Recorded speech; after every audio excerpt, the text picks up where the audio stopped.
and then I widen it like 8 times, and I just highlight the 3 speakers, and then I shrink it a little bit when we pull up a guest.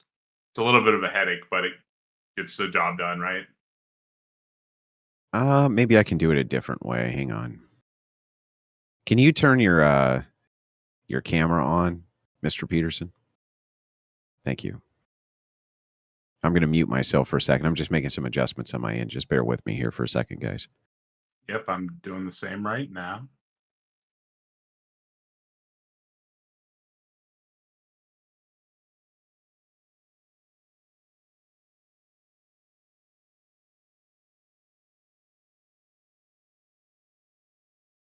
Let me get this announcement ready.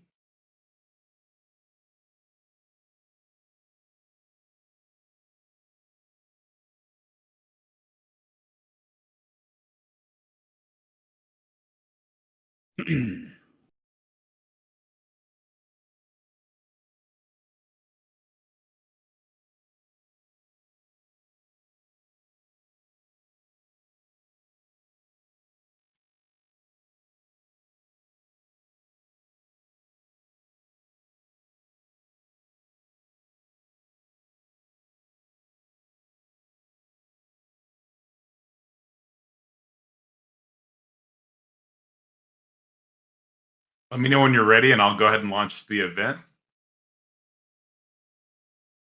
Yeah, hang on. I just need another minute here. Yep, no rush.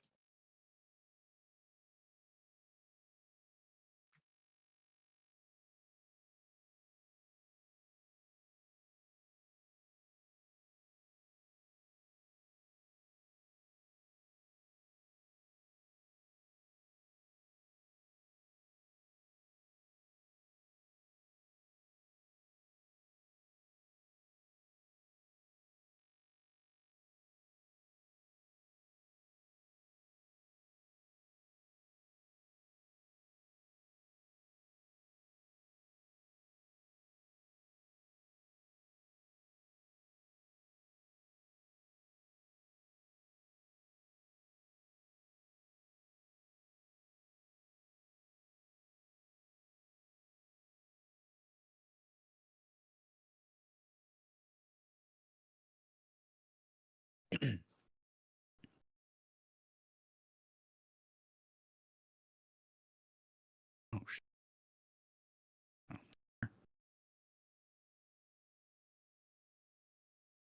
Andrew, could you please do me a favor and light up your microphone real fast so I can see the box? I think I got it though.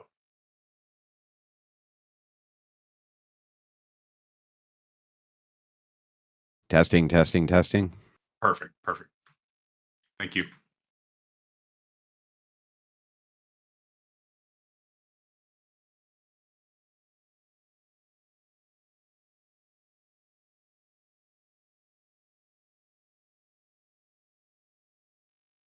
Still Okay, need a minute? No, I'm all set. I think I should be good too. I'm pretty sure I have audio.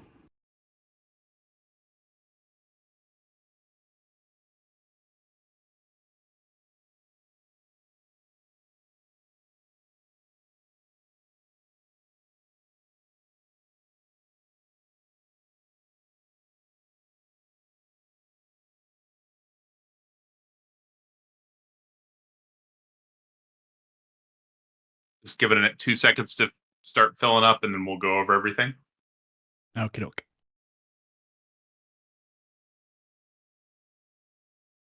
They should start piling in here in about 5 seconds.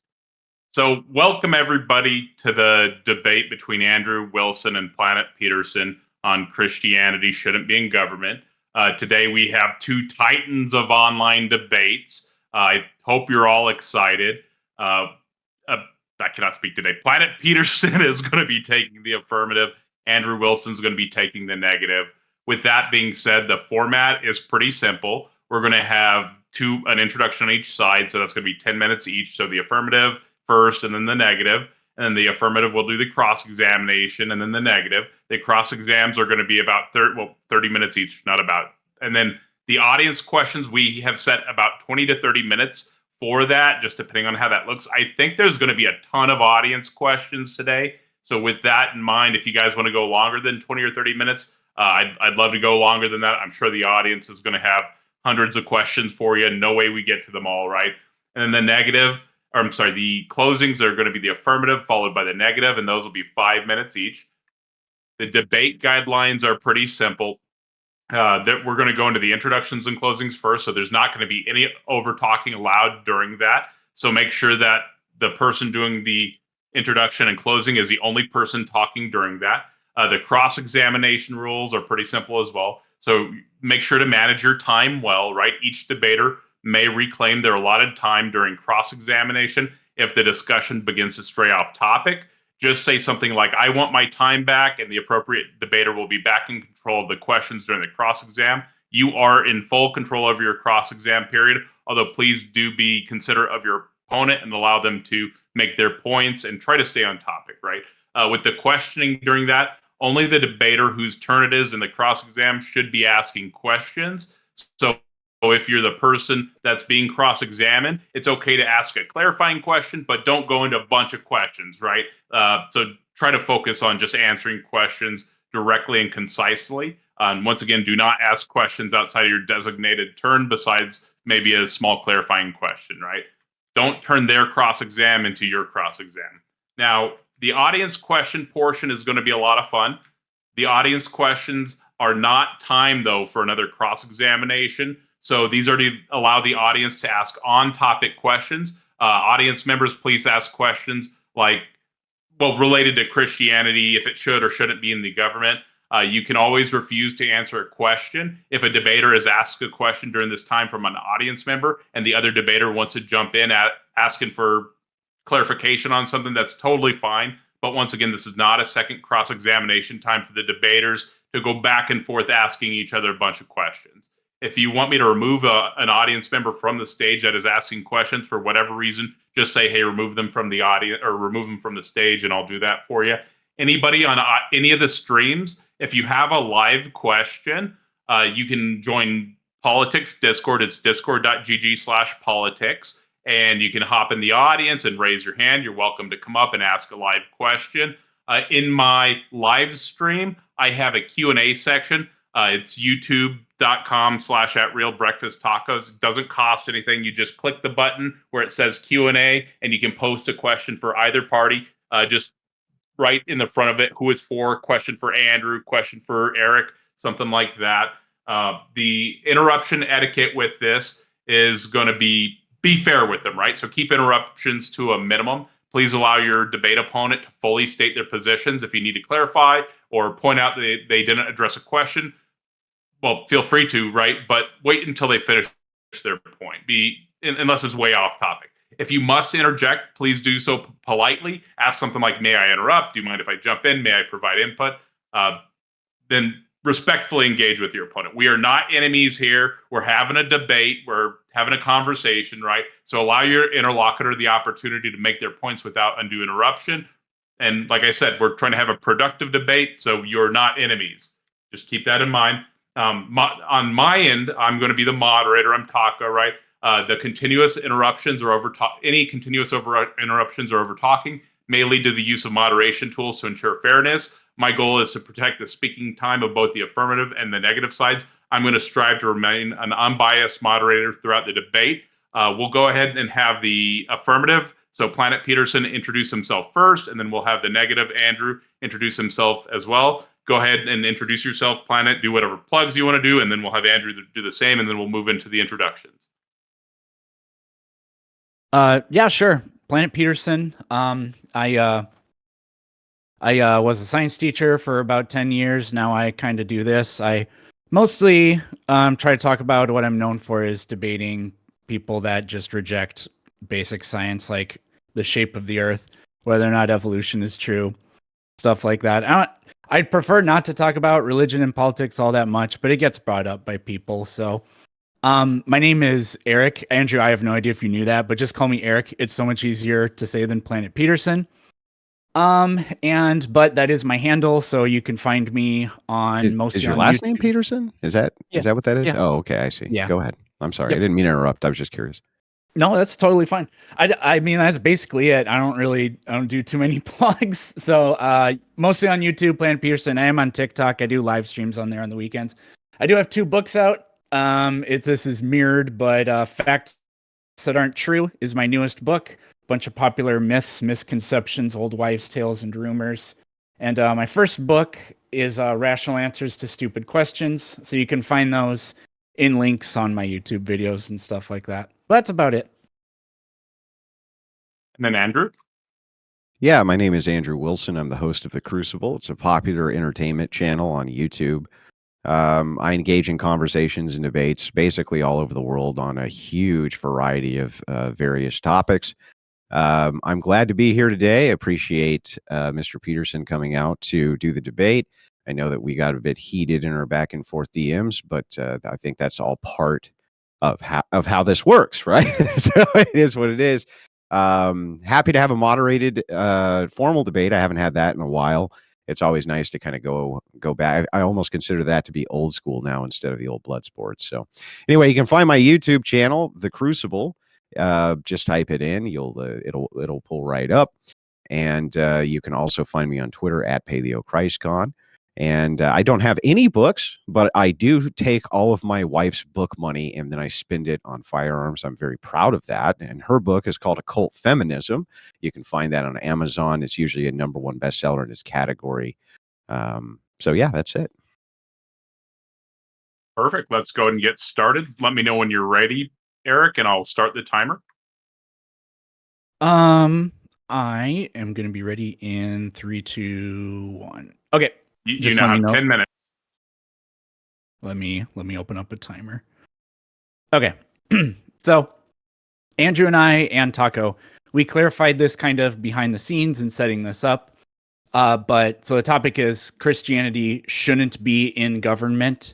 But we clarified government means the United States government. So Andrew doesn't have to defend some random country's government. And I don't have to defend the general concept of government, because that would make the debate impossible and pointless for both sides. A theocracy is a kind of government, so arguing Christianity shouldn't be in a Christian theocracy would be pointless. It would also be pointless to argue, does Christianity belong in an Islamic theocracy? So we agreed on that. So the United States government, it's a constitutional republic. That's a form of government where citizens elect representatives to make decisions, and the government is limited by a written constitution. Our government has features. Citizens elect representatives, they're represented in the Congress, and then there are specific limitations on the government. This means that we kind of know what the type of government we have does and how it functions. Not how it ought to function, but just how it does function.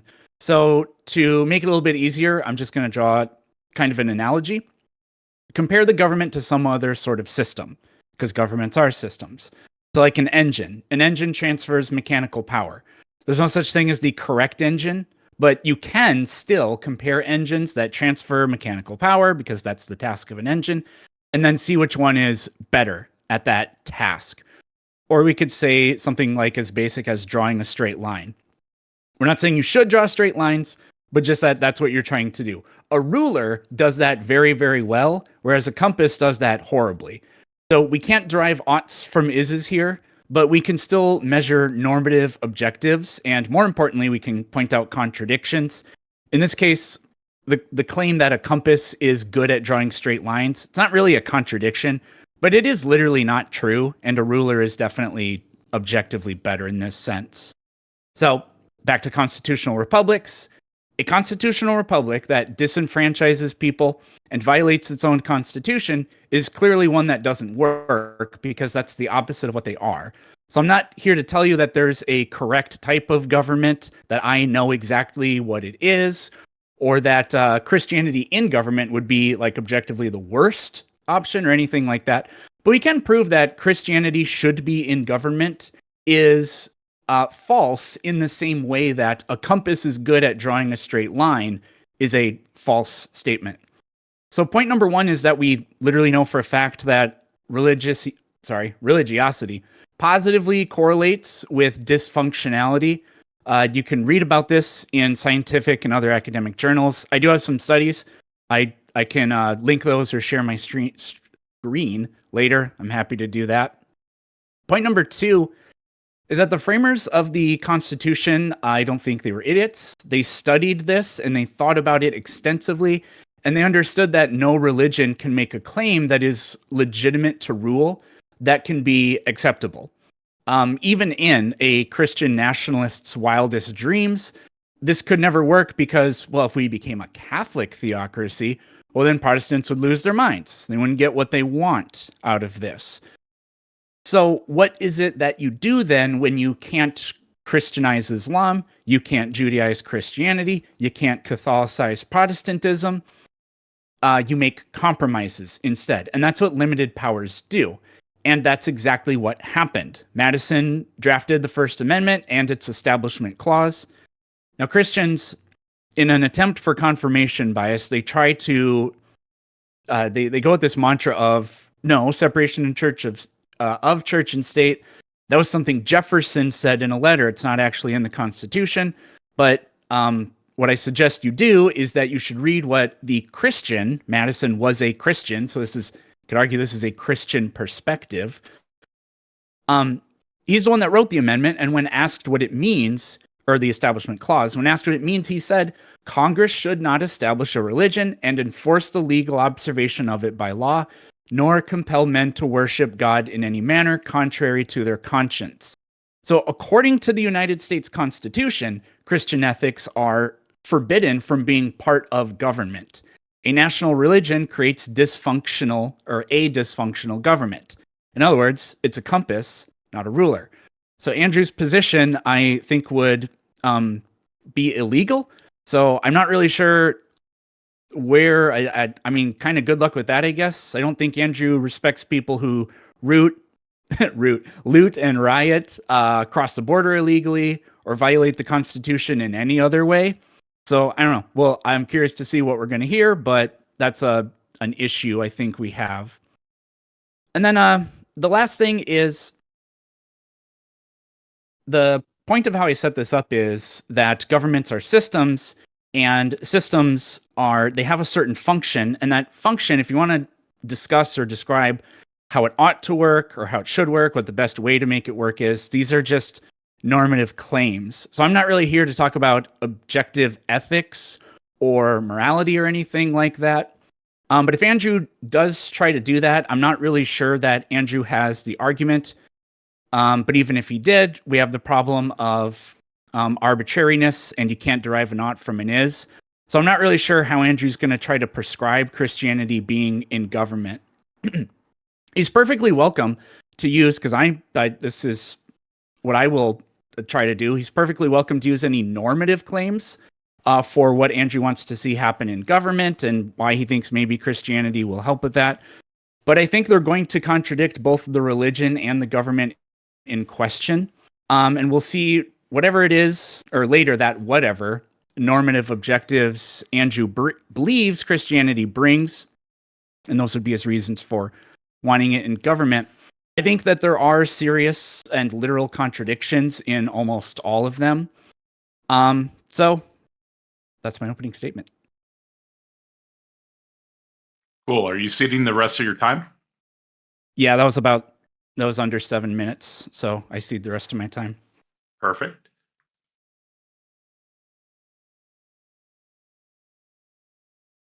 Andrew, let me know when you're ready, and I'll start the timer. Yeah, I have 10 minutes, correct? Yes, sir. Are you ready? Oh, yeah, go ahead. Cool. You have 10 minutes starting now. I would like to remark in my opening statement that Mr. Peterson made a very long hit piece about yours truly called Andrew Wilson is a Moron. Very good framing on that, by the way. In it, he claims I misrepresented and gave bad arguments against secular humanism and Craig FTFE. When offered the same debate with the same prompts so he could prove it, our good friend Mr. Peterson did decline. I just want to point that out. Instead, demanding that we do a debate where I needed to, quote, convince him Christianity needed to be in government. When I said that was fine, if I could do the same thing to him in secularism, he also declined. He also, strangely enough, told his audience some false things, and I just want to clear those up very quickly. Mr. Peterson didn't demand this format of debate, so I couldn't evade questions. Rather, we are doing the format that Taco himself does every single debate I have seen him host, and the same format that Taco requested to begin with. So I have no idea why Mr. Peterson made that up but he did. Perhaps to sound like he got me in some kind of format I'm not used to, but he's going to find out better tonight. Now, to the debate itself, Mr. Peterson has the affirmative that Christianity shouldn't be in government. He qualified American government, which I agree to. He just went over that himself. I'm completely uninterested in any tangential debate that Mr. Peterson actually wants to have, which is just God isn't real, though, which means nothing in this debate. To start with, I'd like to bring up the country most libs point to as the happiest in the world, Finland. In the happiest country in the world, there exist 2 state churches. Yes, that's right, 2. Both of these bodies have the ability to levy taxes. The taxes paid by members of the 2 churches and the rates determined on the parish level. While the government collects the taxes, the 2 churches pay for the cost of collecting them and receive the amounts paid. These go to fund the maintenance, repair of churches and public services such as record keeping, funeral services, and many others. We would call this a form of symphonia in Orthodoxy. The idea of the church working hand in hand with the state, represented by a 2-headed eagle. Now, here in the USA, you can imagine that the government levying a tax at the behest of the church and then collecting it along with normal income taxes would be something Mr. Peterson wouldn't like very much. It's an example of the church and government working just fine. But wait, there's more. Since these are 2 different churches, one the Orthodox Church, the other a Lutheran church, you would think there would be significant social problems. He brought this up in his opening. Quite the contrary. That's odd considering their dogmas and doctrines are so removed from each other, isn't it? Yet, by all accounts, these 2 bodies, while they engage in rigorous debate, generally work hand in hand towards the general good and welfare of the peoples of their nation. Mr. Peterson will claim in this debate that there are so many different denominations of religions. How did I predict that? How could we possibly choose which one would represent us? Yet, all of those denominations exist in Finland, and they're doing fine. The happiest people on earth, supposedly. Yet, they have Buddhism, Hindus, Jews, Catholics, Anglicans, Islamics, all under the same roof of a nation, with 2 denominations being officially recognized as state churches, and those churches having a say in actual policy making. This should be some kind of nightmare for Mr. Peterson, but it seems to work so good that they're the happiest people in the world. Go figure. Now to U.S. policy, try to understand that our nation itself isn't divorced from religion any more than Finland, and never has been. There's simply an establishment clause saying the federal government can't favor one religion over another or prohibit the free exercise of it. Interestingly, they still can. One way is they simply don't recognize a religion as valid, and they do this by not recognizing the church as legitimate and not recognizing them as a church and giving them the same status as other churches. Which, by the way, they do all the time. The IRS has official rules for what a church is. In fact, it includes creeds, forms of worship. It's super extensive. Now to the arguments themselves for Christianity being in government. One, the early history of the United States is one that tells a different story than modern secularists would have you believe, like Mr. Peterson. The founders in shaping this constitutional republic referenced Deuteronomy more than any other philosophy. This study was cited by the American Political Science Review and is noted by the C.S. Lewis Institute, who remarked this. This is also a book that records God's dealings with the chosen nation, especially in establishing the political and legal institutions necessary to govern a nation. Now, we can find text in the New Testament that deals with government. Think Romans 13, for example. And it gives us a sense of the duties of citizenship and the like. But what we find in the book of Moses and in that condensed version of Deuteronomy is the nuts and bolts of how do you make the establishment of a nation. This is direct proof, by the way, end quote. This is direct proof the Bible was indeed used heavily to determine government structure itself. My second argument is that most states that are founding already had state religions, and that you had to swear oaths to Christianity to even hold office. The Constitution was ratified 1788, and there were still states with official state religions, which makes it laughable that under the 10th Amendment, they didn't allow states to have state religions, because they clearly did. Our founders were fully aware of this fact, stating the Constitution was for a moral and religious public. Quote, our Constitution was made only for a moral and religious people. It is wholly inadequate to the government of any other. John Adams. Adams is talking about men who believe like Mr. Peterson, by the way. 9 of these states required a sworn oath that Jesus Christ is Lord, in fact. There didn't seem to be very much confusion. My third argument is that the entire United States is already run like a religious institution. Men with ceremonial black robes who sit on high pedestals judge the people on judging days. Other men in black ceremonial robes give and interpret the law. We have national anthems, the etymology of which are liturgical hymns. We have dogmatic beliefs in every sense of the word.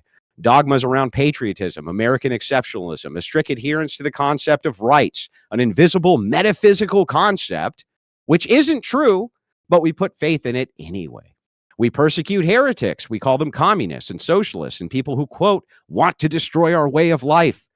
Anybody who goes against the law of the land is interpreted by the lawgivers and the law interpreters in the black robes, and they will be persecuted for it. Things like rights and other dogmas are forced on the population as a way in which they must live their life, as a sense of normative claims. Our politicians take oaths of office, often given on the Bible itself, but the fact they are giving oaths at all infers there'll be some kind of divine intervention to that oath breaker. They give oaths of office just like they used to.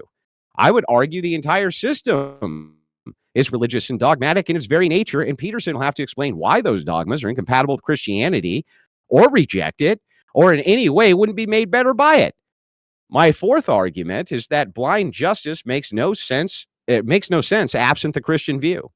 This concept is uniquely biblical. Neither rich nor poor judge them the same.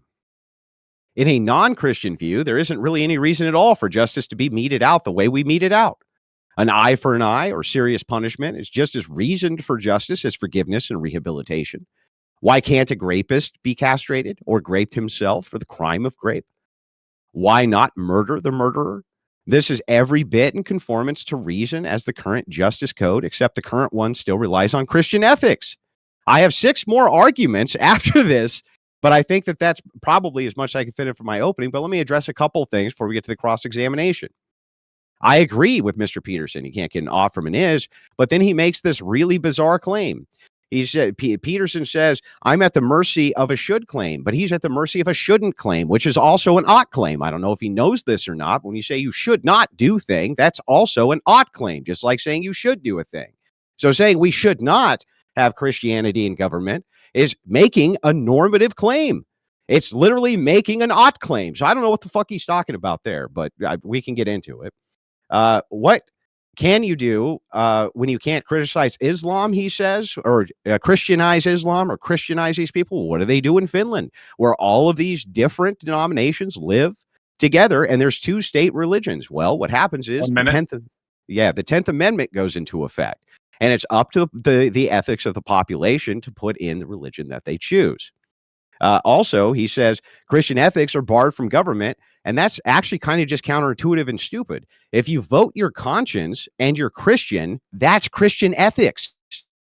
Just like that, that's Christian ethics. If you're a politician and you're voting based on your normative ethical framework and you're a Christian, you're going to be voting against abortion bills. You're going to be voting against tax bills. You're going to be voting for all sorts of different things, which you're going to rely heavily on your actual ethical framework, which is Christianity. Yeah, it's already there. It's already there. And does he want to get rid of it? No. What he'll say instead is, no, I'm fine if Christians utilize the Constitution by voting in other Christians who can then amend the Constitution. So it's like, he can't even tell me that they shouldn't be there. He'll actually have to say that they should. And with that, I'll cede my time. We can get into the cross-examination. That was perfectly timed. So we'll be moving into the cross-exams. The affirmative is going to go first. You'll have 30 minutes, and then the negative is going to have 30 minutes as well. Once again, in the cross-exams, please make sure to address your opponent's questions directly and concisely. And also, try not to turn it into your cross-exam, right? It's okay to ask a clarification question. But Eric, whenever you're ready, let me know, and I'll start your timer. Well, real quick before you start, I'll make a deal with you, Eric. I'll answer all of your questions good faith and concisely, if you promise you'll do the same when it comes to my cross-exam. I mean, that's what I planned on doing. I know. I just always make that deal at the outset because, well, people often, if they go first, well, they become bad faith when it becomes your turn to cross-examine them. So if we make that deal, I'll do it. Yeah, I mean, sure. The only All thing, right. I mean, I'm going to be pretty anal about like staying to the topic of the Good. debate. That's Good. the Yeah, only. yeah. No problem. I'm not going to divert. I'm just here to answer your questions on cross-examination for my position. Yeah, yeah. Okay.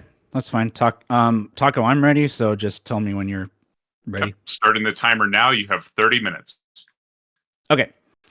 Um during the summer of 2020, the summer from hell, and all the I'm sure you remember, Andrew, the Black Lives Matter riots were going on. There was a lot of looting that was excused by certain like radical leftists, and their rationale for that was because the people were stealing were poor, and they stole from mega corporations, for example, who have too much and they don't contribute to society. So I assume you don't accept that position. I actually don't understand how this relates to the topic, but I'm willing to engage with it, I guess, anyway. Um, no, I would not accept that standard. But I think that the justification they were really using for BLM was different, which they were making it about social justice. Though I do think there were a few leftist apologists who were definitely making the claim of social inequality. Yeah, yeah, yeah. And okay, that's perfectly fine. Um, I mean, without getting into like if you can do it quickly, fine. If you don't want to, then or if you don't think you can, that's fine. But what's your position on like the redistribution of wealth in general, in welfare in general? Just kind of like for, against, or and I think it can be done properly, but whatever. Oh man, that's that's kind of loaded. So, generally speaking, I'm a capitalism supporter. I think that that has done, as Bono rightly pointed out, it has done more to bring people out of poverty than any other system which is available. But I also believe in the charitable donations of the various peoples who follow the faith, and that they should help where they can help. Well, personal charity and redistribute. I guess I was thinking from the lens of a bureaucratic government apparatus. Well, I mean, it's hard. Yeah, you'd have to give me something specific. Like, do I think that the government has a right to levy taxes? Yes. Do I think that the government should levy income taxes? Probably not. I Okay. think there's better ways like Okay. tariffs or things like this. But generally speaking, I'm against a redistributive model. If you're talking about government takes from rich guy and then hands it to the poor guy, generally speaking, I would be adverse to something like that. Okay, fair enough. So I have some quotes, and I want to read the quotes for you, and then I'll kind of get your reaction to them. Um, Whatever certain people have in superabundance ought to go to supporting the poor. Hmm. The next one is, it is lawful for a man to support his own need by means of another's property, by taking it, either openly or secretly. This is not, properly speaking, theft or robbery. Another one, Wait, anyone. say that one again. It is lawful for a man to support his own need by means of others' property, by Hmm. taking it either openly or secretly. This is not, properly speaking, theft or robbery. Okay. Couple more. Anyone who has material possessions and sees his brother in need but does not help doesn't possess love. And this last one's not super relevant, but well, Yeah, it's you're kind of talking relevant. about well, the third one's referencing sins of omission.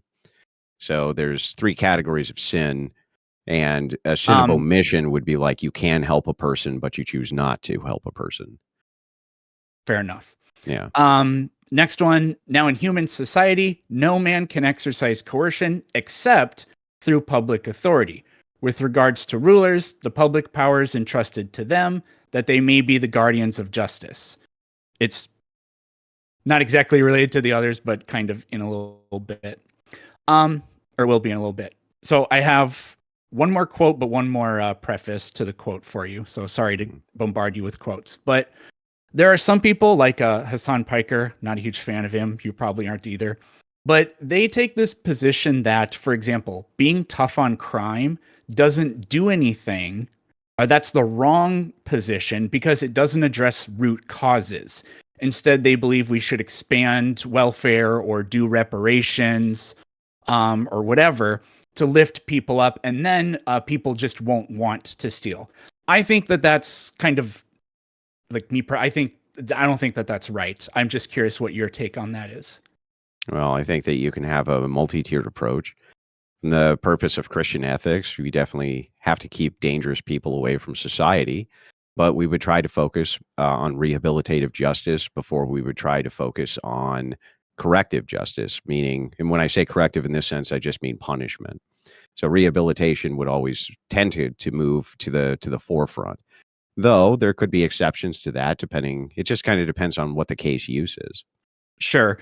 To be a little more clear, the idea is that this isn't about this is about before people enter the justice system. Do you agree with the idea that we should like expand welfare and things like that so that people have better means so that they don't feel like stealing? Do you think that would No, I would actually adjust help? I would adjust policy so that you could try to steer clear of there being a need for welfare. So I think addressing things like inflation, the value of the dollar, Congress's ability to coin money, Okay. various things like this would be a much better route to attacking the causes of poverty rather than just handing poor people money. Ultimately, I don't think that gets at the root either. Okay, fair enough. And then I have one more quote for you. Sorry to do that, but the quote is, and it's related to the thing about, well, we shouldn't be tough on crime. We should just give to the poor so that they don't want to steal. So here's a quote. There are dreadful punishments enacted against thieves, but it would be better to make such good provisions that every man might have the means to live and so be prevented from the necessity of stealing. Yeah. So I gave you a I litany of actually would things. generally agree with that statement, but when you're talking about the conditionals for how you go about that, that may be where you would get into the argument. Like, what are the conditionals which Sure. would address the fact or the thing that made the person the thief to begin with? I don't think that it's solely going to be pointing at poverty. There's going to be a multifaceted effect counter. So, Fair enough. In the context of the person speaking about that, that is kind of what they were talking about because they were talking about people stealing. So it is material needs that aren't being met. But anyways, well, who's the person speaking there? I'll tell you in just a second. hmm So I just want to know, do you agree After with you feel like you've any? snared the trap, go ahead. Go Yes. ahead, bro. Yes. So do you agree with any of the logic of any of those quotes I gave to you? I would have to they would have to be context specific. It's like if you do what's called a quote mining, and you probably run into this all the time with academics. People will take studies, they'll quote mine from studies or they'll quote mine from various academic papers and then use that as an example. Flat earthers do this all the time to you evil globies, right? They Yes. take just portions of what's being said and they don't contextualize them. And so because they don't contextualize them, you don't really understand in context what they're saying. So I could easily on the surface agree with at least some of what's being said here, but I would probably need to dive into the contextualization. Well, I'll try to pick out one that I think is actually unambiguous. And it is the idea that it was the second one, the one you had me reread. If somebody steals from somebody to support his own needs, Mhm. and that person's poor and that other person is well off, then that isn't technically theft or robbery. Yeah. Well, the thing is what you're talking about a pardonable sin. So like this is a normative fight that people have all the time in Christianity or probably in every secularism, whatever it is. The idea is like if you're coming out of the desert and you're parched and you're going to literally die if you don't steal water from a well, are you justified in stealing water from the well? Right? This is what the question is. And so again, I think that you can add some sort of pardonability to something like that versus well, I broke into your house to steal shit so that I could buy drugs. I think that there's a distinction in contextualization, and that's why I can't actually agree or kind of disagree with that without additional context. Okay, in America today, does that sound like something you would support? Generally speaking, no. But Okay. again, I still think that if like a kid stole a candy bar, I wouldn't cut his hands off either, right? I would give some kind of pardon for that. Well, yeah, but I mean, we're not talking about we're not talking about children. I'm In talking any about a of these examples. 19-year-old. Let's just say, like, I'd call him a kid, right? 19, but he's 19, right? He's a dummy. He did something stupid. You know, he stole a candy bar or something like this because he didn't have enough to eat. I think that most people would probably pardon something like that.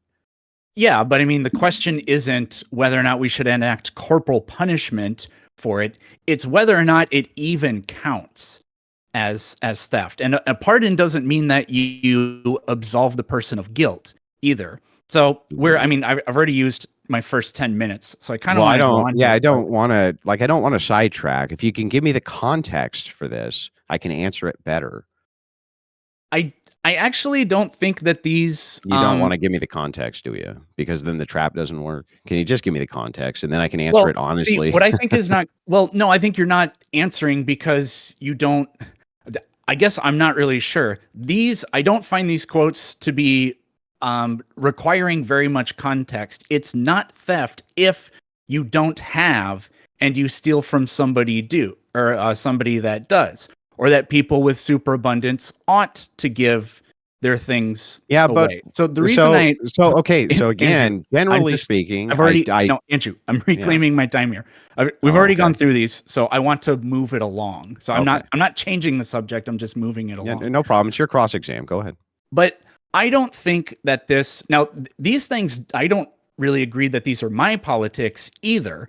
And I'm a left winger, but I don't think that these agree with your politics either as a right winger. But these quotes are from Jesus, St. Thomas Aquinas, and St. Thomas More. Yeah. Well, who made So, that quote? which one? The one you just read.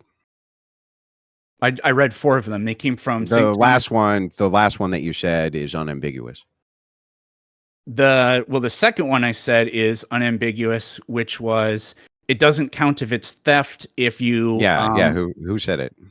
that's Aquinas. Yeah, Thomas Aquinas. So the thing is Aquinas's worldview, especially Aquinas. This is why context matters, right? Because I bet a single paragraph beyond that, Aquinas would contradict himself. No, I don't think so. I bet he does. So go ahead, keep reading. No, Let's see. I got this from Summa Theologica, and that's actually from the I have it pulled up here. I mean, I'm not gonna dive through. Or is it Utopia? Okay. No, Utopia is St. Thomas More's.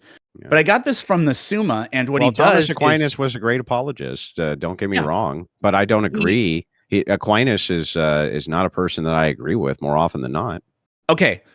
And that's kind of my point, because you can't just say that this isn't Christian ethics. These are some of the most important and influential people in the history of Christianity. And Agreed.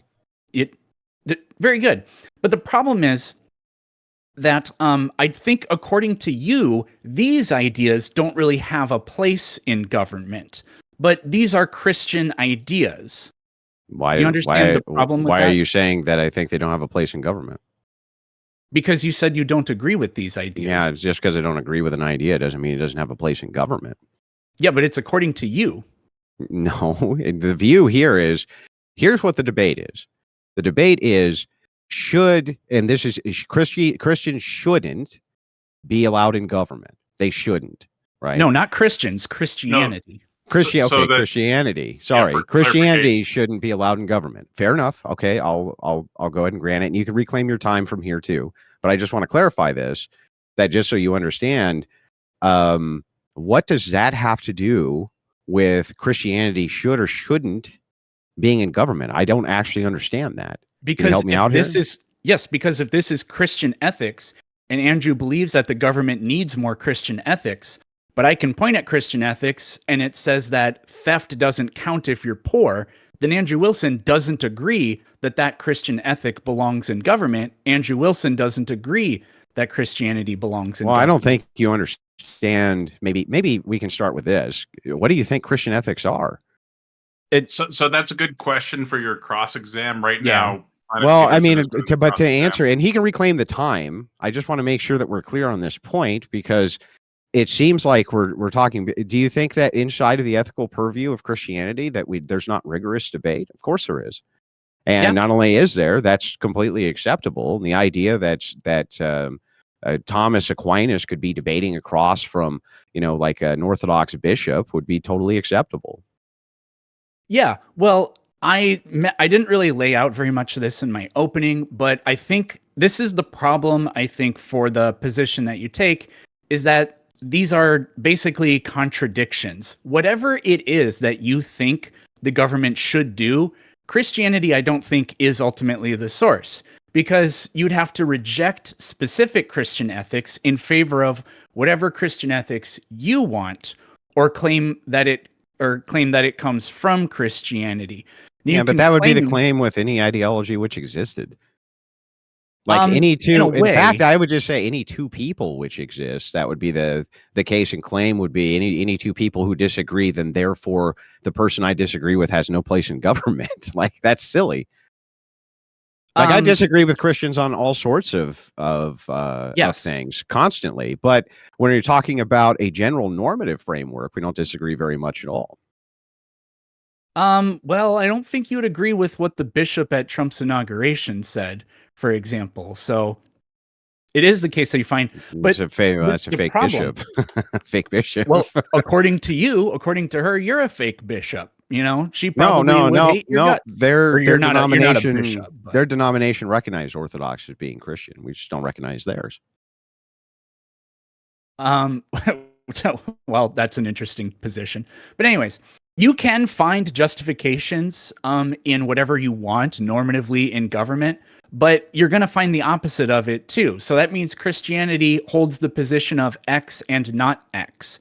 So whatever justification or reason you have for the normative I think you're conflating objectives. two things here. So it's not that Christianity holds the position of X and not X. It's that some Christians could hold the position of X and not X. Yes, but I thought you just said Christians aren't what we're talking about, but Christianity, right? Yeah, but it's a Christian ethic developed by which Christian themselves. ethics are contradicting themselves? You're talking about specific people. So I can make this argument to say, let's say I was talking about red pillars. I can say, well, this red pillar over here contradicts this red pillar, but that wouldn't tell us what the red pill was. It wouldn't tell us what the normative framework was of the red pill, let's say. So you're just talking about particulars with specific people. You're not actually talking about the ideology itself.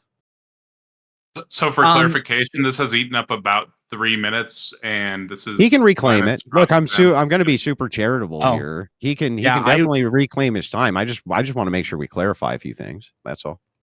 Oh, I thought we were still on my time. I mean, I've been okay with it because I've been asking the questions I want to ask. Okay, cool. Yeah.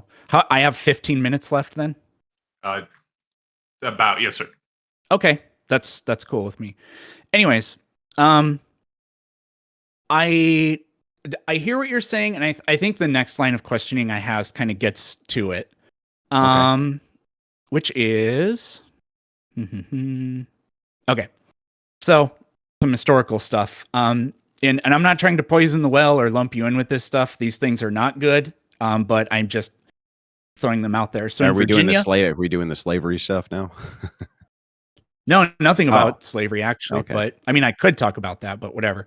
So in Virginia, this is in colonial times. There's a guy, his name was Hugh Davis. He was sentenced to corporal punishment for having relations with a black person. His specific accusation was, quote, abusing himself to the dishonor of God and shame of Christianity by defiling his body in lying with a Negro, unquote. We agree that that's bad. In 1959, Richard Loving and Mildred Jeter, they were both sentenced to jail in Virginia for the crime of being married. Richard was white and Mildred was black. The trial judge, he gave them a deal that they could actually avoid jail if they agreed to flee the state of Virginia for 25 years. And his reason was, Almighty God created races, white, black, yellow, Malay, and red, and he placed them on separate continents. And but for the interference with his arrangement, there would be no cause for such marriage. The fact that he separated races shows that he did not intend for the races to mix.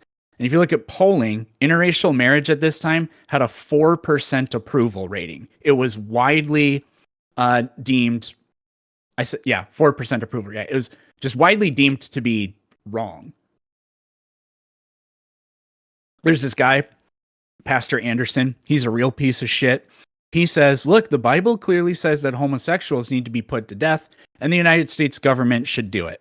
So I'm sure that Andrew Wilson disagrees with all of that, right? Yeah. Okay, so were they wrong? And well, what you're using is called a genetic fallacy. So you're trying to attack the position based on the source of the particulars. So this is actually what you're making is a fallacious argument. If you were just asking me, if you're can you just very quickly, and again, you can reclaim your time, but can you just pull up genetic fallacy and then tell us what it says? Just from memory, my understanding of a genetic fallacy is because things occurred, like historically, this is what occurred, then therefore it was good or justified that those things occurred. It's a logical fallacy where someone rejects or accepts an argument based solely on its origin or source. And so the thing is that the origin and source, and in this particular case, you're saying, wait a second, look at these particulars, and these particular people did bad things, and so therefore Christian ethics itself is in question.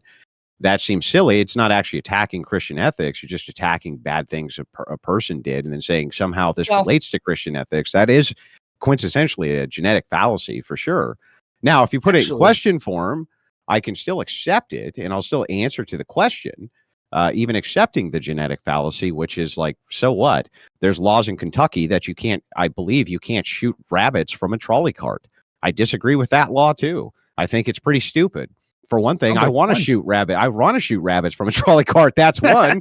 But the other thing is that I would not, if I were to say to you, secular ethics were bad. Now, if I were to say they were bad because I can't shoot rabbits from a trolley cart and you disagree, therefore secular ethics bad, you would reject that, right? And rightfully so. I'm not sure. I didn't follow the very end there that bad or that much. Yeah, if I said to you, this law bad, and person did bad thing based on this law, and then use the justification, we don't shoot rabbits from trolley carts because we're secularists. And then I applied that to all secularists. That would be the same fallacy that you're engaging in. So genetic fallacy was already defined. This is just eating up time at this point. Sure. So I actually think that you'll see that I'm not really doing that, but I have to kind of evolve the conversation. So we can both agree that that's wrong. And I would argue that you would probably say that what those people's positions was wrong from a Christian ethical position. Sure. I would wager at least. Okay, perfect. Yeah. So next question would be, do you think that the positions today that the majority of Christians have are all correct? Or do you think that future Christians will look back at today and condemn certain positions that Christians hold? Yeah. Okay. So I just want to make sure I got this right. So I'm just going to steel man this to make sure I have it correct, and then you can tell me yes or no before I answer. And again, you can reclaim your time. I just want to make sure I get it right. So the question is, has Christian ethics evolved? And will Christian ethics continue to evolve so people will look back now and say, hey, we got this wrong? Is that correct? In a way, yeah. Okay, well, then the answer is most assuredly yes. There's going to be all sorts of groups that we're going to point to in the future and say they got Christian ethics wrong, for sure. Okay, so I think we kind of already answered, or you kind of already answered this, but what is it that you appeal to condemn those things I brought up earlier? Well, I don't know. At this point, I need to understand how this is pertinent to Christians shouldn't be in government. I need to actually understand that, because now you're getting in. You started by saying you don't want to get into a normative framework, and now you're bringing it to a normative framework, which I don't understand. I don't think I never said that. I said I don't want to get into a moral one. That's a normative framework. Morals? Yeah, ought. Those are ought claims, right? You should or should not do. That's normative. I draw a distinction between morality and normative ones. Well, I don't understand. Well, how? If you say something is moral, you ought do what's moral, right? That's normative. No, I don't think you can derive an ought from an is, but in normative, we can say that. Well, how do you discuss this. Hang on. Well, out with this real Yeah, quick. but Andrew, Very, I'm very not being briefly. interrogated Reclaim the right time. now. Reclaim the time. I just Well, need to I am clarify. reclaiming I the time, just but I'm need to going to clarify answer this. your question. I just need to clarify. That's all I'm asking is for clarification. How can you describe a thing as being moral without an ought? I don't even understand that. That's a How can good you question for the I cross exam. No, I yeah, need that and I clarified can now, or I can't. I don't even know what he's asking me. So I just understand clarify it quickly. I understand that moral systems are systems of prescriptions or whatever for taboos or claims of what you should do, like should or should not. Yeah, so But normative. like in a way, but I don't. But well, no, because it's not. I don't think it's the same thing as normative because again, like what I was talking about earlier in my opening statement was, I can tell you that a compass is better at drawing a straight, or as I'm sorry, a ruler is better at drawing a straight line than a Yeah, compass. those are I'm not telling you descriptive. it's morally wrong to draw I circles agree. That's or all morally wrong to descriptive. draw bad Yeah, straight lines, correct. or that That's you should but do that's either. descriptive though. So you're making a descriptive claim. This, when you say better, you're not making a normative claim. You're not saying you ought to make a better straight line. You're just saying this does make a better straight line. It's still descriptive. But when you're talking about how should Christians, how ought Christians do X, then those are normative. That's a normative framework that you're diving into. You're talking about oughts then. So when you're talking about descriptors, when you're saying, hey, a ruler does make a better straight line than a compass, right? That is not you should make better straight lines with I know. rulers. These are distinct. So when you're getting into normative claims, though, right, I need you to tell me how this ties into the topic of whether or not Christians shouldn't be in government, because that's your claim. I'm pointing out I'm going to get there very soon, and I'm going to do that by pointing out a contradiction. Taco, I have 5 minutes. Is my time paused or not? I've added 7 minutes so far. There's a lot of Okay. time Yeah. being taken over for Yep. I other understand. questions and Well, you whatnot. can't Yep. give him time back. You can't give him time back for me answering questions. You can just give him time back for me clarifying them. That's what's fair. Yeah, but I think we're now done with the I've been very fair clarification, with so it. It's been more than 7 minutes. All right, So go ahead. this is Peterson's cross exam. That's fine. And Is it Andrew, you're Taco? I fine. didn't know that. I didn't know that, Taco. So here's where I think the problem lies in. You're appealing to a Christian ethic to condemn what those people did in the past. I asked you about that earlier. You said yes. But that's going to happen in the future to positions that Christians hold today. So I don't understand how you can use the Bible or Christian ethics, because people in the future will judge you or other Christians to be wrong using Christian ethics. Yeah, but can you imagine that's the contradiction? Like here, well, first of all, there's no contradiction, right? A contradiction is a proposition and its negation. There's no negation of any proposition that you've made. All you've said is yes, that there is. no, Because no. What you said is you're going to hold on. You're going to argue these are the things we should do. These are the things we shouldn't do. That's what slave traders and segregationists said in the past, appealing to Christianity. That's a genetic fallacy again. But you appeal to Christianity to say that they're yeah. false. But what's my proposition but and your its ethic negation will be used against you in the future, bro? Meaning I don't know you why. don't have Listen, the I correct got ethic according to Christianity. Okay, listen, so that you understand. The proposition its negation has to be mine in order for there to be a contradiction. You're saying that Christianity contradicts itself. You have to give me the proposition Christianity gives, and then its negation in order to demonstrate the contradiction. What you're doing is you're giving particulars and saying because people make the self-ID claim of X, therefore this system is flawed. Now, if somebody did that back, you'd never accept it in a million years. So if somebody were to say, well, this secularist in communist Russia, which was a secular nation, did the whole Holodomor, therefore all secular ethics are bad, you'd never accept that in a million years, right? Because it's silly. It makes no sense. Well, I believe in moral progress. Well, not really moral progress, I guess, but I don't know what else to call it.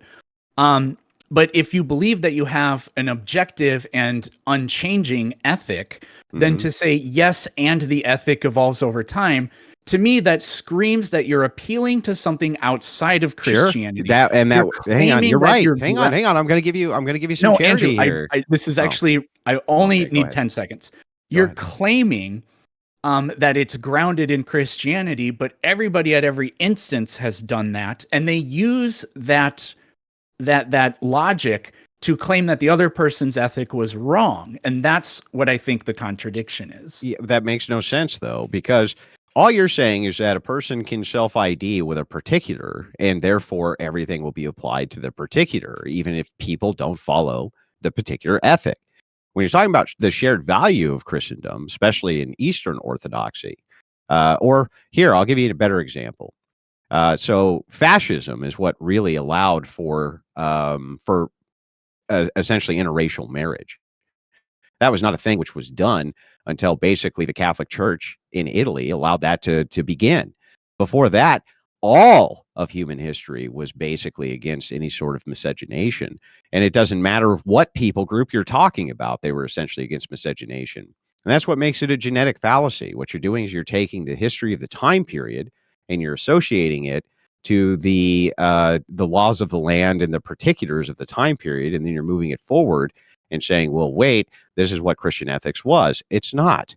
It's not what Christian ethics was. And you can't point to But you have Christian individual ethics today? we Christian ethics. People, Yeah, I'm trying to explain. This Okay, is the go ahead. no true Scotsman fallacy, which is implicit in the contradiction. You're sitting No, here it's saying not a no true they Scotsman weren't fallacy. Christians, Mhm. whereas in the future, this was just going to happen No, again. I didn't say and they they'll weren't say the same Christians. thing I to said you. that they. I Yes, you didn't say they did. weren't. Nope. I said Or they you weren't said that they Christians. weren't using Christian ethics. Nope, I said they violated them. So here's the thing. Same Hang on. difference. No, it's not the same difference. When you use a no true What? Scotsman, I'll explain so that you understand. ahead. When you use Yeah. a no true Scotsman fallacy, you're misapplying it.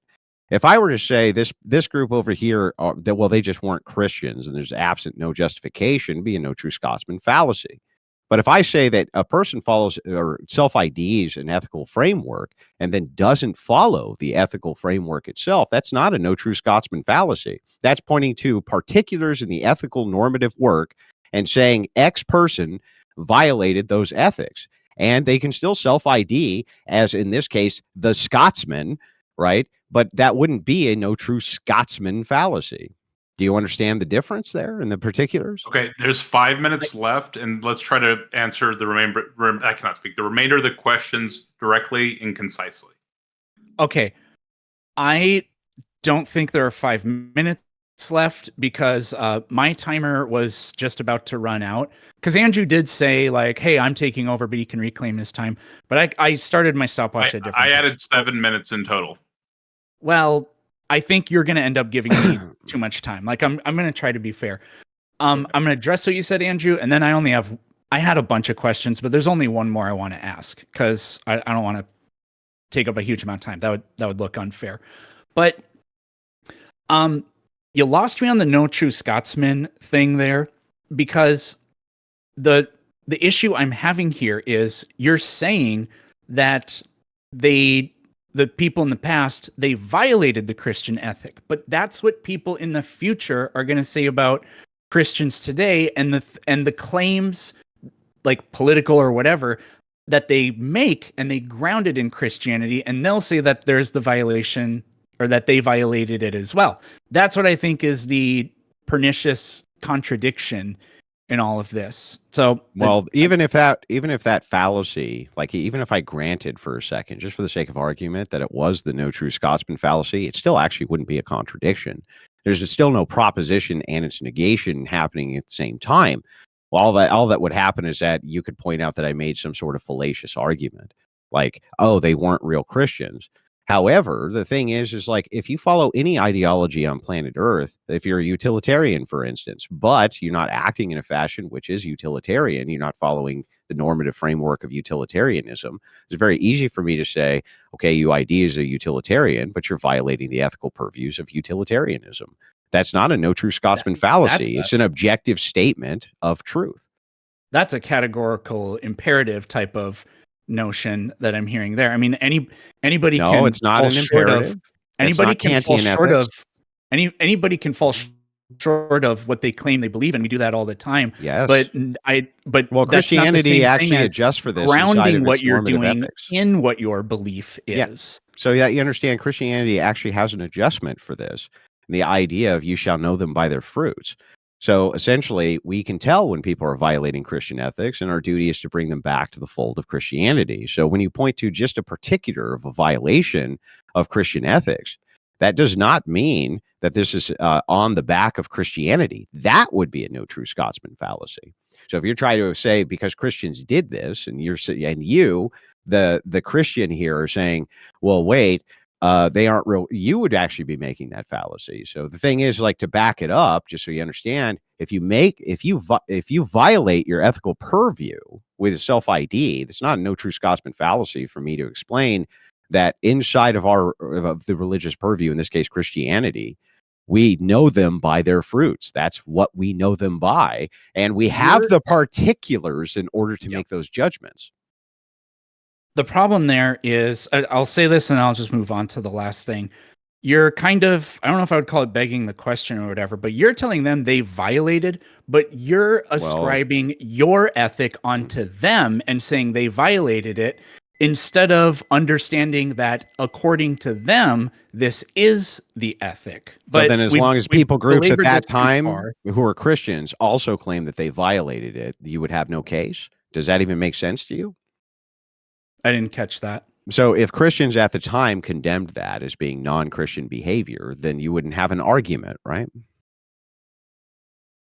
For that particular thing, but it's not as if there Yeah, aren't right. Except you innumerable still would. positions. That's the problem, though. You still actually would have an argument for that particular thing. That's why the argument has no merit. It has no merit simply because you're pointing I disagree. You're pointing to a particular, and then you say, based on the particular, can we not look at our normative framework and see if people stepped outside of the particular? And it's like, yeah, of course we can. Of course, you do it all the time. Everybody does that in normative framework. We have to. By the way, begging the question would be if you had a proposition, and then inside of the proposition, you put essentially what the conclusion was in the proposition itself, which is not what we're doing. I know what begging the question here is. My last thing though is there anything that only a Christian is capable of believing in besides like the specific claims about like the divinity of Christ?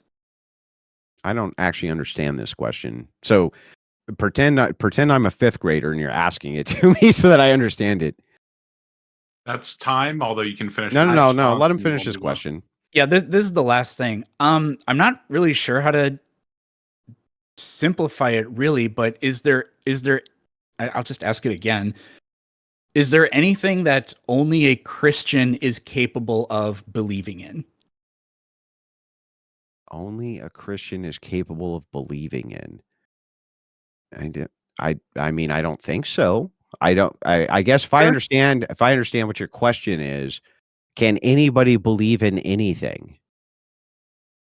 Is that the correct way to maybe rephrase that? No. I'm specifically trying to get at, is Christianity privileged? And my time is up, so I'll just end with the point I'm trying to make here. And you say no, I think the answer is no as well.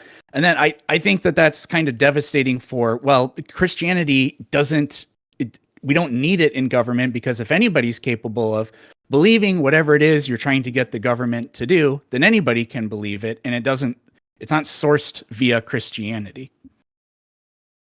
That's a very confusing argument to me as well, and I would love to dissect it, and I guess I can in a second with my cross-examination. But I'm just trying to understand. I guess I would need more clarity to even understand what you were asking. But anyway, if you're ready for the cross-examination, I am too. So we'll be moving into your cross-exam now. It'll be 30 minutes as well. If obviously, feel free to reclaim your time. If something's going on, you can ask questions, get back on topic. Let me know when you're ready, and I'll go ahead and start your timer. And once again, try to answer the questions directly and concisely. Yeah, I think that's fine. I'm ready when you are, Mr. Peterson. Perfect. Yeah. So I hope I answered your question satisfactory as I think I could. I hope you do the same for me. So, starting with this, do you have any problems with Christians being in government? No, to the extent that a Christian holds, like, so because it's not should Christians be in government. I Christianity. know. So none of these are going to be loaded, and none of these are going to be gotchas. I just want to make sure that I'm clarifying a couple things. First and Yeah. foremost, just yes or no. Do you have any problems with Christians being in government? No, because No.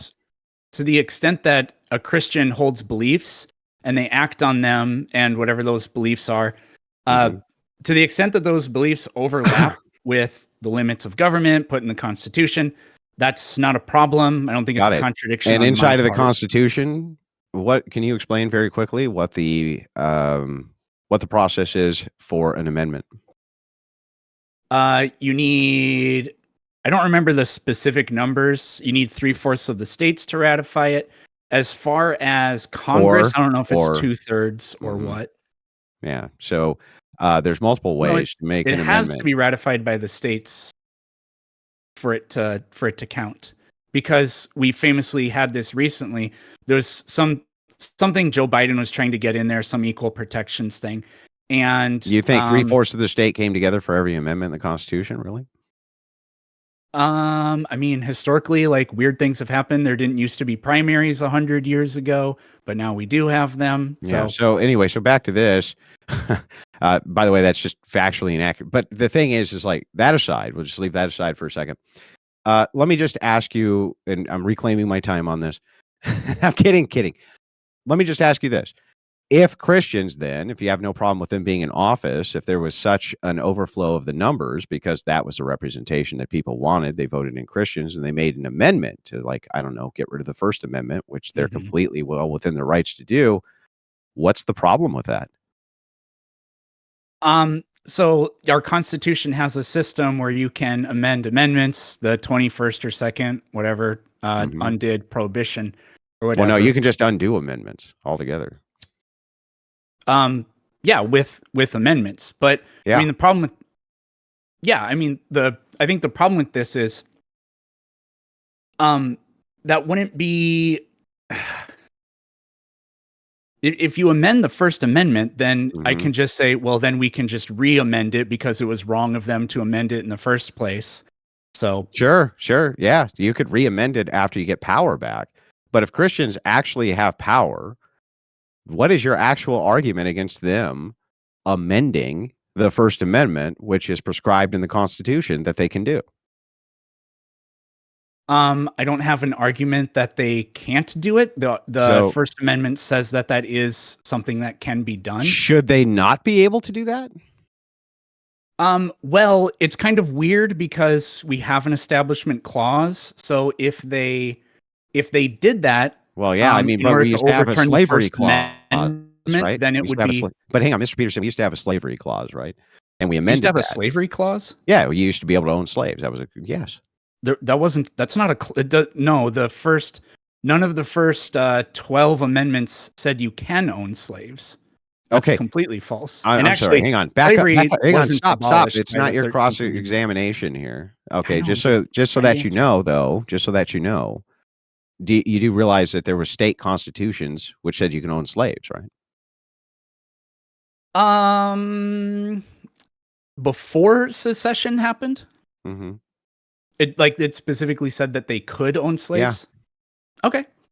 yeah, specifically. And also, you do realize there was a three-fifths clause, right? Yeah, black people counted as 3/5 of a person. Mhm. So all those things need to be amended, right? Well, if the Constitution gets changed, then that becomes federal law, and then it supersedes the state Right. constitutions. So at the federal level, if Christians went ahead and amended the First Amendment, what's the problem? Well, I think it would be wrong because I think that's a violation of what the First Amendment says. Yeah, And but normatively, wait, that's circular. The Constitution is set up so that we can amend amendments, yes or no?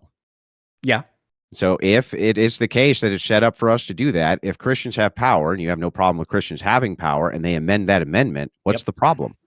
Because the framers of the Constitution set up the ability to amend the Constitution with respect to being able to produce a better, well, was it a more better union or however they say Yeah, it. but that But who are you they to determine what's specifically, better?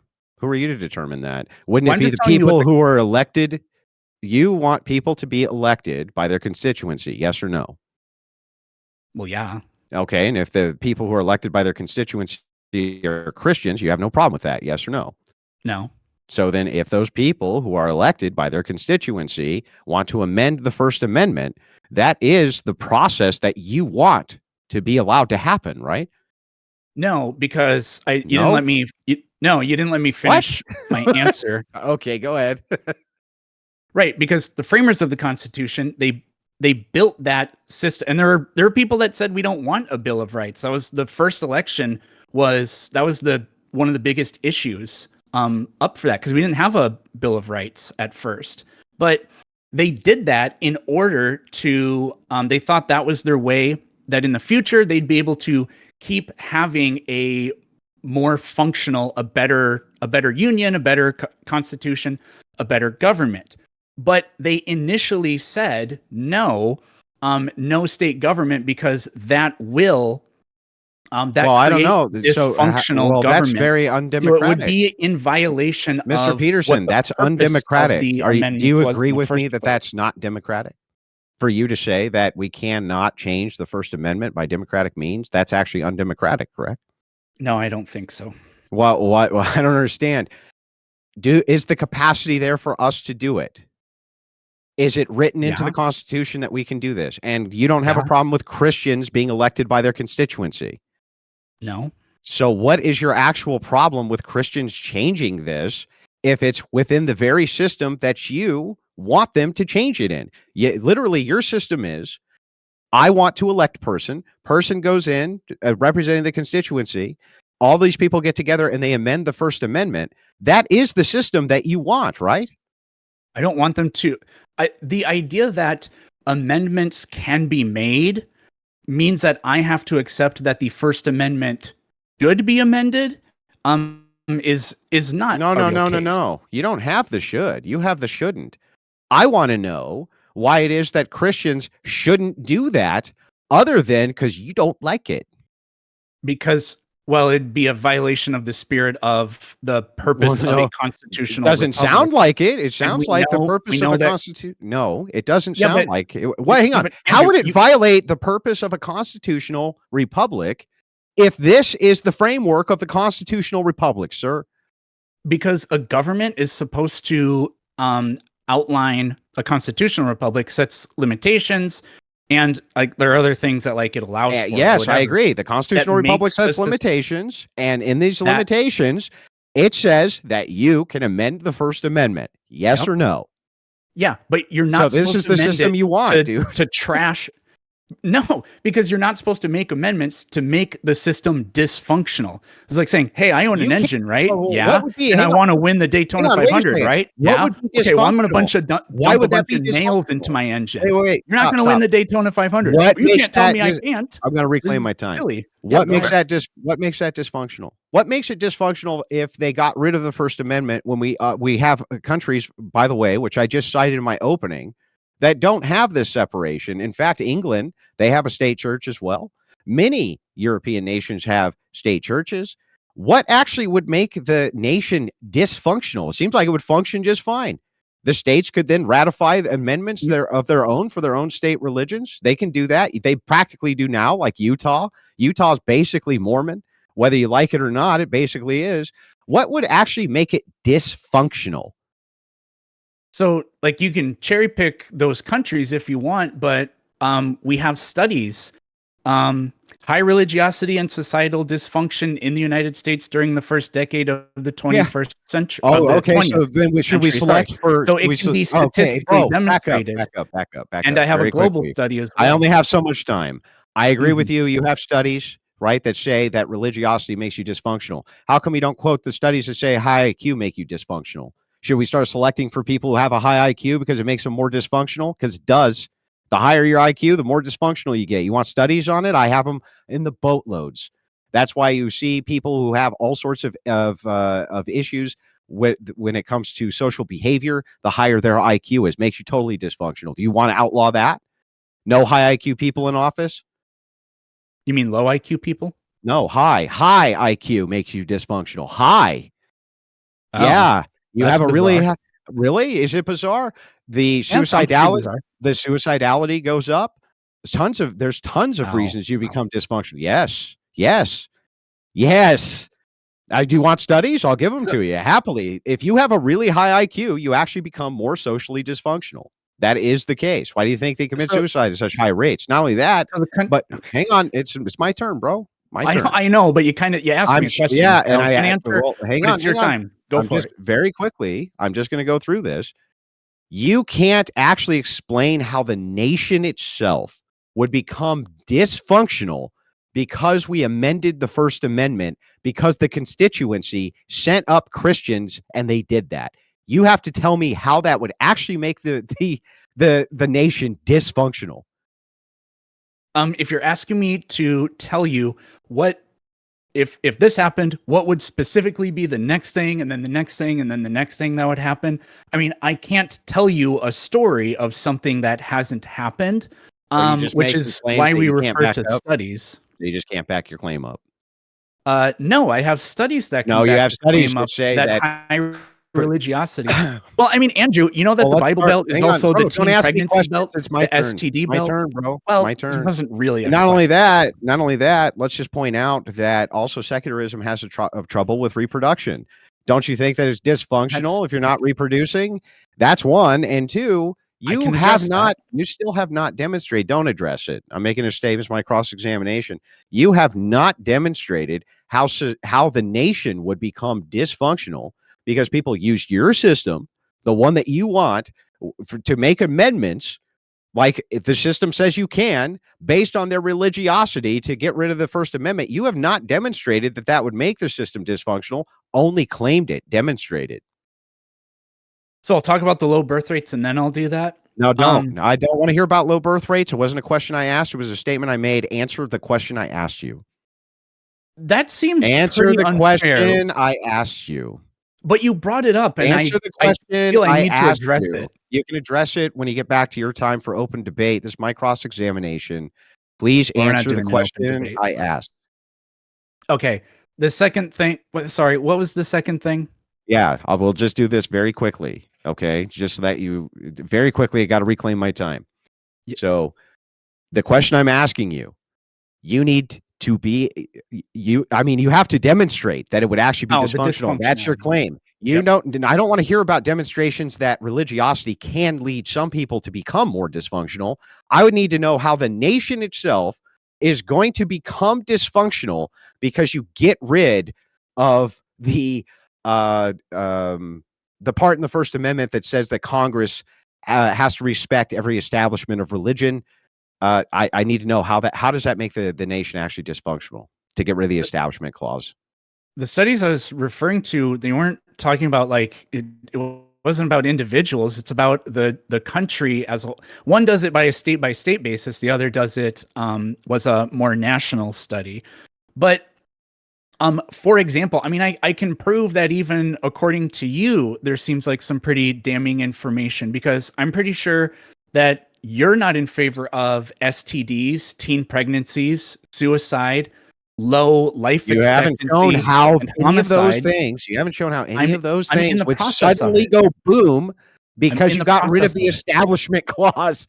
Like, for instance, I'm in the process of I'll it. explain the contradiction. I'll explain the contradiction in terms real quick.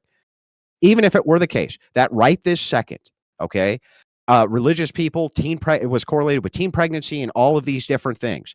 These people are free to exercise that religion now. So wouldn't it be the case if they weren't free to exercise that, that would actually lower those rates?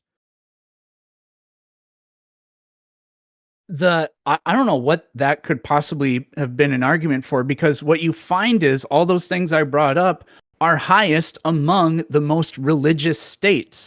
So the more religious you are, the more in this country, the more teen pregnancy you Yes, have, but the if more Congress people doesn't get have to STDs. respect the establishment of religion anymore, right? They can say that you can't practice unhealthy religions, can't they?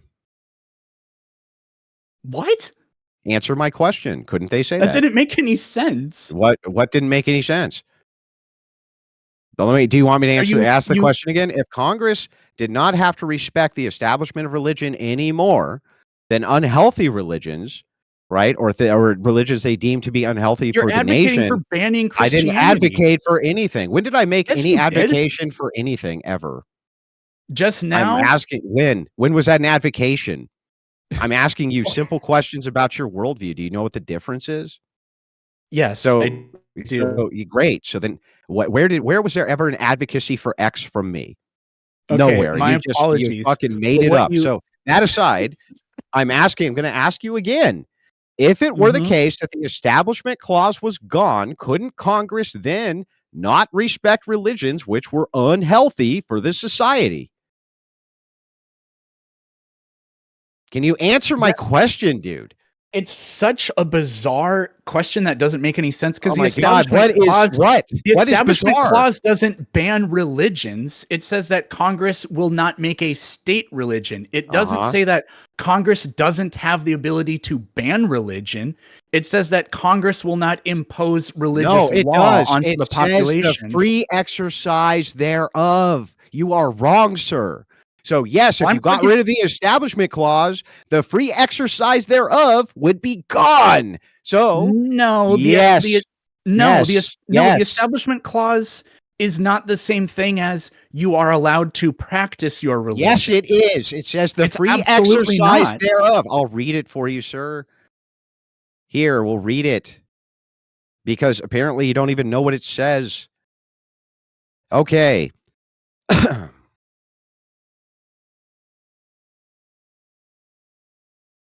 Congress shall make no law respecting an establishment of religion or prohibiting the free exercise thereof. Do you understand? The free exercise thereof. So if you got rid of that, they could prohibit the free exercise thereof, correct? Sure. So we would get rid of Okay, great. Oh, Christianity, wow, which you is just the answered a fucking STD question. religion in this Can we get you a country. medal for actually answering the question? So, yes, it is Jeez, indeed the dude, calm case. down. It is indeed. Well, dude, I have to pull the answers out of you because you don't want to answer them. This is what I was talking about by bad faith. So, real It's not quick, bad faith. it's bad faith. Just answer the questions, dude. So, then it is the case that if Congress then no longer had to respect the free exercise of religion, they could actually go through and stop the bad behaviors of bad religions, couldn't they? Yeah, which would be Christianity. Okay, so do you think that there's any other religions in the United States which are worse than Christianity? Yeah. Yeah. Okay. So then, if Christians were in power and stopped the free exercise thereof of those religions, wouldn't that be good? No, I don't think that would be good. Oh, okay. So then, when you say shouldn't, Christians shouldn't be in power, right? Never You're said that. that's your whole claim. Your whole claim No, is that it's that Christianity shouldn't be Christianity in shouldn't. government. And you completely changed it by saying Christians shouldn't be in power We're or saying the same Christianity thing. shouldn't be in power. You No, think no, what's the we're absolutely semantic not. distinction? What's the semantic distinction? Because what you're talking about, Christians shouldn't be in government, means banning people that practice a certain religion from serving in government. I don't believe in that. No, no, no, no. It's them No, no. The imposing semantic their. distinction between power and government. Clearly, if Christians have governmental authority, they have power. Like we're talking about the same thing. We're not talking past each other here. So the thing is, very quickly, because I only have so much time, if it is the case that Christians shouldn't be in government, but if Christians were, That's that not what my claim. your claim isn't that okay? Christianity shouldn't be in government. Yes, yes. Okay, so wait a second. So if Christians are in government, Christianity is not in government. I address this earlier because I said if a Christian serves in government and their beliefs overlap with the current structure of the Constitution or whatever, then there's no problem with that because the Establishment Clause doesn't say we will ban or we're going to do the opposite of all religions because I Okay, mean that then would just help be me. stupid. Okay, bro. So anytime Christians then who utilize their normative ethical authority for things like abortion in government, that's wrong. Um, They shouldn't if do they're that. if they're imposing their specific religious beliefs on other people, then that's a violation of, I think that creates dysfunctional governments. That's a violation of the First Amendment. Even if you argue that we could just get rid of the First Amendment, I think history shows us that creates dysfunctional governments. Yeah, and hang on. No. This Government's doesn't not make, bro. supposed You to got be to back dysfunctional. way. Okay, we got to back way up. Real fast, Okay. just under 10 minutes remaining. I did add about a Okay, minute great. and a half I for appreciate it. clarifications. Okay, so just problem. very quickly, Mr. Peterson, if the Supreme Court justices are Catholic, and a lot of them are now, and their interpretation, they're interpreting the law, right? They're also using part of their interpretation is going to be their normative ethical framework, because that's how interpretation works. Mhm. If they're using their Christian normative ethical framework, do you actually have a problem with that? So if I had a problem with that would mean that I would just have to ban Christianity, but that doesn't actually make any sense. A Christian, we went over this earlier, anybody can believe whatever a Christian believes at the same time. So we can't just ban them from serving in government. That just wouldn't make any sense. Then your Even whole if- proposition's destroyed. If the idea is No. Christianity shouldn't be in government, but Christians can go in and rule based on their normative ethics, then you don't have a claim. Your claim's destroyed. Listen, I'm just going to, I'll give it to you in premises. I'm going to give it to you in premises so that you understand, right? Christians should be allowed in government. True or false? True. Christians in government should be allowed to reference their normative framework when making decisions in a governmental role. True or false? Not exactly true. What does that mean? Because they can believe in things that are in congruence with the Constitution and with everybody else in general, and that can happen to be something Christians believe in. They're not the only ones that believe in the golden rule. But they can amend the for example. Constitution. They can just amend the Constitution. And then if they do amend the Constitution, they can, any of their normative framework, they followed your entire law. Yeah. Exactly. Right? Yep. So then why shouldn't they be allowed to do that? First of all, because as I've said a whole bunch of times, I think it creates dysfunctional governments. But this would also lead to potentially Andrew Wilson being subject to whatever the Pope says, because maybe that's the Christian framework we end up with, but you reject that. So according to Andrew Wilson doesn't want this to happen. What are you talking? What kind of weird straw man nonsense is this? According to Andrew Wilson, he doesn't want the Pope. And what the fuck are you talking? We're talking about you and your view, not Andrew Wilson's. You had a chance to grill Andrew Wilson's view. Your view, sir, is that it's perfectly acceptable for Christians to change the Constitution if they are elected by their constituency. Yes or no? Yeah. Okay, so then if Christians who are elected by their constituency change the Constitution in order to allow Christian stuff, whatever you think that is, how can you possibly say that they shouldn't be able to do that when this is the proposition itself, that they shouldn't be in government, yet they should be allowed to go in and change every facet of government? That, sir, is its proposition and its negation, an actual contradiction. Because it creates dysfunctional governments. And the other thing is, like, it's a totally functional government, dude. Totally functional. What do you mean? It's following your rules. Christian go in, they change it via an amendment, and then they rule based on the changed amendments, which is exactly what you claim we should be doing. It's like calling fascism a functional government. It was a functional government. That doesn't mean that I accept it or that I think it's good. But your whole claim here is like, it's dysfunctional to not allow Christians to serve in government. It's it's dysfunctional to not allow Christians to serve in government.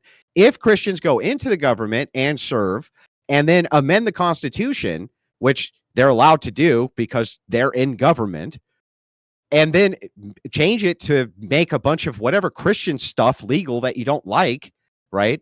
They're literally following your very process. So your proposition is Christianity shouldn't be in government, but its negation is, yes, Christians should be in government and should be allowed to change the amendments in government so that, yes, they should be allowed to do this.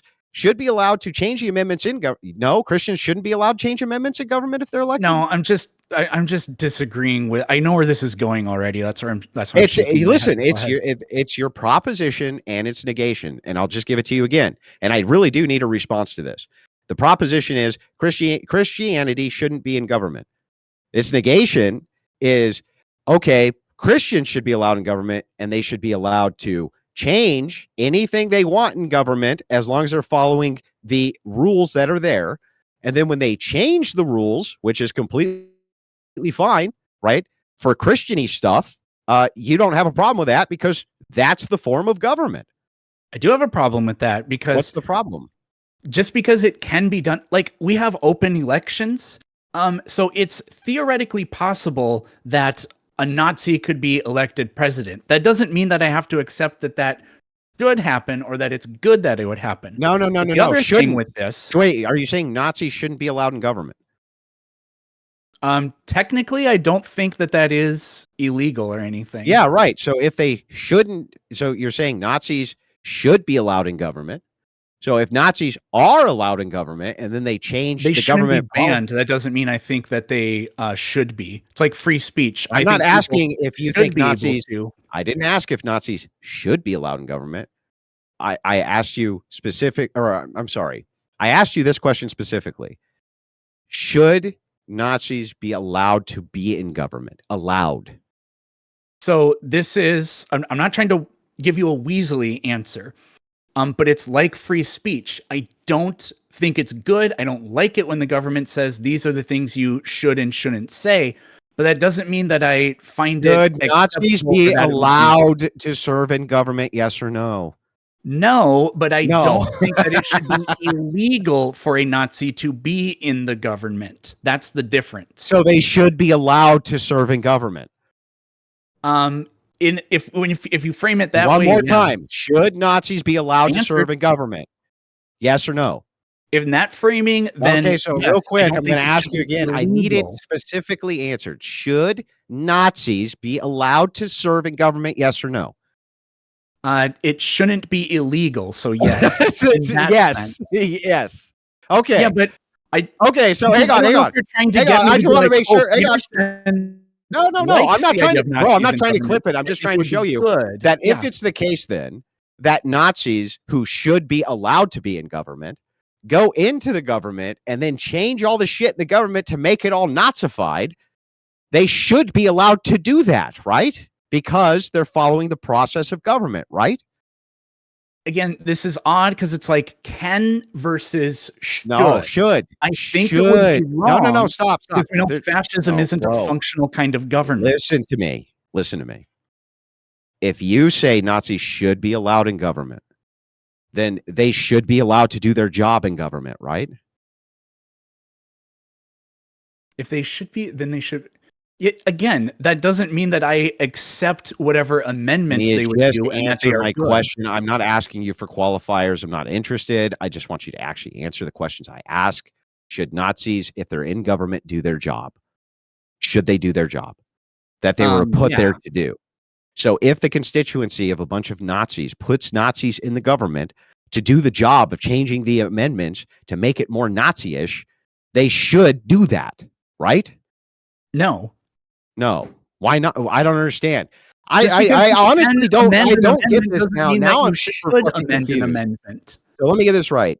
I'm not asking for the normative ought of whether or not you think the amendment's good or bad. That's not. I don't care if you think the amendment good or amendment bad. Only if you think that Nazis should be allowed to change the amendments to make shit more Nazi. Should they be allowed to do that? So in other words, if not if you want a functional government, if 2/3 of the states elected Nazis and they went to Capitol Hill, okay, and they said, hey, we want a new amendment that says there's going to be a new Third Reich, right? Somewhere. I don't know how they phrase it, okay? They should be allowed to follow the process of government. Not, is the amendment good or bad? I'm not asking that should claim. Only should they be allowed to do that based on the prescription of the government that you advocate for? I guess technically, yes. That doesn't mean it has my endorsement or that I think it would be functional. Perfect. I'm not saying you endorse it, bro. Yeah, I know. I'm not saying you endorse it. Yeah, I Listen, know. There's a so minute and a often half remaining. okay, very quickly, very quickly. Then this same logic would apply to Christianity. Should Christians be allowed to serve in government? Yes. Should, if they're there, should they do their job based on what their constituency wants? Yes. And if they follow all of the laws in order to make Christian stuff, they should be allowed to do that. Also, yes. The proposition is now negated. This is a performative contradiction you've been caught in because when you say Christianity shouldn't be in government, however, Christians should be allowed to change government to make it into Christianity, you negated your own proposition.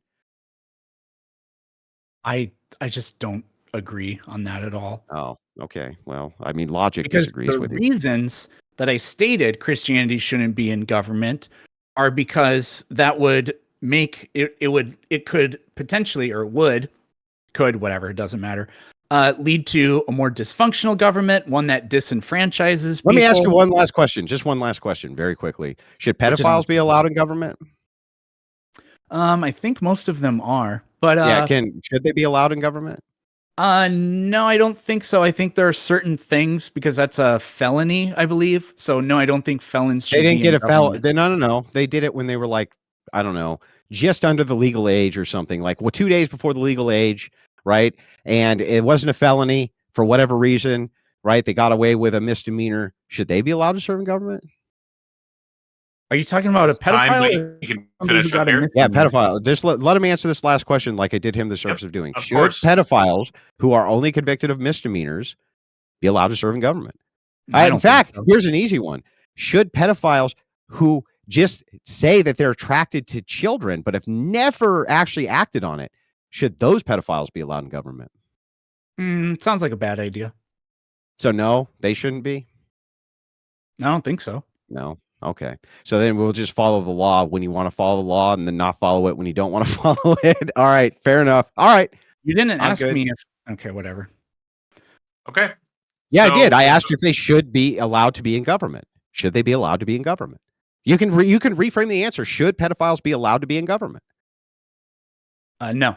No. Okay. Well, then you're just only applying the law when you choose to apply the law. Thank you. Okay, so with the question and answers, what we'll be doing is we'll be going through questions. I got a list of questions on the YouTube. We'll go through that. Also, if you are not on the server yet, join discord.gg/politics. Once again, discord.gg/politics. And you can join the live chat and actually raise your hand and engage with them with a live question. I can set the timer for 30 minutes if you guys just want to do 30 minutes. Or if you're okay with taking more than that, we can just go by air and then we'll move into the conclusions. Well, After very, that, very quickly, Taco. I did want to say very quickly, I know that was a very aggressive cross-examination, but I don't hold any bad feelings towards you, man. Right? This is a debate. My job's to represent my worldview the best that I possibly can. And so, yeah, I'm always aggressive in cross-examination, but no hard feelings there. No, I mean that was by far the chillest Andrew Wilson debate that's ever taken place, I'm pretty sure. So Oh no. And No, fine. Go ahead. at least that I've ever seen. Yeah. cool. And once again, that's discord.gg/politics. Do you guys have any questions about how we're going to do the question and answer? If not, I'll just go over the basics with it. No. Cool. So the program here, we're going to pull people up. You guys will get a question. If you need to clarify something, that's fine. There's a lot of people that have questions, so let's try not to ask 4 questions back to back. If you want to raise your hand again later, you're welcome to if they're willing to give us some time. Do you want me to set the timer for 30 minutes, or are you guys all right with going until whenever?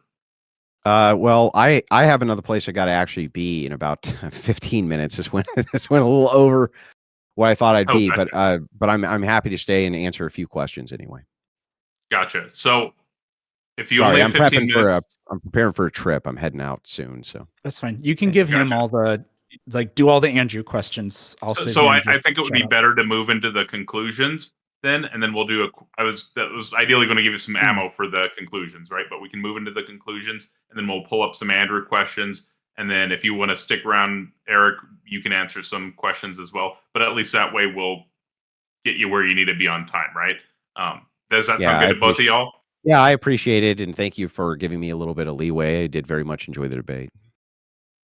Yeah, and there was a lot of clarifying in the first one, so I wanted to make sure that we were addressing everything appropriately, right? But with that being said, we'll go ahead and move into the conclusions then. The affirmative is going to go first. So, Planet Peterson, that's going to be you. And then, Andrew, you'll do your conclusion after. You'll have 5 minutes for each of those. And then I'll try to pull up some Andrew questions. And then, Eric, you can answer some questions as well. Sure.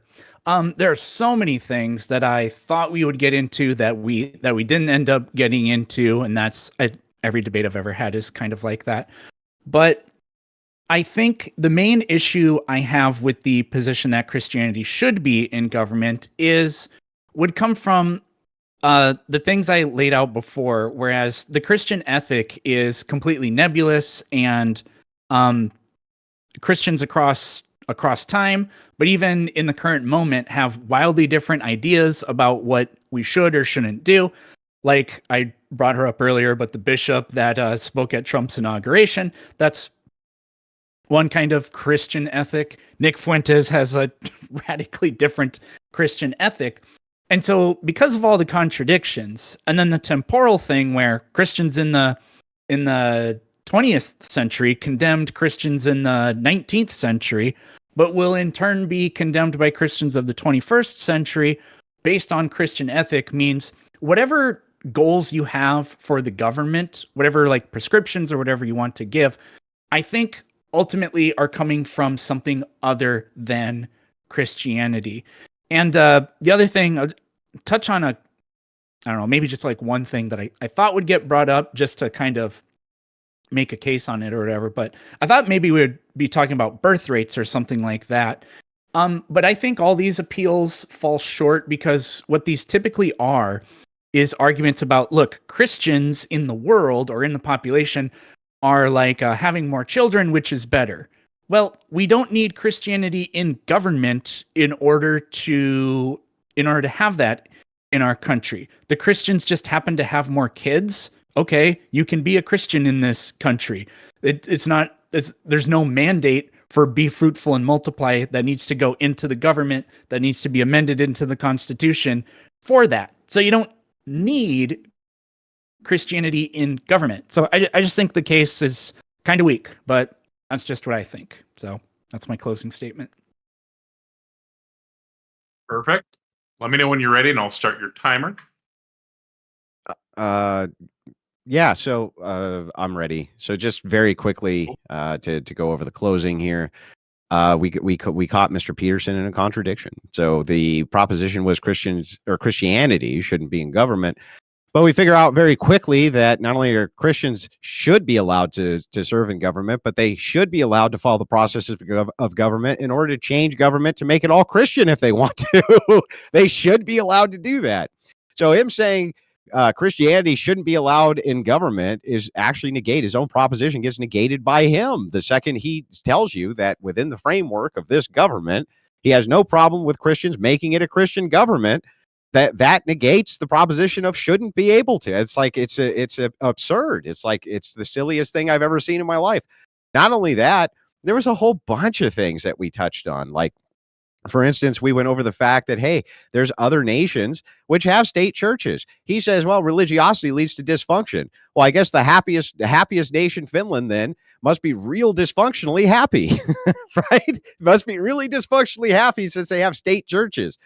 And now, to kind of give some leeway and credit to him, it does remind me of a great joke, which is, you know why it's the happiest country is because all the sad people are already off themselves because it's so cold and dark. But I just thought that was a, kind of a funny observation. But back to this, there was a ton of things. We got into the normative framework of ethics, which he brought up. I didn't even bring it up. I was keeping it on topic. I don't even think he understands what Christian ethics are. Or that it's not a no true Scotsman fallacy at all. If you say, oh, those people violated this ethical purview, and here's why, based on A, B, and C, you saying that this person who self-IDs as the thing violates the actual values of the thing is not a no true Scotsman fallacy. It's totally absurd. if that was the case, then anytime a secularist ever did anything wrong, we just say, well, look at what secularists do, right? It wouldn't make any sense at all. There would have to be in utilitarian ethics, for instance, it would have to be, well, there's X amount of negative utils, and I believe in that, but I'm causing negative utils. Another person would easily point to that and say, well, then you're violating utilitarian ethics. It wouldn't be that, well, there's no true utilitarian, right? That wouldn't make any sense. It's not a no true Scotsman fallacy. He doesn't know what he's talking about. There was a whole bunch of times, in fact, like you should stick with science, man. Maybe philosophy is not your jam, but ultimately on this, yeah, you got wrecked pretty bad. You did. I mean, you did. You got wrecked pretty bad on this one, man. Are you And ceding the rest of your time? nope. I'm going to finish up with this. Oh. Remember, he also said Nazis should be allowed in government. Pedophiles should be allowed in government. All these people should be allowed in government, right?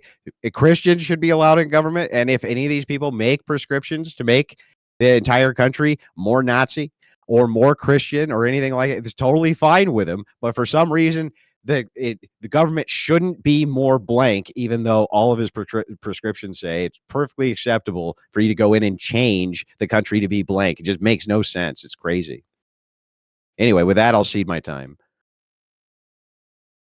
Perfect. And so we'll go ahead and ask a few questions. There is, I'll avoid that one. So let's go ahead and pull some people up real fast. I'm going to basically filter for Andrew questions initially. So D-Dan, I see you up first. You lowered your hand. Abysmo, I'm going to pull you up. If it's not an Andrew question, we'll put you back in the queue. It's not an Andrew question. You can put me back in the queue. Perfect. Vince, who's your question for?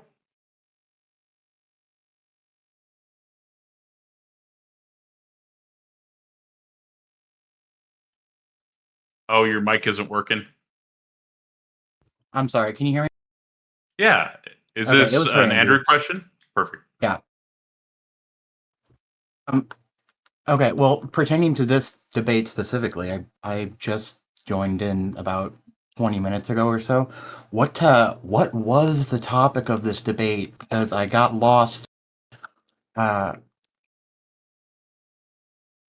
that's for Andrew. That's for Andrew, and that's a positive question for Andrew because I didn't understand a thing that Mr. Planet was speaking about, but maybe that's just a biased question. But that's just that was my question because I got lost, so I wasn't 100% sure. The topic was you should have been here early enough to figure out what the topic was. That was. I apologize. Yeah. No, but really, I mean, I was listening to the concept about the letting Nazis be in government versus like how would that be even close to allowing Christians to be working in government? Like, was that supposed to be? We're just checking for consistency to say if right. You, okay. What would you that's what I allow? figured, What wouldn't you allow? Yeah, it was just a basic consistency check. That's all. No, loved it. That was awesome. And he was consistent. I mean, he was consistent on that point. To be fair, that's the craziest part. Yeah. Yeah, it is. Anyway, have a good one, man. Thank you, Vince. And then we've got Zanman or Zanman. Is your question for Andrew? Yeah, my question's for Andrew. I just want to say, fastest growing debate channel on YouTube. Shouts out. Have a good night. All right, you too, man. Thank you. Yeah, I watch you every day. Well, glad to have you over. Glad to have you over on the Crucible team. You have a great night. You too, brother. Thank you. Bye. Thank you, Zanman. And then Grandpa Fiddlebone. Is this for Andrew? Hello. Yes, this is for Andrew. Andrew, do you feel bad for your opponent after nights like this? Nope, they deserve it. All right. Good, guys. Have a good night, man. Thank you. Then I'll come on. He's being a good sport. Like he's being a good sport. He's like laughing and chuckling, and he's like trying to have a good time. Like if you can't laugh at yourself because you didn't even mean it. If you can't laugh at yourself, if you're that sanctimonious, then just like, oh, what a miserable life. That's true. If you can't laugh at yourself, who can you laugh at, really? Then 8-Bit, do you have any questions for Andrew? For a question?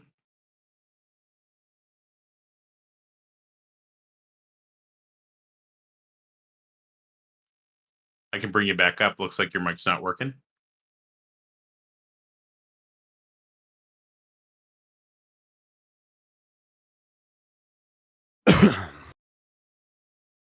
Well, look, I got the hard cut out basically at 11 here, guys. I really do. I gotta pack up for this tomorrow. I really do appreciate the debate very much. Taco, I think there's like 7,000 live on my end, and same to you, Mr. Peterson. If you guys want to go ahead and shout your channels out, you can go ahead and do that. Yeah, mine's Planet Peterson, and I'm gonna keep streaming and take super chats. So Andrew, if your guys want to try to do their worst, they can come and check it out if they feel like it. But yeah, thanks for coming. I know let's do a round 2 with Taco moderating on the same topic, so we can get to these other things. Like, you want to do a round 2? Possibly. I'm gonna be flying to South Dakota next week for a while. Yeah, I mean, like next month or something, you know. I'm not against it. It's I can't think that far in the future. So okay, man. Well, no problem. Taco, thank you for hosting. Why don't you shout your YouTube channel out too? Sure. Well, first off, everybody should join discord.gg/politics. It's a great debate server, and we were Is all Doobie excited. still in charge over there? Yeah, he's still the owner of it, and we Yeah. were all super excited to have. He keeps on telling me he's going to retire. He every time I talk to him, he's like, "I'm a month away from retire." I'm like, "Shut up, Doobie. You're never going to retire, bro. Just stop." Tell Doobie that Andrew Wilson said he's coping about retirement. Okay. Okay. All right. I'll let him know. But yeah, no, we're all excited to have you here today, and it was a pleasure just having you on stage and in front of everybody. I'm sure everybody's super excited. I had tons of DMs ahead of time saying how awesome you were and excited to have you here. You have lots of fans here already, but everybody should join discord.gg/politics. You should. It's a very good place to cut your teeth when it comes to debating. I've been in there a bunch. I'm personal friends with the owner of Politics, Doobie. He's a hell of a guy. Very, very smart. He can argue any end of any position. It's very annoying to me. But yeah, you should join over there. I'll get a link down too in the clips and stuff, man, to make sure people go over and visit Politics for you. And then what about your own channel though, Taco? Yeah. And then I was going to get there. I just wanted to plug the server, right? But I'm building a neutral debate platform. I also do some atheist content as well. But I'm getting more into the debates. It's youtube.com/@realbreakfasttacos, or you can just hit breakfast tacos atheist in the search bar and it'll pull it up pretty easily. If you type in breakfast tacos, you'll just get a bunch of how to make breakfast taco videos. And yeah. Do you have time for one more, or do you have to go? It's got to be very quick, man. Cool. F-bomb is your question for Andrew?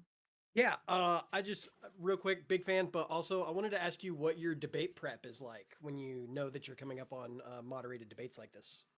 So it's really funny because I prepped for this debate for weeks. Well, when we first knew what the proposal was, I think it was like 2 weeks, something like this. And yeah, I dove in, but I take every opponent seriously. I take every debate seriously. I don't underestimate anybody. That's how you get your ass kicked in a debate very quickly. So yeah, I mean, I dive in, and I watched a lot of Planet Peterson. I do like a lot of his. I like a lot of his style, especially when it comes to like let's say some positive things, right? He has a certain style about him where he doesn't get ruffled very easily. He tends to beat up on the flat earthers a lot, which is kind of funny, right? And he tends to beat up on science deniers a lot. And he doesn't, interestingly enough, I do think he gives way too much kind of credit to psychology, which annoys me. But other than that, like for a secularist, he's all right as secularist goes. You know what I mean? I thought his arguments were kind of standard for secularist arguments across the board. I don't think he did too bad. I lost my career because of cancel culture, which I'm against. So we should be frenemies. Yeah. Well, I like the idea of a frenemy more than I do an enemy, right? So yeah. I have no bad blood. You'll never see any harassment. from the Crucible. We just don't do that. We might fuck with you during a live stream when we're debating, but like you'll never get harassment from this crew. So Nice. I hope you guys enjoyed yourself. Thank you so much. With that, I'm going to get out of here. Have a good night, Taco. Thank you for joining us. Have a great one. Yeah, you too, man. Can I? We'll pull you back up in a minute.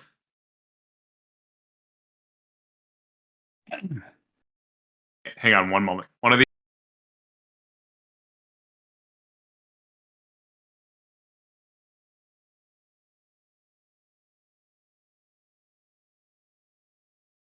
I don't know what happened.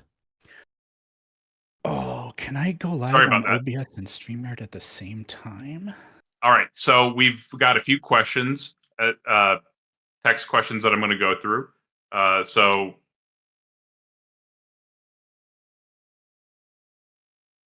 this is from Jim Bob Eric. So if Christians legislated welfarism from a theological position, would it be wrong because of what informed the policy? I would just reject their premise. Okay. Yeah. And then from Philip Drew, the entailment of RMV and G religious thought from removing religious thought from government is that you need to purposely legislate the inverse of all religious prescriptions. Christ said not to do whatever murder, then legislate you must. No.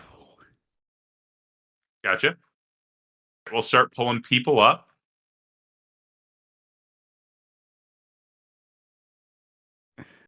We have Abismo. Thanks, Taco. Really appreciate it, man, for handling the queue. Do I just call you Planet or can I call you Eric? Eric's fine. Okay, hey, what's up, Eric? I have 3 questions. First 2 are like really fast, okay? So during your cross-examination, you asked Andrew about his position on theft. Do you mind if I ask you if you believe that in the case of theft under circumstances of need, would you consider that strictly speaking theft?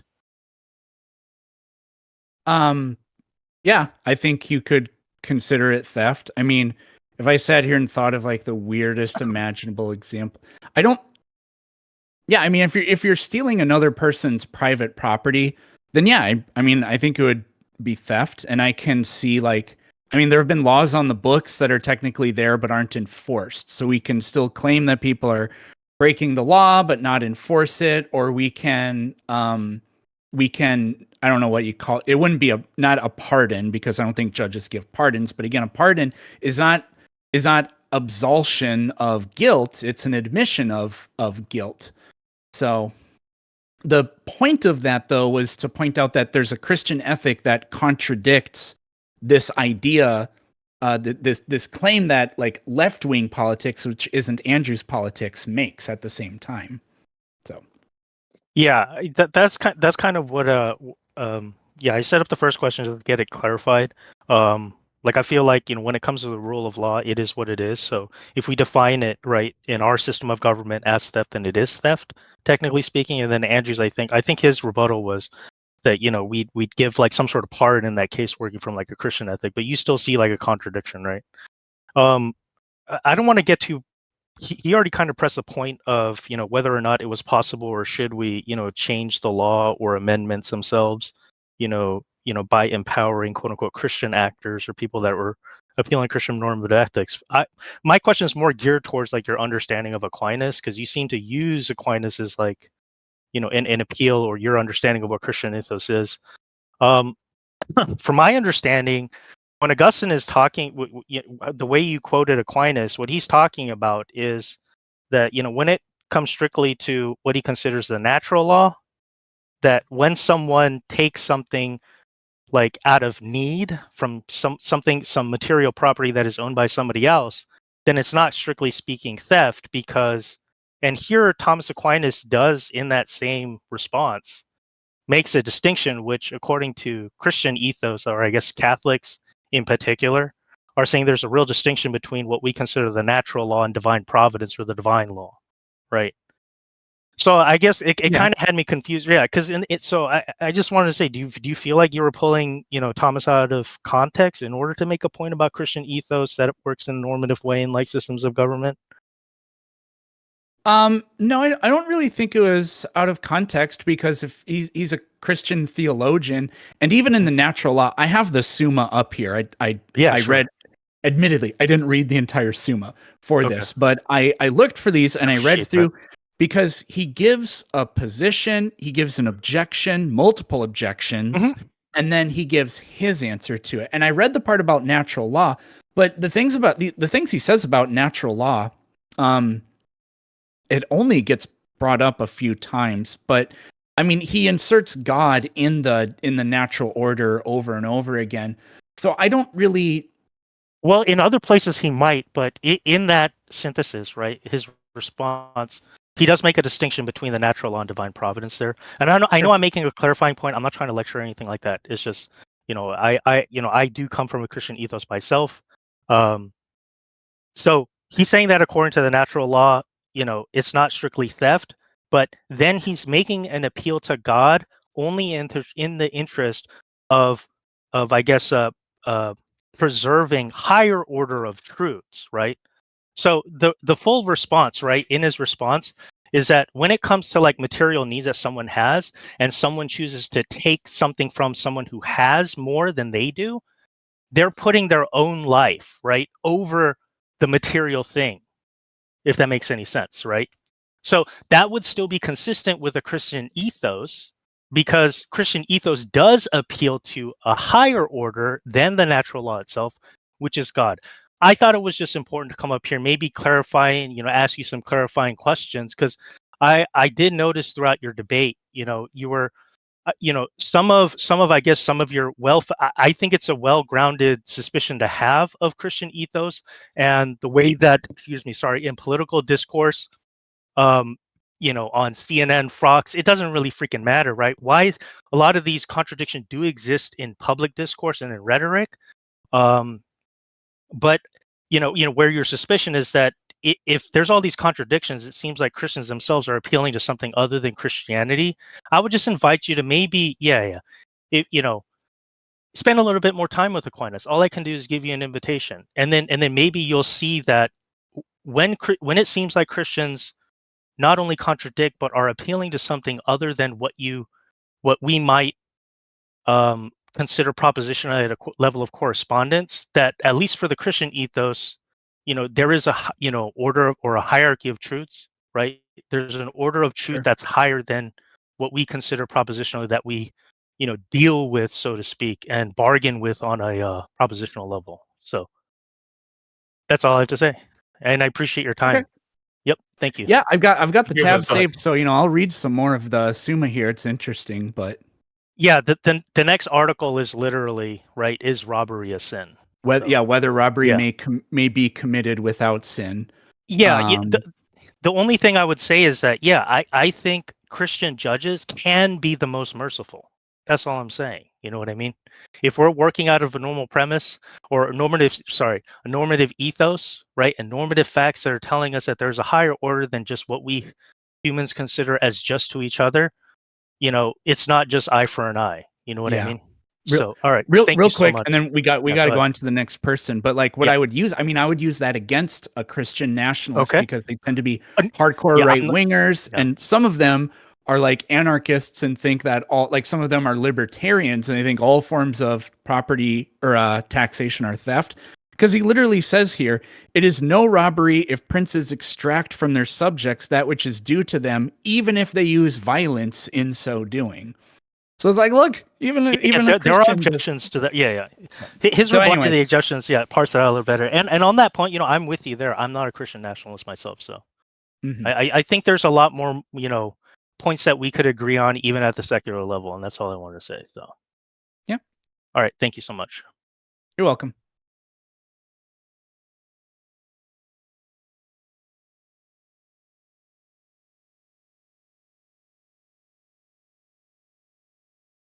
And then we've got Ridley.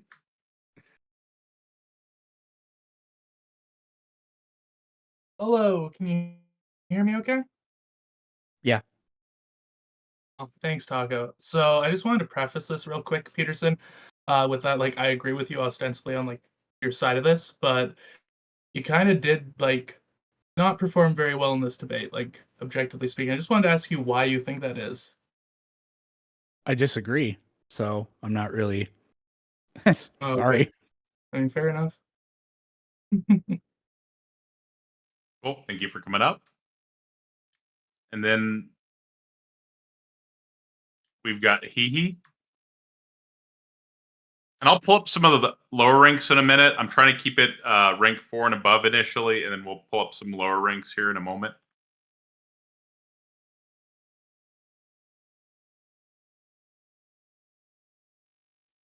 All right.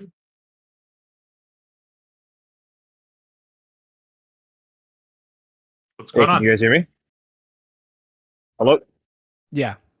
Hey, so I actually think you did a pretty good job there. I'll be honest with you as well. So, my question to you though is, so it seems to be the little caught up, at least from my understanding, is that your objection in terms of the whole Christianity shouldn't be in government is very technically speaking, in terms of legal framework and all that stuff. But my understanding is, or my question to you rather, is from a moral perspective. What's your would you don't actually have an opposition to Christianity being in government? No, I do, because I think the arc of history shows that Christianity had a much more significant influence in government in the first 150 years of this country's history, and it immiserated quite a huge number of people. So Okay. I do actually have an objection. Okay, but in what sense, so you would say that it immiserated people? In what sense would you say that?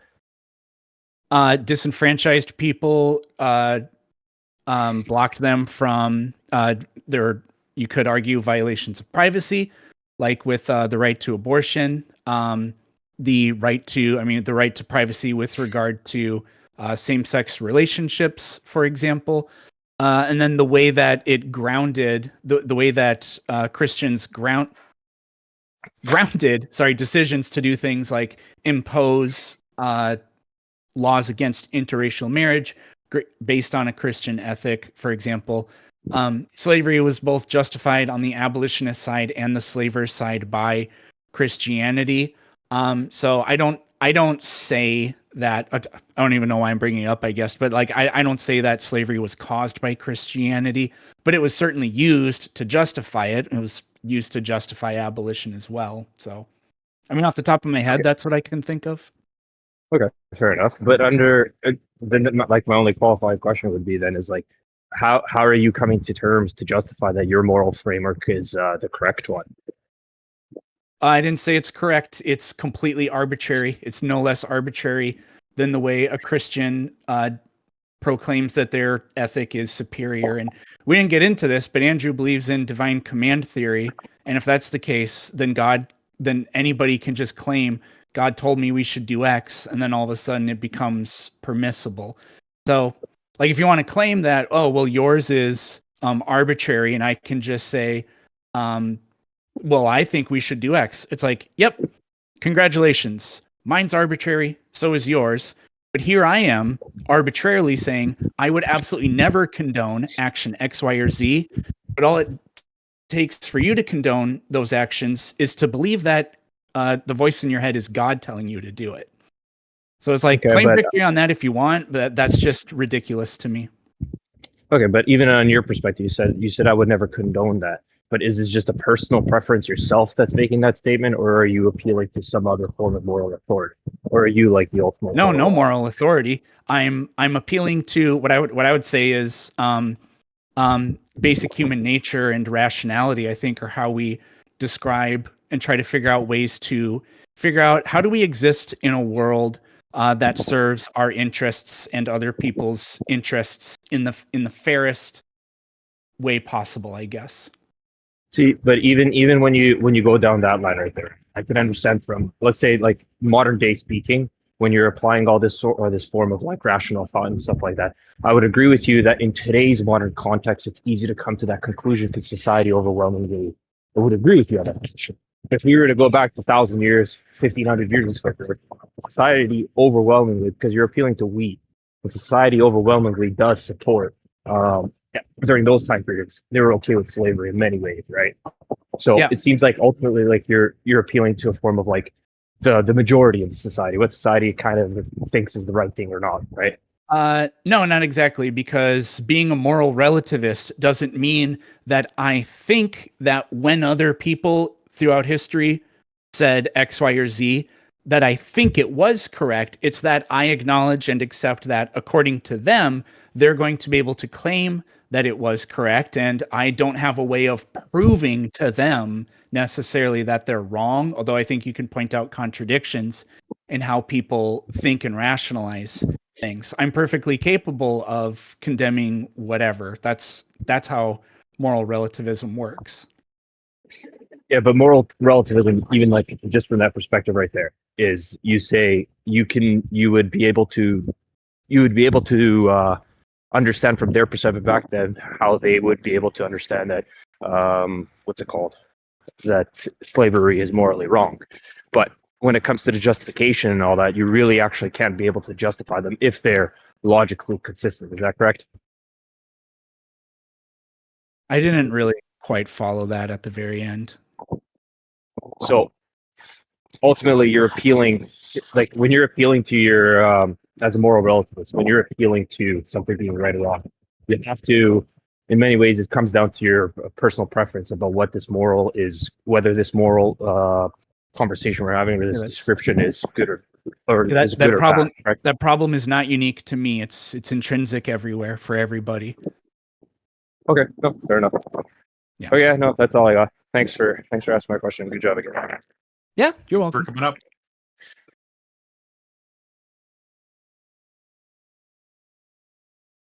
And somebody did send in a question and didn't specify who it was for. I have a hint this might have been for Andrew, but I think you might have an interesting take on it. So, libertarians often take a sweepingly broad principle and then awkwardly attempt to derive modern specific policies from it.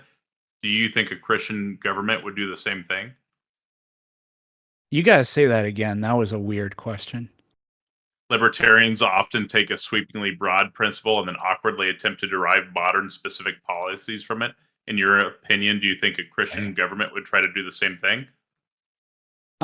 Yeah, I mean, because they would. Oh man, what's a for example, a Christian could. We actually see this today. Be vehemently opposed to abortion because they think all life is sacred, but at the same time accept IVF. But there are many Christians who say, no, IVF is literally the destruction of many human lives. IVF is equally as evil as abortion. And that's taking the initial claim that, all life is sacred, even a fertilized egg is a human life, whatever, and then making these broad generalizations, but it leads to conundrums like that. Gotcha. And we'll get to some more text questions here in a little bit. There's a lot of hands up for you. You have a lot Yeah, of I people know. wanting to chat with you. So I'm just going to go, let me see, in order from here. Yeah, I'm a hunter. Oh, what's up, Peter? Hello. I just want to say, I really want to try to keep it to one question. It's not an interrogation, not a cross-examination, because there's so many people. Okay. So let's do one question each. Can you hear me? Yeah. Perfect. Okay. Nice to meet you, gents. I understand I have one question, and I do apologize. It is a bit of a loaded one since I only have one. So, my question to you, Mr. Peterson, do you think that Christianity was involved in the founding of this country and is in the government currently? If so, why would you class it as a nebulous given the country has been around for roughly 250 years? Well, there are thousands of denominations of Christianity. That's the nebulous aspect of it. Do I think Christianity or Christian influence was present at the beginning, like the inception of this country? No, not exactly. The foundation of this country. No, not exactly. I mean, you kind of have to just say that. I understand and I agree that people like John Locke and the hell's wrong with me? I can't think of any Enlightenment thinkers other than John Locke off the top of my head, but they happen to be Christians, right? And they were the main influence for the drafters of the Constitution and the Bill of Rights and the Declaration of Independence. But I separate those ideas because people just claim that that is Christian ethics.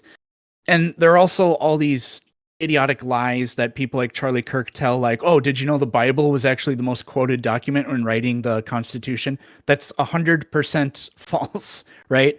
So to me, the thorny issue is separating things that Christians say from, oh, that means it was done by Christianity. And I just don't give Christianity the lion's share of the credit. But also, it's not like even if they happen to be a Christian, that doesn't mean that it's from Christianity necessarily either, because anybody can believe in the golden rule or whatever else. Okay. Well, I guess since that's my only question, I'll leave it there. Next time we have another one of these, I have a full list of questions if we can get to them. Yeah, I mean, I have a Discord. You can get in contact with me there, or my email's on my YouTube page as well. I try to talk to people as much as I can. Alrighty. See ya. Thank you. And I'm hoping next time we can get the so the goal with the Q&A was actually to provide both of you some ammunition for the conclusions, right? Yeah. And then we've got Stark. Hello, can you guys hear me? Yes. Yep. Okay, so I'm kind of talking about the debate. Most Christian apologists and stuff usually come from a place where the Bible is inherent and it's univocal. So drawing this back to my question, basing when we know this and they appeal to a Bible and a God, that's where they get their ethics from. And they try to apply that into the Constitution and law. I'm not really understanding where the debate went. So what I'm trying to ask you, Planet, was, were you trying to say that how do I word this? Because he's Christian, he has to adhere to certain ethics and certain views. So therefore, you don't think Christianity works because they'd have to appeal to certain views that might be illogical, like slavery or owning women or something. Well, So my main. I'm not. Oh, Okay, go sorry. for it. My main thing was I know Andrew Wilson's politics fairly well. And what I tried to set up for this was being able to demonstrate that Christianity has a very long tradition. And even, I can friggin' quote Jesus and demonstrate that, Andrew, your political ideas, that you may find Christians that have these, but there's a huge tradition of almost the exact opposite of what you believe in, being part of the Christian ethic. So when you try to say that, because Andrew wants Christianity in government because there are things, and I didn't get to ask him this question. I wanted to ask him, what is it that our government is doing a bad job of that you think Christianity could fix? But the main point was, because Christianity is on both sides of that, ultimately, I think you have to appeal to something else. Yeah, exactly. So according to Andrew, it doesn't even necessarily have to be Christianity. But also you'd have to be appealing to all the other doctrine that comes with it. Like you can't just pick and choose when to drop your theology and stuff. Like by saying and claiming that slavery is immoral, you're adherently going against the Bible. So you can't just like pick and choose what to use from everything is arbitrary whenever you're doing this. So I'm not really sure on. I'll make this quick because I want other people to go. So getting back to the topic, that's why I was like kind of lost, because you set it up in a place where people believe in equality, et cetera, and then we went into Christians being in the government equals I win. I don't know. It's just weird. I don't know what I mean, I tried to address that because my whole point is governments are normative frameworks. Exactly. And I think my car analogy was good. It's like, look, let's say you want to win the Daytona 500, and one person says, yeah, I'm going to throw nails into my engine. You're not going to win the Daytona 500. Yeah, but I own the car. I'm allowed to do that. So Yeah. are you saying Also, I when you shouldn't called, do that? yeah, You can do whatever exactly. you want, but you're not going to win the Daytona 500. And then the last thing I That wanted to was- say, yeah, but when you called wealth distribution like the basic economic principles, when you said that's normative, like I just face palmed and I was just like, yeah, I already know where this is gonna go. But anyways, yeah, you did pretty good. It just got a little bit off topic in my opinion, so I'll let other people go. Have a good night. Sure. Thanks. Thank you, Stark. Then I we've mean, I want got to give myself an A, but it went okay. we've got Duck McStuff stuff. Duck McStuff. I like it. Mm,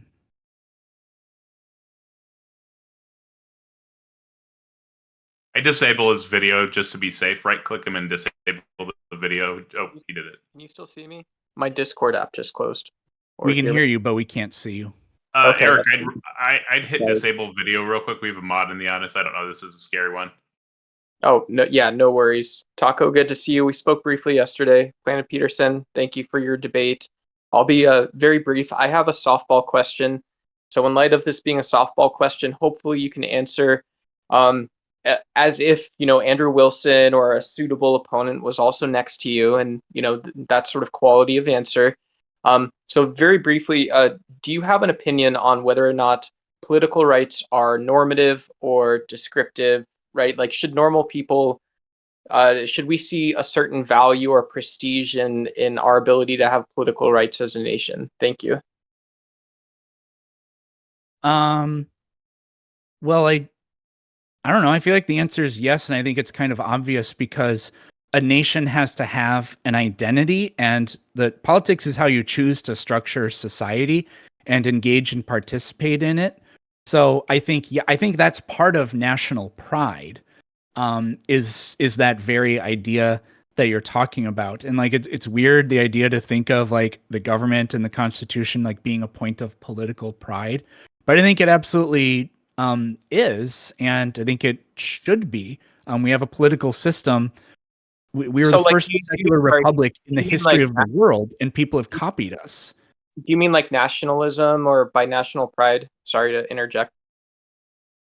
Yeah, you can call it nationalism. I don't find that intrinsically to be a dirty word. It's used by people that I disagree with fundamentally on quite a lot of things, but whatever, just call it patriotism. It means the same thing. All right, yeah, that was my only question. Thank you so much for your time. Okay. Taco, I'm going to get water. It's only going to take me like Oh yeah, no rush. I get 15 it. We've been seconds. sitting down forever.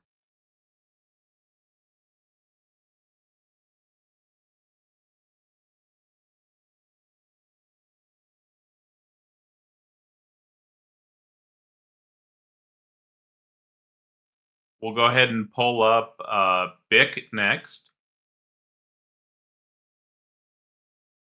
Hello. Hey, I can hear you.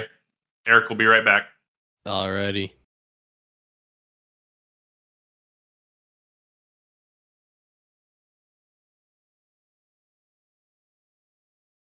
Everybody in the YouTubes, make sure that you're joining discord.gg/politics.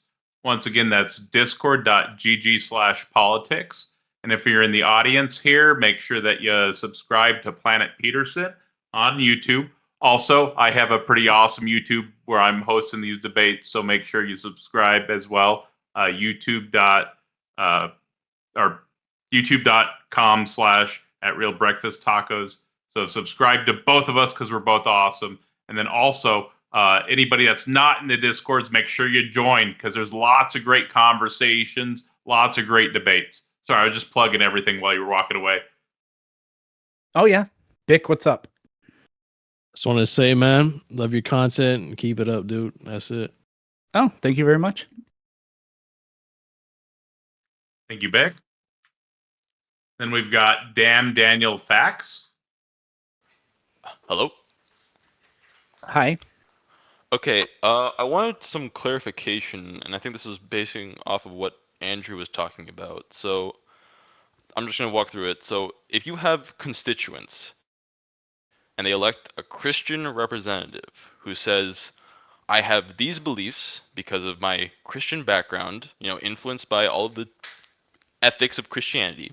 They go follow all the rules of government to get elected. They go in, enact, enforce, judge laws that follow their Christian beliefs and that their constituents approve of. That's fine, but somehow Christianity shouldn't be involved in government. It's fine as long as they're not violating the Constitution. So, again, from the title that I saw, it was Christianity should not be involved in government. But Yes, if which is not the same as Christians shouldn't be involved in government. And yes, Christians say, I'm doing this because I believe in, I'm grounding this in my faith or whatever. As long as it's in line with the Constitution, then I don't see any problem and I don't think it's a contradiction. I mean, I could just reject their premise. Like, yeah, I mean, you say that, but that's not really the case. I just don't understand how it can be separated, because if Christianity influences the decisions of the constituents and the representative, and they use those ethics to enact, enforce, judge the laws that apply to all the constituents and all the representatives and all the nation, how can you separate the Christianity from the government? Because if it's, I don't know really what else to say other than if it's not violating the Constitution, then I don't see any problem in this, because we don't have what the First Amendment also does is we don't have political tests for holding office. There were, the original states did that. There were states that said you can only be a Protestant and be a member or whatever. And I think that's wrong.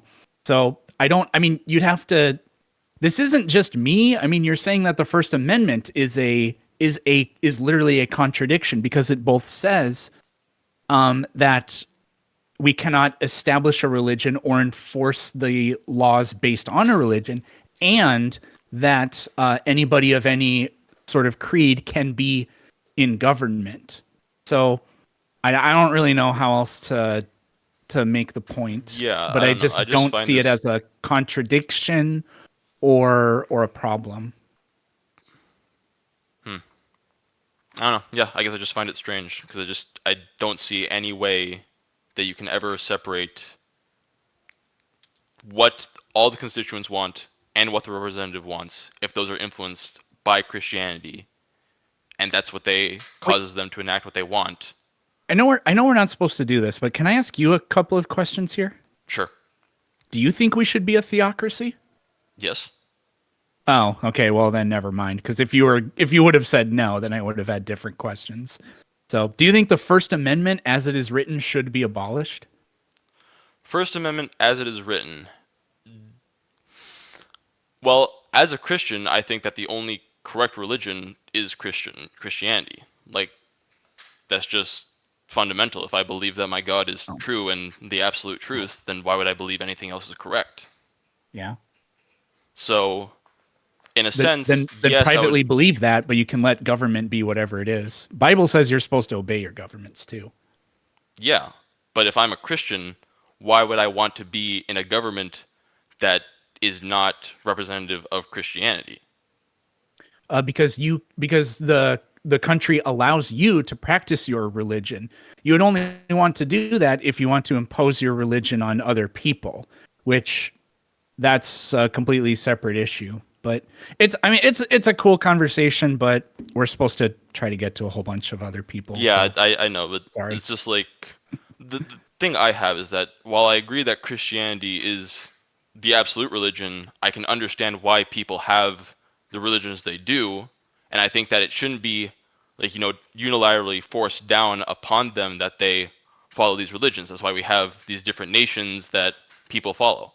But I think when you get to the point where it's multiple people in the same country having different religions, that's when things start to have problems, because you have, I'm sure you've heard the transcendental argument for God over and over, and how that can differ from people who have polytheistic beliefs, and how that the question of what moral relativism is, what is moral superiority, you have these differences where it's like, take abortion for example.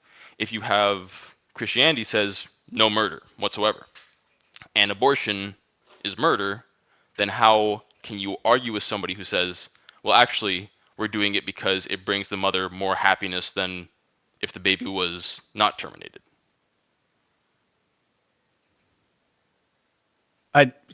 Sorry, I mean, I heard you, but I wasn't really prepping a response because we're supposed to try to Yeah, get no, to all the other it's just, people. I think my view is just You that ready to move on it's then?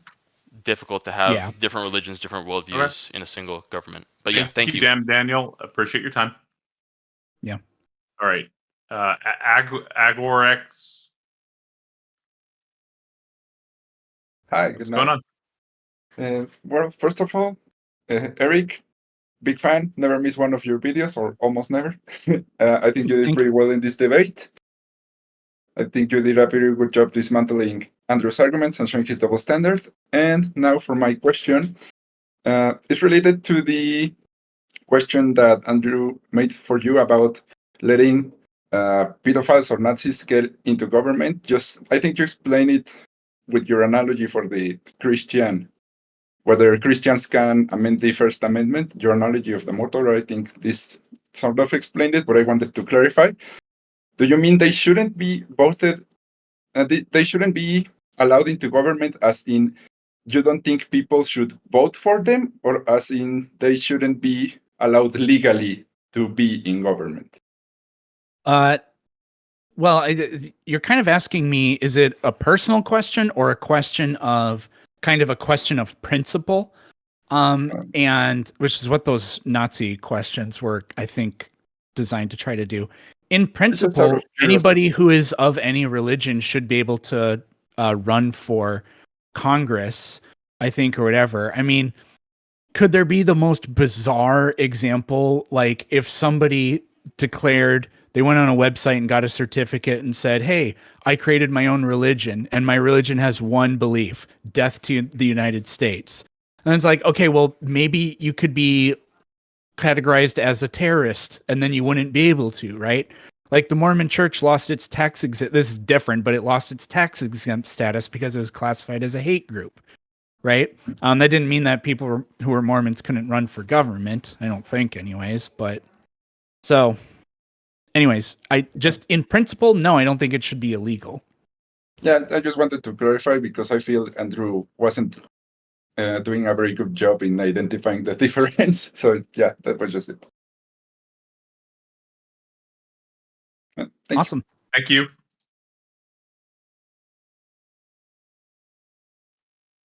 And then we have Mishi9898. Hello. Question. Has our understanding of evolution changed and will it change in the future? And if so, why would a change in our understanding of Christian ethics be in any way problematic? Well, if you hold the position that the ethic that you possess is objective and absolute, then that means that it doesn't actually change with the times. What that would be indicative of is people retroactively sort of grounding whatever their personal preferences are in a separate belief. I mean, we know that people do that. That's been known for quite a long time now at this point. Yes, but it's a difference if the understanding changes or the actual ethics behind it. So if ethics are objective, then they don't change and just our understanding changes. And if you hold the view that it's basically the same as understanding of reality, then it doesn't change. Taco, can you rephrase that? Because I didn't understand like what I'm supposed to be addressing there at all. You want to restate that, Mishi? Do you or Taco? Did you understand it, or am I like I'm asking you? Am I stupid, or did that not make a lot of sense?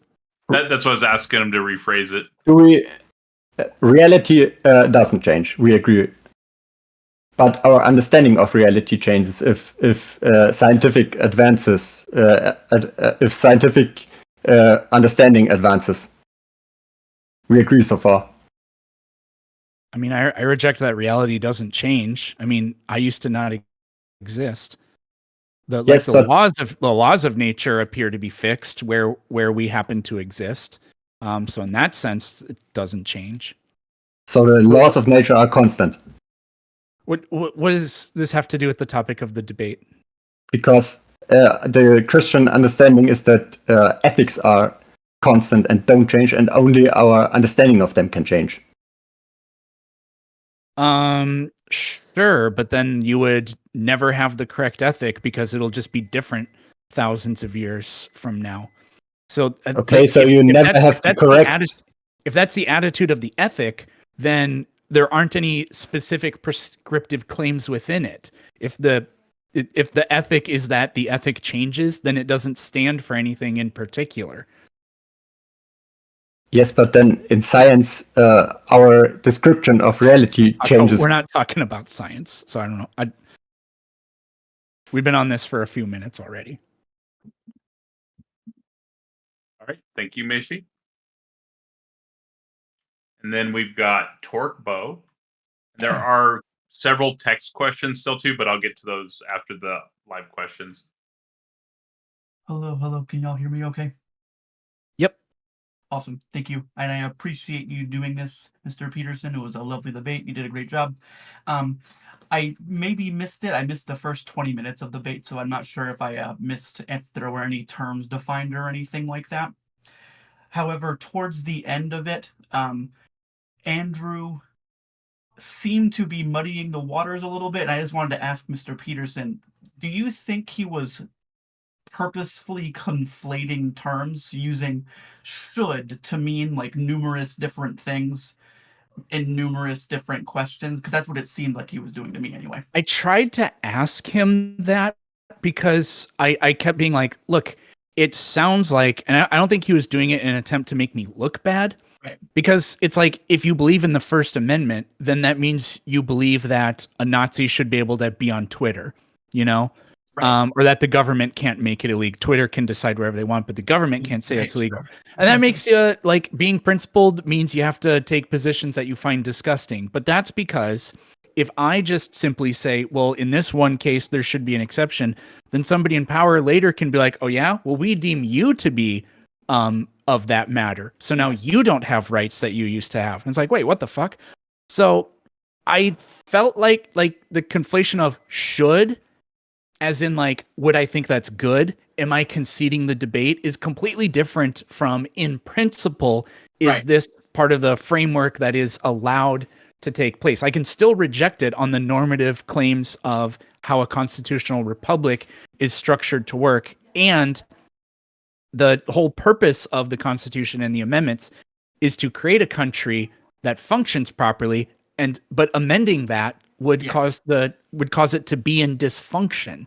So it's normatively just false. So yeah, I completely agree, and I think that's what he was trying to kind of almost pin you on by bringing up like the Nazis and the pedophiles and things like that. And I think you navigated it as well as you could. Though I don't be careful know with the P word on purpose. It just seems kind of purposely confusing though. P but word. yeah, you did a great job. Thank you. Thank you. I'm not talking about you. Never mind. And then Galadrim. Okay. Hey, can you guys hear me? Yes. Hey, yeah, I think you did pretty well in debate. And you guys might have just touched on my question, but I feel like towards his cross-examination, he kind of mixed up the use of should versus can. Yeah. Like his whole argument seemed to be that Christians can theoretically get enough power to, take over everything, change everything to their beliefs. But the question was whether they should or not. Did he ever give one reason why Christians should get involved in government and do those things? No, I kind of wanted to talk about that if we during my cross-examination, it was one of the things I wanted to ask him, which is what is the government not doing a good job of that you think it should, But I mean, yeah, so I don't know. Yeah, I think that was the only thing that was frustrating to me watching. Like, I think we could have maybe touched on that more. Like, what You know what's specifically crazy? should happen in your scenario, you know? During his entire cross-examination, he only asked me 2 questions the whole time. I thought that was kind of wild. I was ready for a slew of all kinds of things, but we literally only talked about 2 things. Yeah, and he kind of switched it up to where he was focusing on whether Christians can be in government or should be in government rather than Christianity as a whole. Yeah.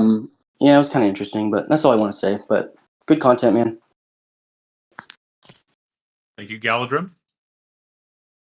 And then Jim Bob was asking again, if you disagree with forcing your beliefs onto people using force, why do you make an exception for rights? Rights are belief, correct? If I what? If you disagree with forcing your beliefs onto people using force, why do you make an exception for rights? Because the whole point of not forcing your beliefs onto others is that insofar as it takes away their rights. Like, you can't say, like, this is like the stupidest thing ever with 2, I'm not calling Jim Bob stupid or anything, but like 2 anarchists arguing that the government has no right to exist or something like that. Or an anarchist talking to somebody like me, or like, you don't have the right to tell me blank. And I'm like, okay, you don't have the right to tell me that I can't tell you. So according to you, I can do this. And then it just becomes a matter of might makes right. Who has the authority to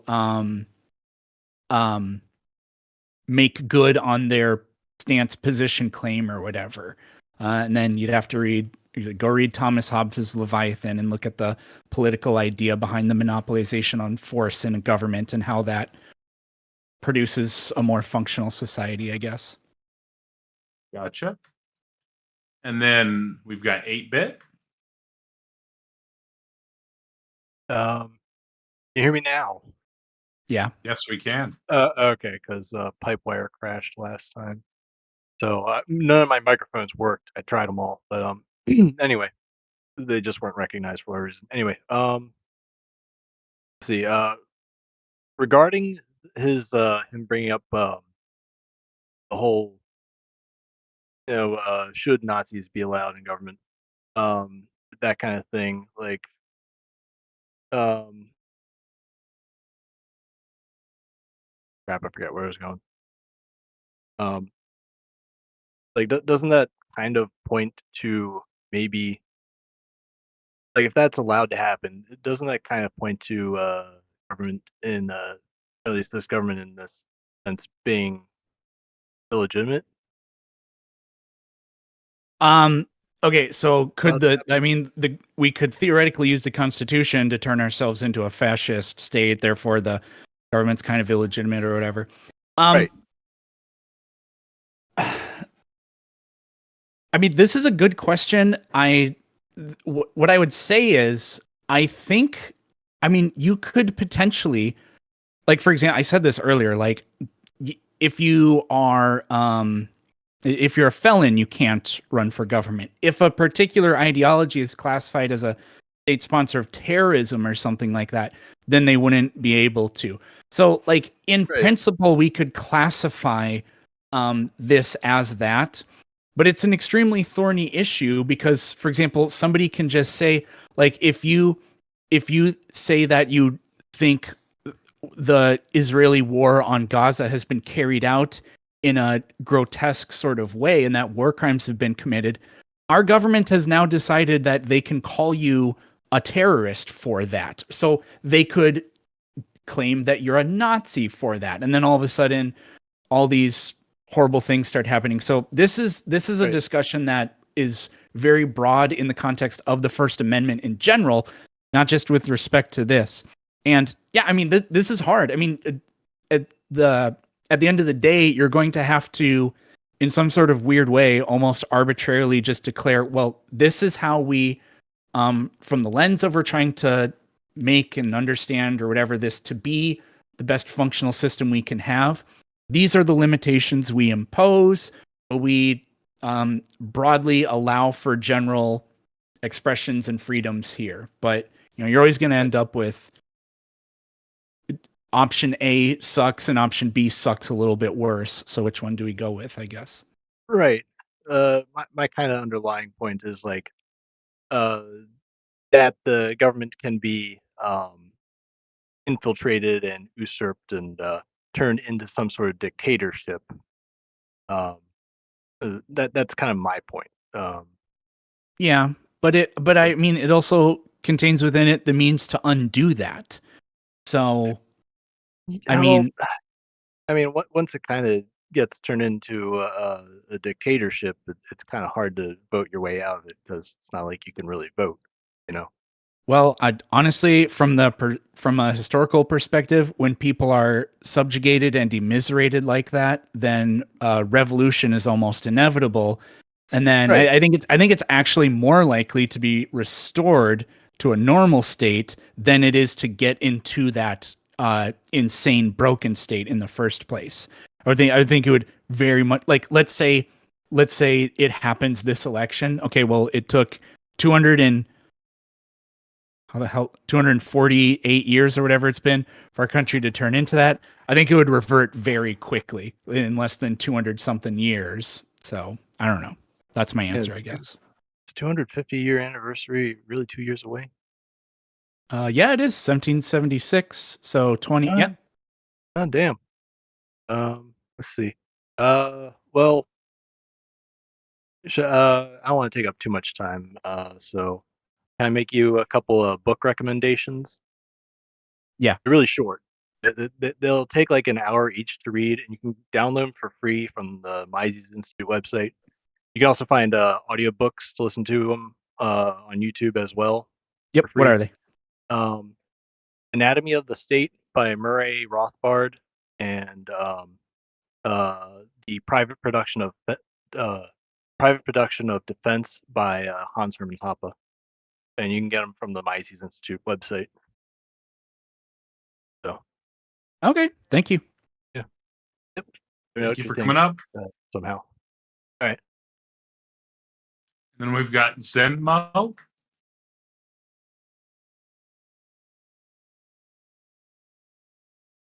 Hi, thanks. Atheist here. Thought you did a really good job and you're really smart. If Taco's going to allow it, I'll ask a quick either or question. Sure. And there, share an observation about why I think you lost the debate. Did you frame the thesis Christianity doesn't belong in government, or was that Andrew? Oh, geez. The original thing was supposed to be should Christianity be in government? And then Andrew wanted it to be should secularism be in government? And I said no, because I accepted a tentative debate that was supposed to be on the specific subject of should Christianity be in government. And then we agreed that it would be Christianity shouldn't be in government. And I was like whatever. Okay. So he kind of set the terms, changed the original thing, but we did make a compromise. So it was okay. I mean, kind of a win-win. Yeah. Functionally, I think, in logic, philosophy, and law, order of operations matters. And I think the reason you ultimately, in my opinion, lost the debate is because the assumption that the claim Christianity doesn't belong in government versus a claim like government shouldn't be influenced by Christian ethics, like those aren't functionally identical. Like the first is a descriptive claim, which can be easily dismissed. Replace Christianity with anything, and you can dismiss that claim. The second is more normative. It has actual argumentative weight. And so I feel like the order of operations of government being after Christianity there kind of put the cart before the horse and allowed him to, sidestep the real meat of the debate that you were hoping to get to. And that's just an observation. If you disagree, that's fine. Just wanted to share It's that. not even that I disagree. I would have to, you're galaxy braining me. I'd have to think a lot more hard about what the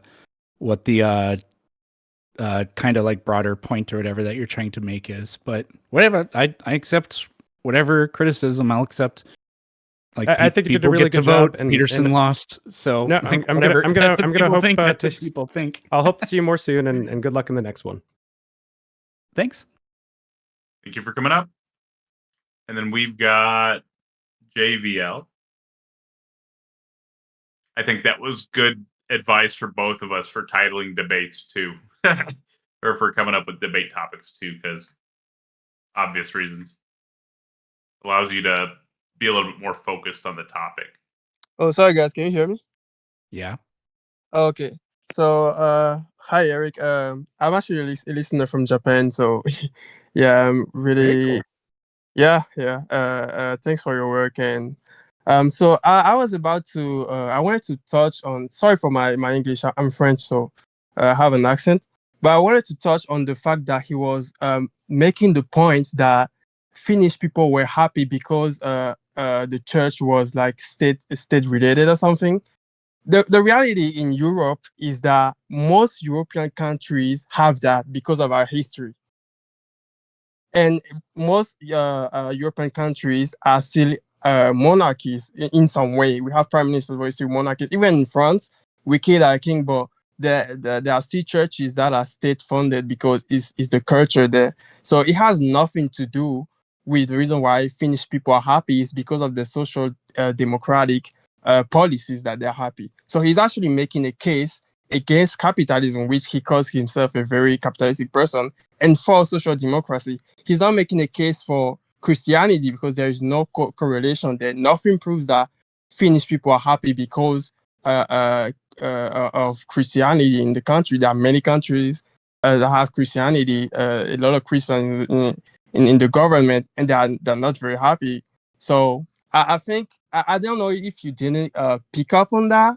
That's why I wanted to ask, did you like know that he was, that was kind of like the main argument that he was Yeah, the thing about Christians being happier, this is very hard to. There are problems with those claims and even studies because you may have an attribution error. Like, for example, let's say in the United States, like let's roll the clock backwards before there were equal protections for gay people, before they could get married, for example, and whatever else. You could look at the United States and be like, there's a lot of unhappiness in the United States. But then if you looked closer, you could see, hey, wait a minute, the Christians, though, are happy. It's everybody else that's unhappy. But the problem with that is that may actually be because the Christian dominant culture is imposing its will on everybody else. So it's not that Christianity is making them happy, it's making everybody else unhappy. Now, it's not my claim that that is what's going on, although I think that's a big part of it. It historically has been in parts of the world and continues to be in some other parts of the world. But attribution errors like that, which are just, it's kind of like a false cause, or whatever, correlation doesn't equal causation or whatever. That may be one of the underlying things as well. But yeah, I mean, there's lots of other stuff like social safety nets that those countries have too. Yeah, exactly. Like personally, like having grown up in France and having been to those places, like I don't think, like I grew up Catholic. I went to a Catholic school, and I was actually going to become a priest. You know, like I went to a seminary. And stuff. Yeah, actually. So like I know those things, and I know that from someone who came from religion and had that journey up until now, I've become an atheist. I know that Christianity doesn't make you, like, it's not the religion. If you live in a country where you have all those safety nets, you're going to be de facto happier. You know, like it has nothing to do with religion. So I see a lot of times they make those arguments. Like, for example, I think you haven't been able to touch on that, the birth rate stuff. That's why I wanted to ask you, because I think he didn't give you the opportunity to tackle that issue as well. Yeah. Well. So yeah, well, I mean, I've watched Andrew, and usually it's just cultures and blood sport. It's not about making good faith arguments or having Yeah, this something. debate went so much better than I anticipated it going. Yeah, I thought it would be a shit show, I but was surprised whatever. because usually I see him on whatever podcast and he's shitting on girls and calling them names and stuff, and I'm like, dude, like you're almost 40. Let's in the Yeah, but anyways, thank you. that's something you can talk about let's avoid insulting either No, party no, yeah, as this is we're trying to do a neutral debate, right? yeah. I know it's kind of I kind of Eric at this wanted. point, but Yeah, but about the birth rate thing, can you touch on that a little bit, or? Oh, yeah, I'll make some quick comments, and then we got to go to other people. Okay. Okay. So there's a few things like with birth rates or whatever. So it may be the case that Christian populations end up doing good things for society, like they have more children than other people do. The replacement rate is. I talked about this in my closing statement, but that's not an argument that they should be in government. Like for example, I think capitalism is good and it produces growth and high function for a society, but that's not an argument that the government should be privatized, right? And then Yes. something really interesting with birth rates, I have some of the, like I have this document here that I was with some links and whatever. But what's really interesting is something we have to keep in mind is that we don't live at the end of history, we live in the middle of history. It is true that currently in the United States, the more religious states have the higher birth rate, but if you actually look at it over time, over the last 20 years or whatever, the most religious states have seen some of the highest drop in fertility rate. So we won't know this for a long time, but it may very well be the case in decades that the more religious states have actually passed the less religious states in birth rate, which would mean that, well, maybe it's not actually the Christianity that's making this happen. Because the only thing it's grounded in is be fruitful and multiply. I was like, okay, well, like I don't think Christians are meta aware of that and thinking about that and just being like, let's get it on all the time. I think that's kind of silly. But anyways, we'll have to move on. Thank you, JVL. Thank you. Thank you. thank you, JVL. Then we've got 50.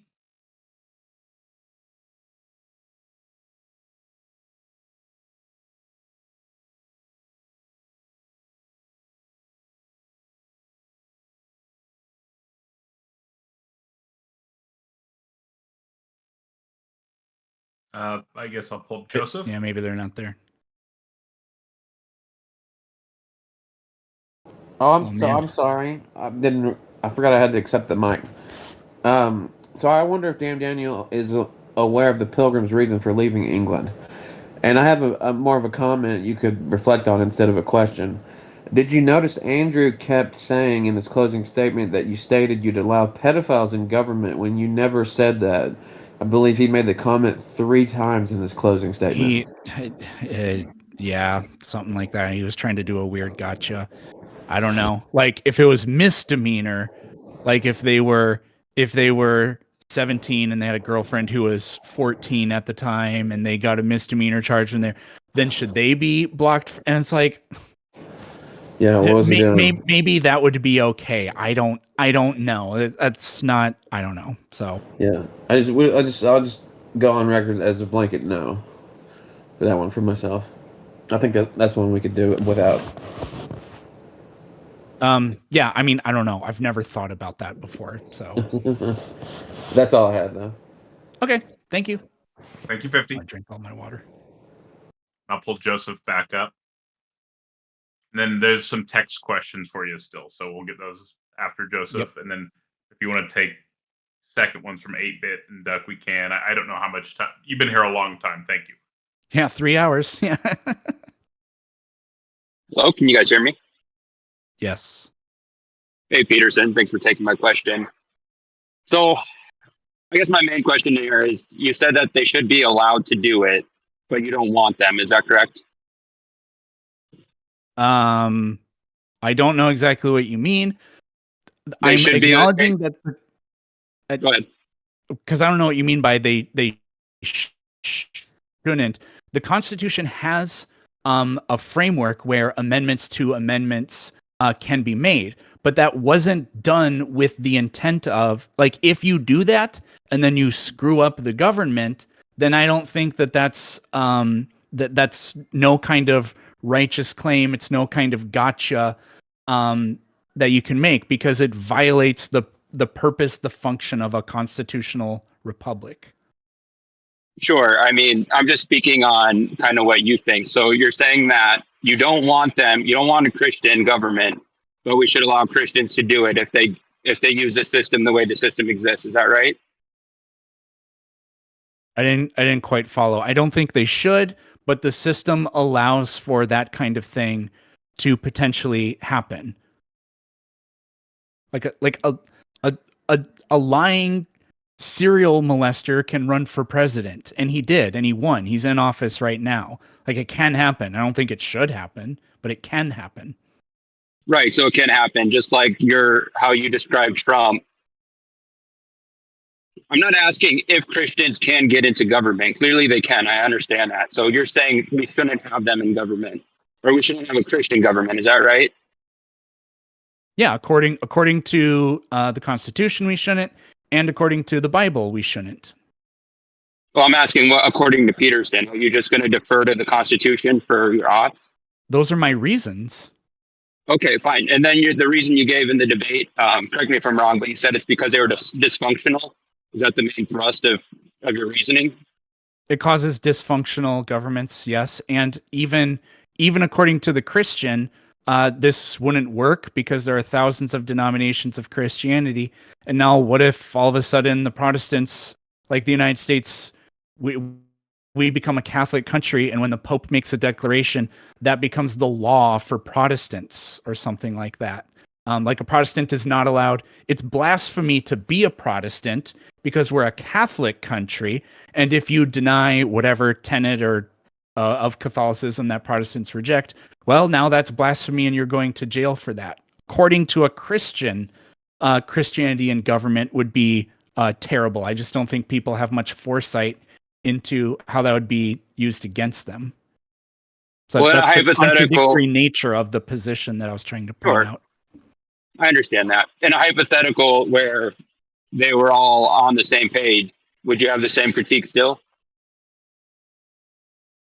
So, like, if somehow we created a country that was functional and happy, and every single person was the exact same denomination, which would mean we'd have to either completely bar immigration into this country or whatever, then would that be wrong?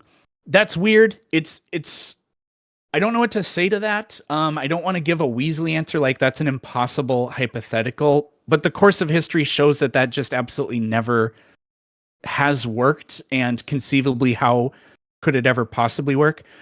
So the thing about this, like, I could concede that very weird thing, but that would just be that's not the world we live in, and we have the system we do because of a recognition of the actual world we live in. So, like, if that could somehow be the case, then I would say, okay, but that's just not reality.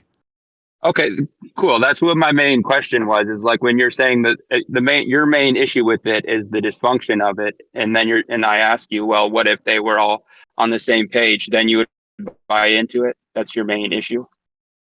Yeah, but I think that hypothetical is like, it's kind of a cute gotcha, but it's just I'm not just curious, possible. man. So yeah, I appreciate it. Thanks for taking my question. I'm going to drop down. Thanks again, Taco, for you too. Bye.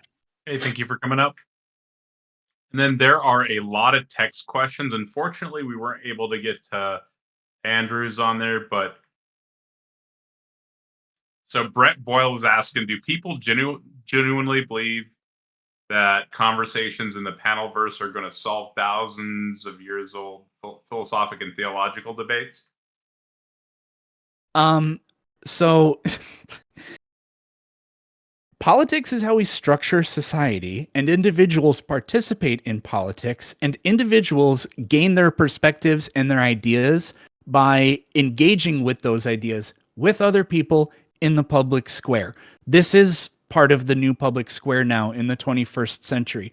So you're literally just, like, if we adopt this, then you're just literally saying, why don't we actually do nothing and never think about anything and be an uninformed, stupid republic?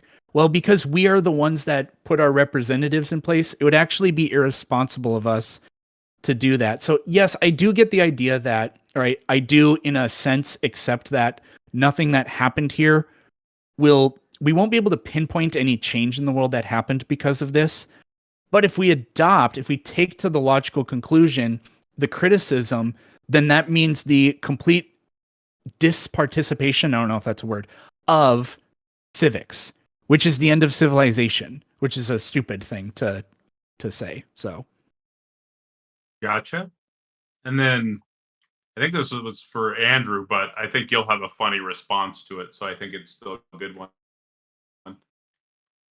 Why did the President of the United States release his own Trump Bible that has to make missing money. pages from the foundational documents? Yeah. Oh, then- interesting. To perpetuate his agenda and make money. So why were there slave Bibles with ideas about emancipation taken out from them? To try to control people and push an agenda. And then Alejandro, and sorry I couldn't see your name. I think it's John Anderson, but it's hidden. Your name is hidden, but it looks like it's John Anderson from what I can see. And then Alejandro Vallejo said, "Hey Eric, I think Andrew is struggling with the difference between thinking Christians shouldn't be allowed to amend the First Amendment and forcibly or illegally preventing them from amending it." Yeah, I mean that sounds about right. Then Abismo asked, "I have a question about." Oh, he didn't clarify anything besides that. And then another question from Alejandro.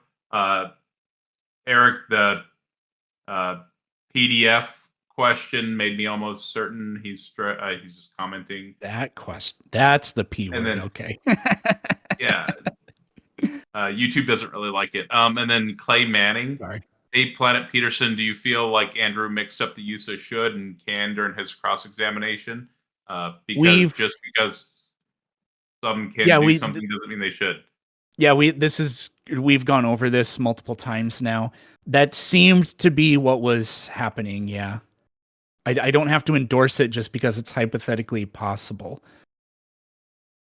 And then, are you a true atheist, or is it just a convenient position so you don't have to defend your own beliefs? Let me presuppose that my beliefs are the only correct beliefs. And that's the spirit of that question. No, I'm an atheist because nobody's ever given me sufficient reason to believe in God. And then, are you prepared for Jim Bob to come on stage? Yeah, I don't care, but again, it's going to be. That was the question. Oh, oh. I mean, I was going to say I don't care, but it's we're going to still stick to the one question thing. Like, it's not going to be a cross examination. And it's like I'm not trying to weasel out of it. I've been on here for 3 hours and 15 minutes. No, and I get after it. this concludes, I'm going to go to my YouTube stream and spend some time with them too. So I'm not trying to be here all night. No, I get it. And then DBK was asked, and Santa Dharma religions are pluralist, while Abrahamic religion is exclusivist. How can a free society be governed by exclusivism without a perpetual civil war? I'm really sorry. How can exclusion be implemented without perpetual civil war? How can a free society be governed by exclusivism without perpetual civil war?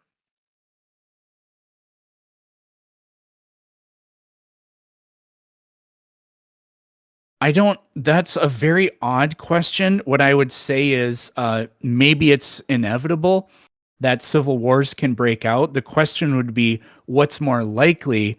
What kinds of circumstances are more likely?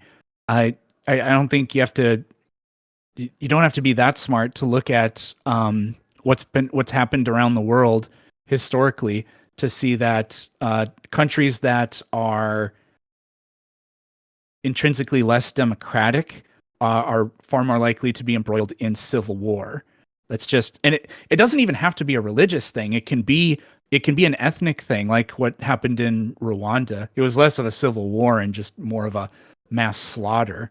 But when you make these absolute declarative claims about like we're the correct side, and if you don't believe in whatever we have, then whatever, then ultimately that can happen. So that's what I would say. Gotcha. And then, given that religions are defined by self-identifying labels and not by fixed characteristics, how can you ensure the identity being REPD? I don't know what he's saying there. Without ethnic nationalism creeping in. What? Given Anybody, that anybody, anywhere? No, like I heard it. I'm just like anybody, anywhere in the world can be a member of it. Like there's a freaking Ethiopia. There's an extremely ancient Ethiopian branch of Christianity, and then there's one in Greece, and then there's one in Palestine, and then there are ones in the UK. It's like you can be whatever you want and be from wherever you want and be a member of a religion. So like the idea that it would inevitably lead to some sort of ethnic ethnocentric creeping in of something, I don't understand the logic of that question at all. Gotcha. And do you want to take one more from 8-Bit? He did ask a question earlier, but he's the last hand up. Yeah. And then I think this might. How many more text ones are there? That's it. That's it. This is the Okay, very last one. good, because my eyeballs hurt so bad And- from looking at my computer screen. We are very grateful you joined us today and having you here on the Politics Discord. Anybody in the audiences that isn't a member of Politics Discord yet, make sure, I know there's 2 streams watching, make sure you join discord.gg/politics. This is a great server to have open discussion. We promote free speech. We pull in people from both sides. Planet Peterson, for the people in my stream, I have, or he is, I cannot talk at all today. It's getting late. Planet Peterson is Planet Peterson on YouTube. I don't know what his exact hyperlink would be, but it's Planet Peterson on YouTube. Is it just youtube.com/Planet Peterson, or is it? There's some numbers, but type me in, you'll find me. I have enough subscribers. Yeah, he's awesome. And then, like I said, discord.gg/politics for awesome discussions. And then I'm youtube.com/@realbreakfasttacos. Unfortunately, as I said earlier, it shows up a lot of breakfast taco creation videos. So you kind of got to type in the @realbreakfasttacos. But what's up, 8-Bit? Real quick, I'm going to go right over here and grab something. I'll be back in less than 10 seconds. Okay. Anything new with you, Taco? No, man, just hanging out. I'm not joking. My eyeballs hurt so bad that we're going to sunglasses. What's I mean, up? I do coding, so I know that feeling. Yeah. So I think if you had taken an ANCAP position, you could probably have drilled them a bit better. I don't know what you mean by that. Anarcho-capitalism. Oh, if I would have adopted one? Yeah, if you had taken that position. Oh, well, I'm not an anarcho-capitalist, so I'm not here to try to win the debate. Yeah. Some people are just good at debating and are dishonest, Sure. so they can do that. But I literally just believe in this thing, so I was going to, advocate for it or whatever. And Andrew was, I felt like he took a very principled, for the most part, stance. Although during the cross-examination, he kind of didn't really commit to much. But yeah, and that's like something that I find to be pretty consistent with him, is that he never actually defends his position. And like you were doing a stream the other day, I suggested you concede your worldview to have him defend his. Yeah. But yeah, like my point was earlier on in the discussion, like he brought up looting and stuff, and he took he agreed that theft is bad, but a little later he said he believes the government has the right to levy taxes. You could have like I would have asked him whence comes that right to levy taxes. on us. Yeah, where do you arbitrarily cut off and say, well, no, it is fine to do it in whatever. So that's just, I don't know. That's those gotchas I think are stupid. I didn't plan on engaging with in any of them unless they started being used against me, and then I would have done it. But Fair enough. But you know, it does come across as like a moral relativism on his part that you know he thinks theft is wrong, but it's okay in this one area. You know, every single person stakes their claim on whatever ethical prescriptions or whatever they want based on arbitration. We absolutely all do. Right. There's no choice in that. But if you can put together an enormous coalition of people that have the same arbitrations, that's the best we can do. So whatever. Anyways, thank you. All right. Yeah, no problem. Thank you. Good talking to you. Have a good one. Have a great one, Eric. We'll see you soon. Oh, yeah. You're very welcome. And I'll go ahead and invite everybody up in the audience. We can have a quick talk about the debate. I'm not going to share any opinions, but if people want to talk about the debate, you're welcome to. I'll go ahead and invite everybody up, and if you want to come up, just accept it. And anybody in Discord, feel free to join us as well. It's Discord, or I'm sorry, in YouTube. It's discord.gg/politics. We'd love to hear your opinion, and we can discuss the debate openly. Let's try not to overtalk each other, though. That would be very polite if we don't all go and overtalk each other if we have 10 people on stage. But everybody has an invite. If you want to come up, just hit the button. What's going on, Catholic Trad? Yeah, I was a little shocked when I was on YouTube and just, scrolling from video to video and saw that live YouTube debate going on. I didn't know Andrew Wilson was in this server. Yeah, I'd So I was seen listening. in the listen- user list on the side. Oh, couple okay. times. Well, I listened to a little snippet of it and sounded like he got the Planet Peterson guy to concede to his argument, whereby Planet Peterson defeated his own claim.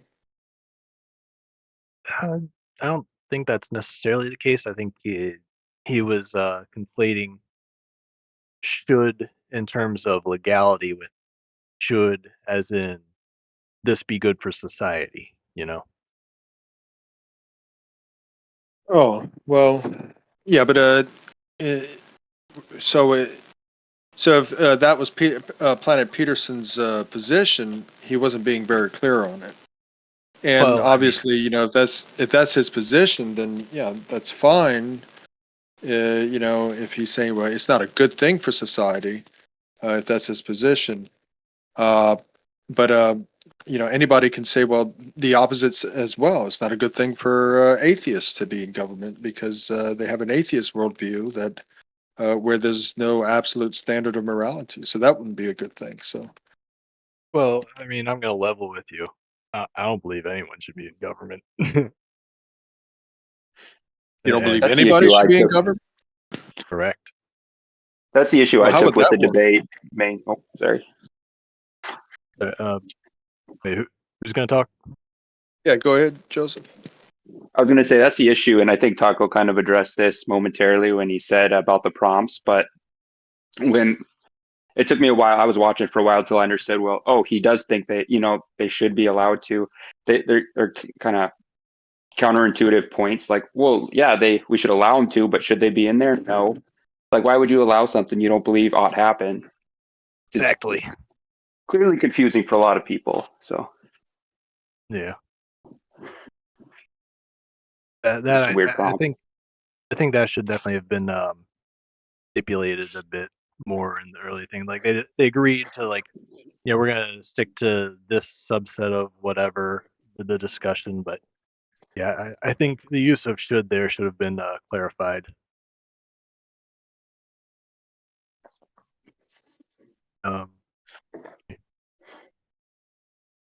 That's like why are you letting people do stuff that you don't think should happen? Is that just like a hands off approach? Like, please don't do it. Yeah, like It's confusing. And Well, that's now kind of now part. that I know that Andrew Wilson is in the politics server, maybe I could send him a message and see if he would want to team up with Darth Darkins to maybe do a 2-on-2 debate, atheist versus Andrew Wilson and Darth. That would actually be interesting. Any of you atheists would be open to that? I mean, I think would be even more interesting would be a debate between two atheists and two theists, and like have none of them agree on anything. So it could be like one of the theists is a Christian, the other is like Hindu or something, some sort of polytheist. Yo, question: is Andrew Wilson actually on the server now, or that's troll name? Yeah, he's been on the server for a while. Oh Yeah. my god, Yeah, I've I seen him haven't in seen the that. site. Isn't he Yeah, like I've an seen him in the armchair theologian? I've never seen him like make any legitimate like a Christian kind of uses it as They're, like a they're, politics. they're lying to it. It's an AI generated Andrew Wilson. No, I'm just joking. Gotcha. Okay, Yeah. okay. So what did the rest of y'all think about the debate? I wasn't here for the debate. I have seen some of his debates. I know he does a lot of moral questions. Yeah, I think Andrew Wilson clearly won that debate, and you notice when he challenged to have another debate with Planet Peterson, Planet Peterson was kind of squirming there. He was like, "Well, I don't know if I got to go here," and they're making some excuses. Yeah. I think he definitely mixed up the terms of can versus should, though.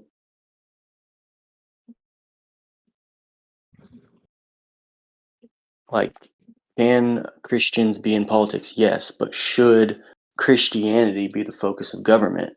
No. I think that was the whole point of the thing. Andrew didn't seem like he argued that point. Well, no, Andrew kept asking Planet Peterson over and over again, should Christians be allowed in the operation of government in official Yeah, but I think that's a positions? And different. Planet That's a Peterson different he question. conceded to that. He said yes, they should be.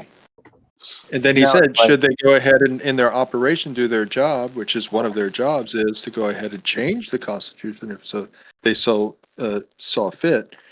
And Planet Peterson said, yeah, sure. yeah, but I think that's a different question. And should we bar Christians from being in government? No. Should Christianity take over the government? Maybe. No. It's a different question. Well, why shouldn't Christians take over the government? Bourgeoisie. Well, that's Yeah. his argument. He's saying that they should. So I think he should have took that angle and said why he thinks it's better that way.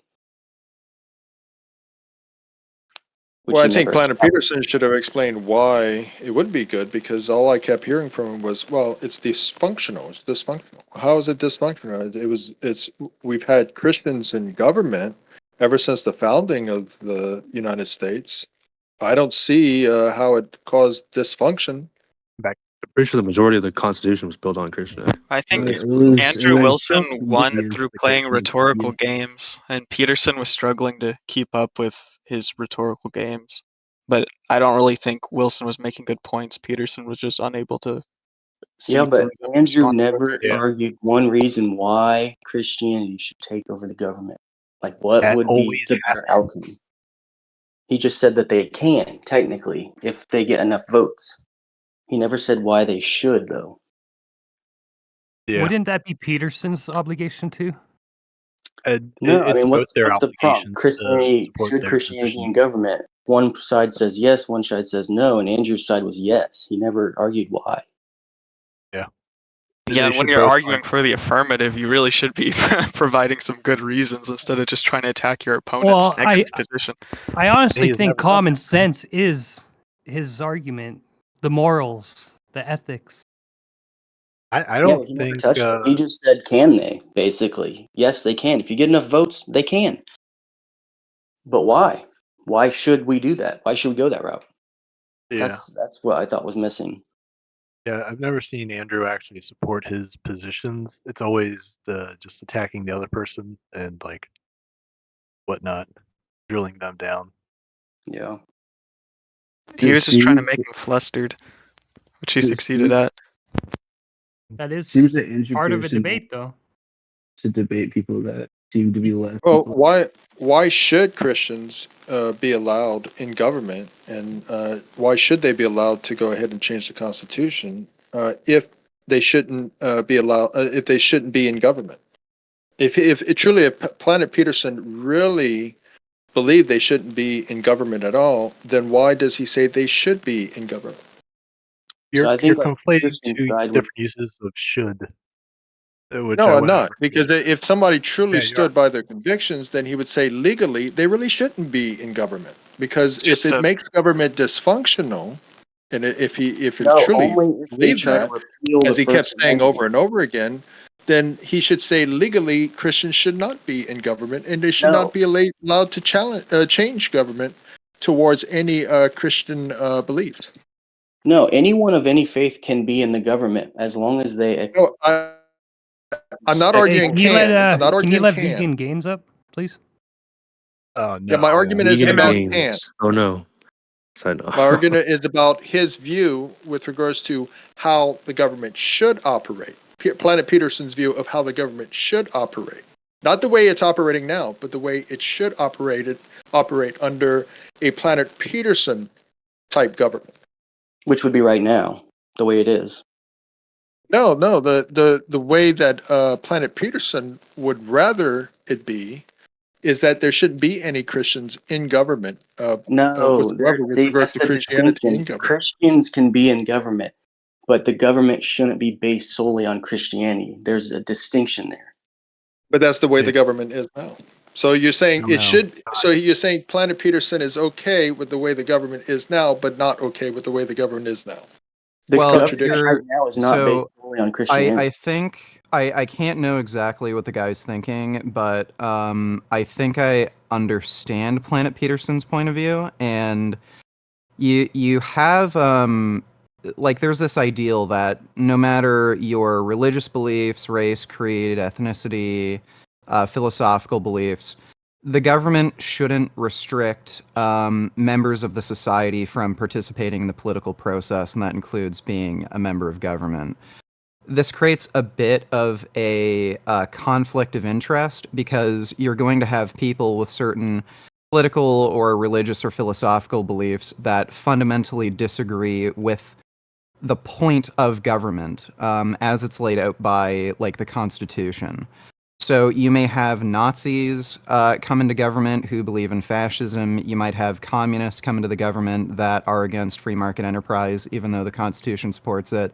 And you may have Christian, a fundamentalist, ethno-nationalist come in. So that kind of position of anti-discrimination and pro-participation naturally will involve people that are at odds with the very point of the government itself as it's laid out by the Constitution. Did you listen to the debate? Because Andrew Wilson brought up the whole Nazi thing, and Planet Peterson conceded to Andrew Wilson's argument. So yeah, I didn't see the entire debate. I was doing You my should own watch stream and looking in occasionally. Yeah, What Planet just Peterson admitted brief? that Nazis should be in government, and they should be allowed to didn't go say ahead they and change the should be, Constitution but they should be so that allowed. the government be Nazified. There is no more Yeah, Nazis. There's That's well, not true. I didn't say they. neo-Nazis. There Well, has not yeah, been yeah. another political party to be voted in since they've been disbanded. There is no more Nazis. There That are There's just neo-Nazis. they there's don't just have to exist as there's a just political pretenders. party. there's They still were neo-Nazis, voted in dude. as a political party. They are a political party until they're voted back in. No one can say they're Nazis. Am I tripping? What's going Nazism on? is a political ideology, not just a political party. I still think Yeah, I mean, Peterson's point they're like was the theoretically they could, if everyone wanted that and voted that way, theoretically Nazis could get into government. But whether they should or not is the question.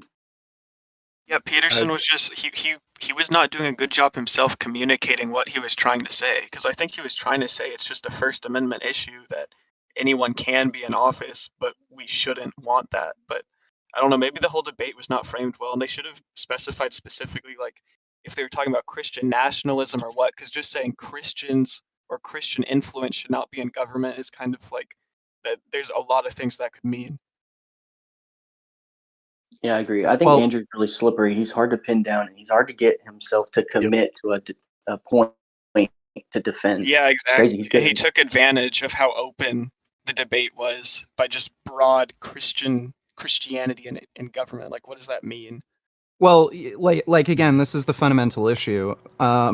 People who are pro-inclusion, pro-democratic.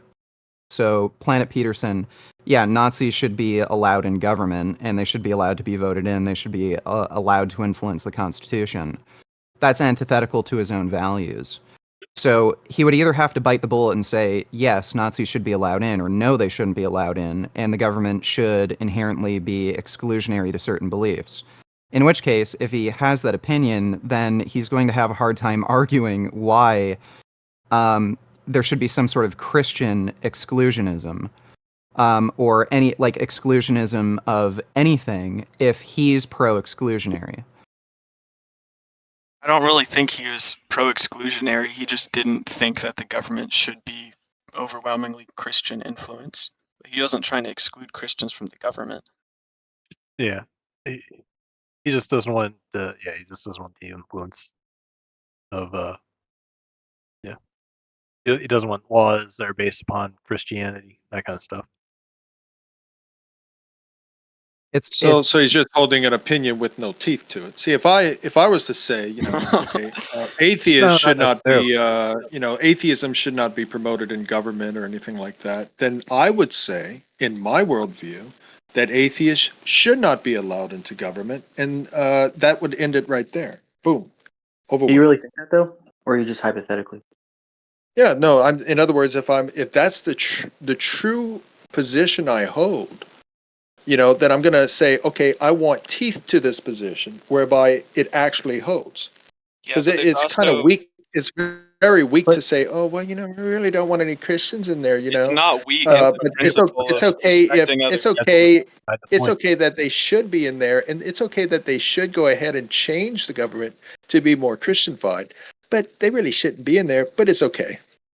But you agree that would you agree that there's a distinction, like if you let a few atheists into politics and maybe they could represent their values, but that's different than saying, okay, our entire government structure is going to be secular from now on and no religion is allowed. There's a distinction, right? Yeah, I don't believe any atheist should be in government because the Declaration of Independence says it's a nation under God. And if you don't believe that, then you shouldn't be in government. That doesn't logically lead to atheists not being allowed in government. Yeah. Yeah, I think it does. How? If you don't believe what's in the Declaration of Independence, Okay, then would you shouldn't, allow a Muslim to be in politics then? No, absolutely not. Muslims also They believe believe in God. No, no. If it was up to me, I'd only have Catholics. So Traditional Protestant. Catholics, Vatican II Not allowed. Catholics, only those who hold the sedevacantist position, which is that Francis is Only an antipope, a baptized. modernist antipope. Okay, but this is an example of how Peterson would say that such a government would be dysfunctional because It America would. is not a majority Catholic country. How are you going to have a Catholic-only government? Oh, that would be easy. You simply tell everybody, convert to Catholicism if you want to stay, and if not, you can leave. I mean, you're living in a fantasy So they world. wouldn't. A dysfunctional. So basically, I could just pretend to be Catholic, then I'd go in government, then I could I institute think the problem with policies that are argument is that no one's going to be truly faithful to God. If you're just going, oh well, turn to God, or else you're going to get kicked out of the government. Like, no one's by the gonna be way, Yeah, but faithful to God. if we find out that you're being dishonest, then we'll bring back the burning at the stake. So what would you How would you know? Wait. How would you know that they would be? Real fast. I'm sorry. I have to use the mod tool. We cannot promote anything like that. Do not promote violence at all, please. It's a joke. It's a joke. He's not joking. In Minecraft. What are we? We're not in TikTok. Yeah, he What's said going on he said here? Skibbity. Discord is now like TikTok. You got to watch what you say now. Well, maybe we So, shouldn't look, be promoting burning people at the stake. This guy's promoting like literally Catholic fascism, and what these idiots don't realize is that anytime you have these sort of exclusionary principles where only like full-blooded Germans can ever be in government, if you have any dirty Jew blood, then you have to be expelled. Like everyone who promotes these sorts of ideas thinking they're in the in-group, they end up getting politically persecuted.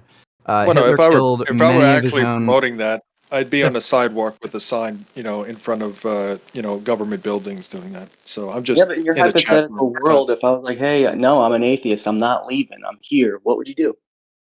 I mean, Well, yeah. Well, in my hypothetical world, I can't say because we can't. We have certain restrictions now. Apparently, Just it's like say wink, TikTok. wink, wink, wink. Okay, Yeah, but wink, wink, you wink. understand you're sitting in a Discord chat basically saying you would kill the other people you're speaking with and acting like that's a normal thing to do. Hey, get that one guy off the cam at the bottom. Yeah, somebody has bad. Yeah, there you go. Thank you. Yeah, because I don't want to talk about the killing thing anymore. If like Taco said, we don't want this server to get banned or anything. Yeah, but that kind of invalidates everything else you're saying. Just Well, change your no, words no. a bit, like Well, use deletion and stuff. Well, More okay, basic. deletion. Yeah. Well, this is the way I feel. I feel that it's better to delete. And by the way, this is the position of the Catholic Church And prior I'm to the Catholic, Vatican so. II sect. I Yeah, think that prior to just the shows modern why the Vatican comment II sect, is the true. position of the Church was that it's better to delete those who promote things that lead others to hell than to allow them to lead others to hell. Yeah, so Yeah, and fascism. that's literally what gives Christianity a bad name. And that's not even how the Catholic Church yeah. has in reality acted throughout most of history. I really don't know where you're getting this from, bro. I'm new to Christianity. I've never saw that when I first read the Bible. Well, you're new. You said you're new to Christianity, but you're Yeah, not I just Catholic. started my. Yeah, when No, did I'm not Jesus Catholic. say kill Christianity. those Okay. who Christian. lead people to Yeah, hell? well, if you take a look in Catholicism,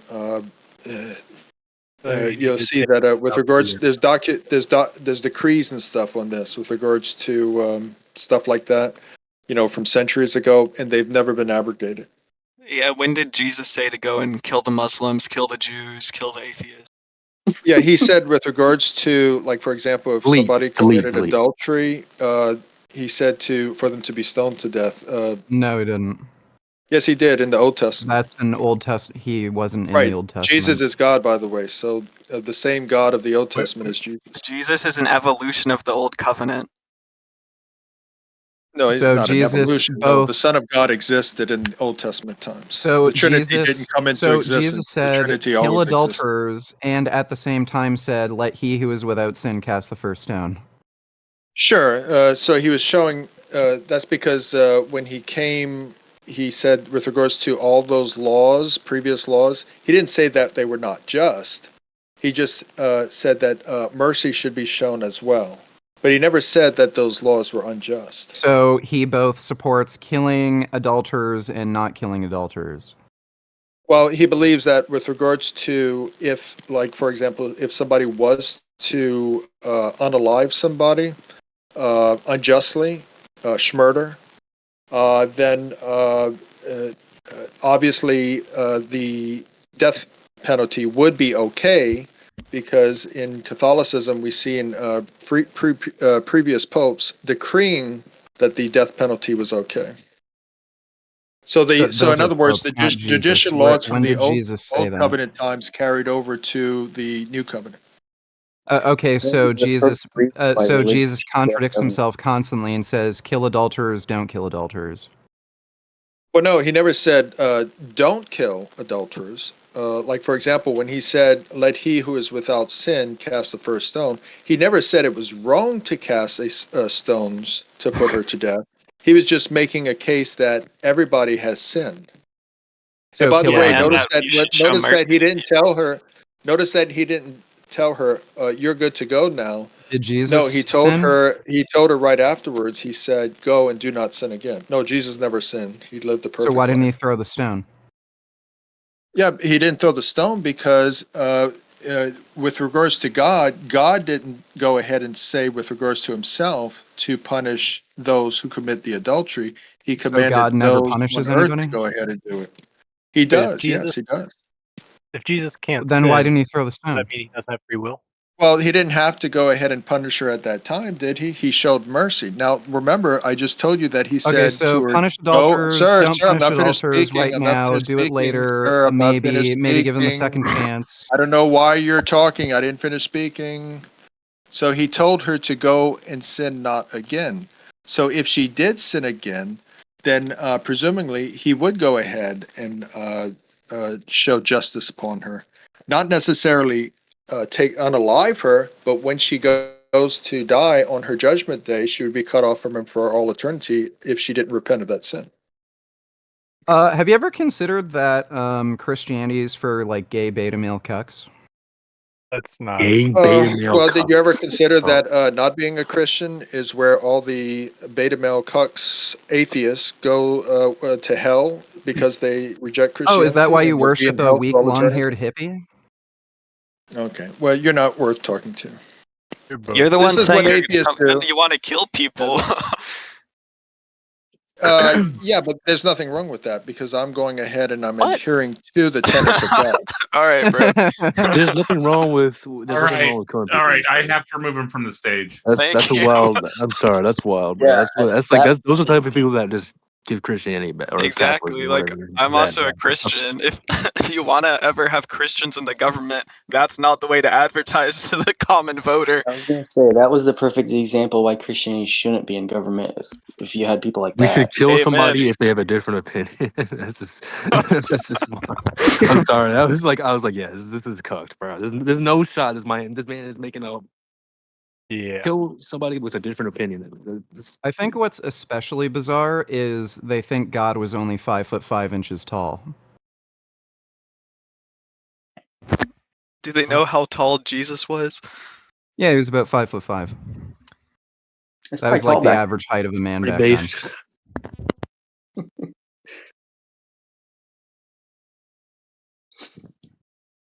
Why would you worship somebody who's 5'5" tall? It's ridiculous.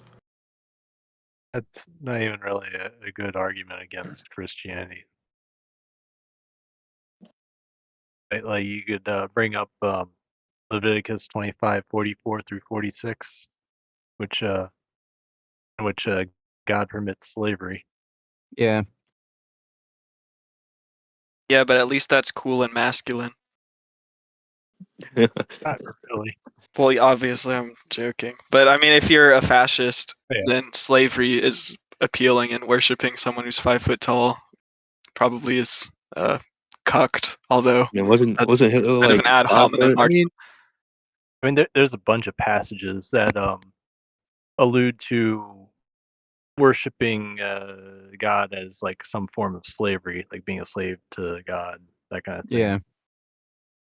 That's very explicit in Islam. That too.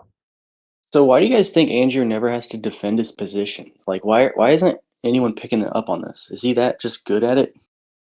No. Can you summarize? got Like, I way wasn't here he's for the debate. Can you just summarize what was happening? Like, do you remember what he got was away saying? What like statements he was saying and shit? My fault. He's just got a way about maneuvering the conversation. Just like Yeah, I mean, yeah. Essentially, he just said the whole time he never gave a reason why Christianity should be.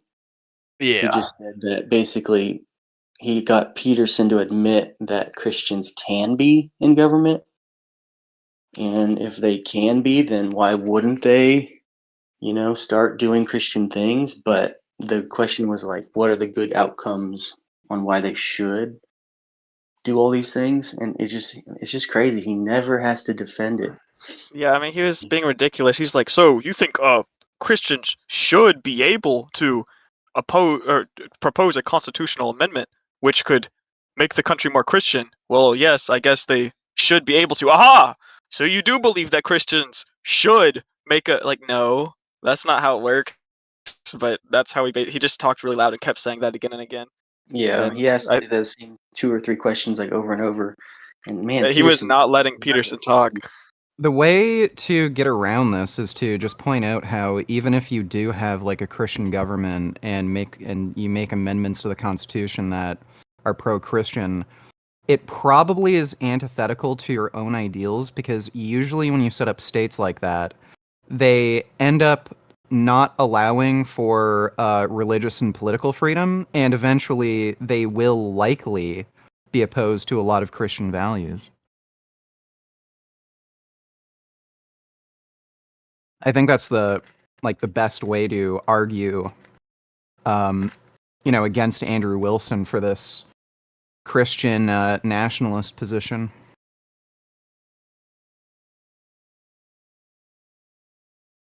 And if you're not going to respect things like religious freedom in the Constitution, you could end up having massive demographic changes where as soon as you have, a significant enough demographic, they're going to end up taking control of the government, and then there's going to be some new religion that's antithetical to Christianity, and because you don't have those constitutional protections with religious freedoms, they can just flip it, and now you have like a Muslim,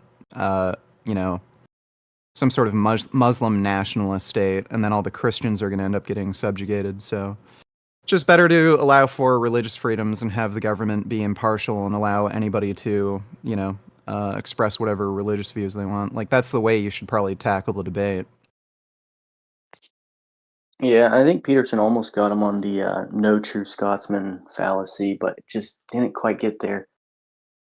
Just kind of showing how Christianity can be interpreted in so many different ways. And it's like, how do you determine which is the true take on it? Which sect of Christianity would do it? Andrew So Wilson's a massive sophist when it comes to that. He'll just tell you, well, I know because I've gotten divine commandments from God. It's like, okay, can you prove that? Well, yeah, I know because only God would, say this.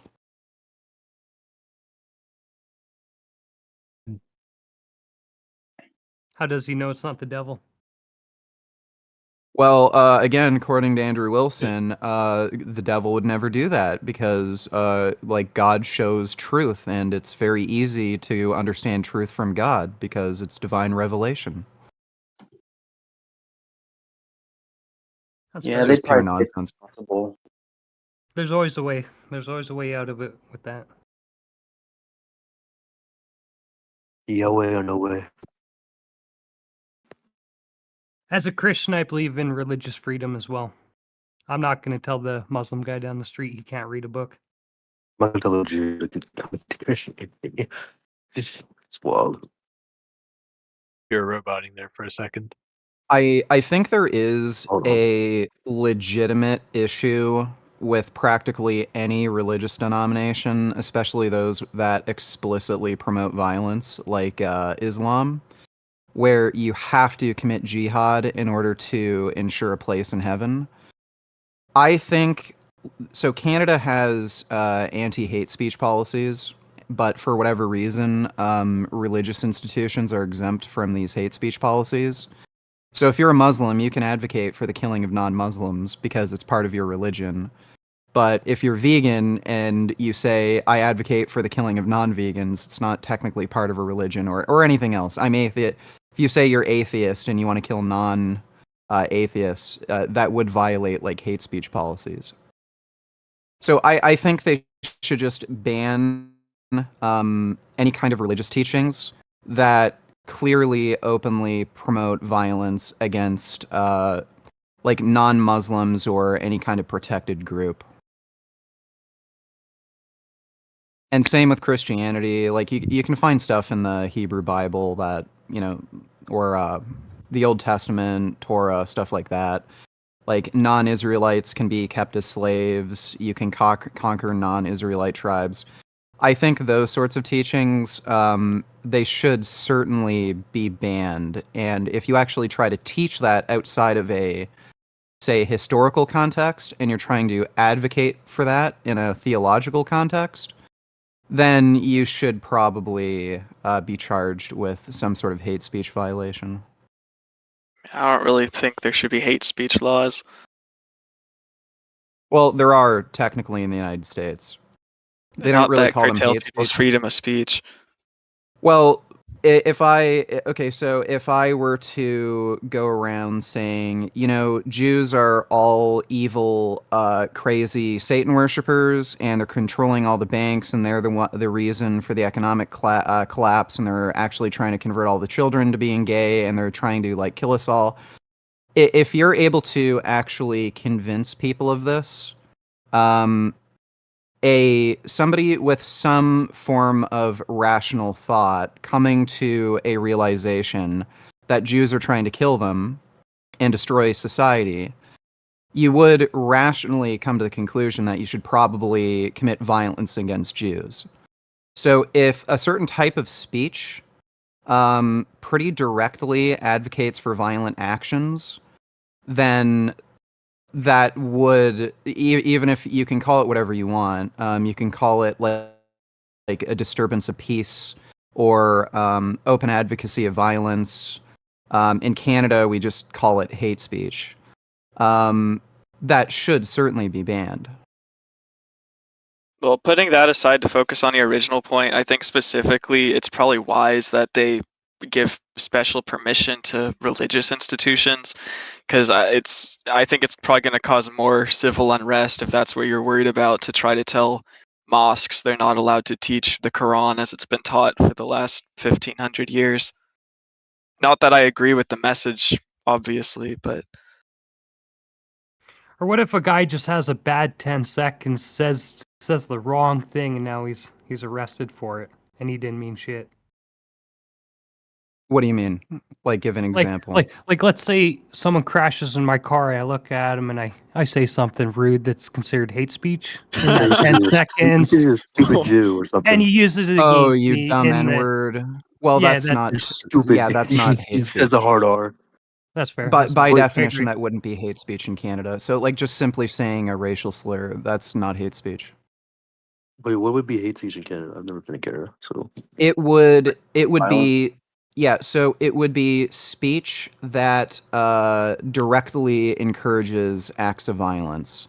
So calling somebody the N-word isn't hate speech, but saying all blacks should die, or black, or like spreading some conspiracy theory. Black people are actually intentionally Hey, we can't do that. Come on. In Minecraft. I get it's hypothetical.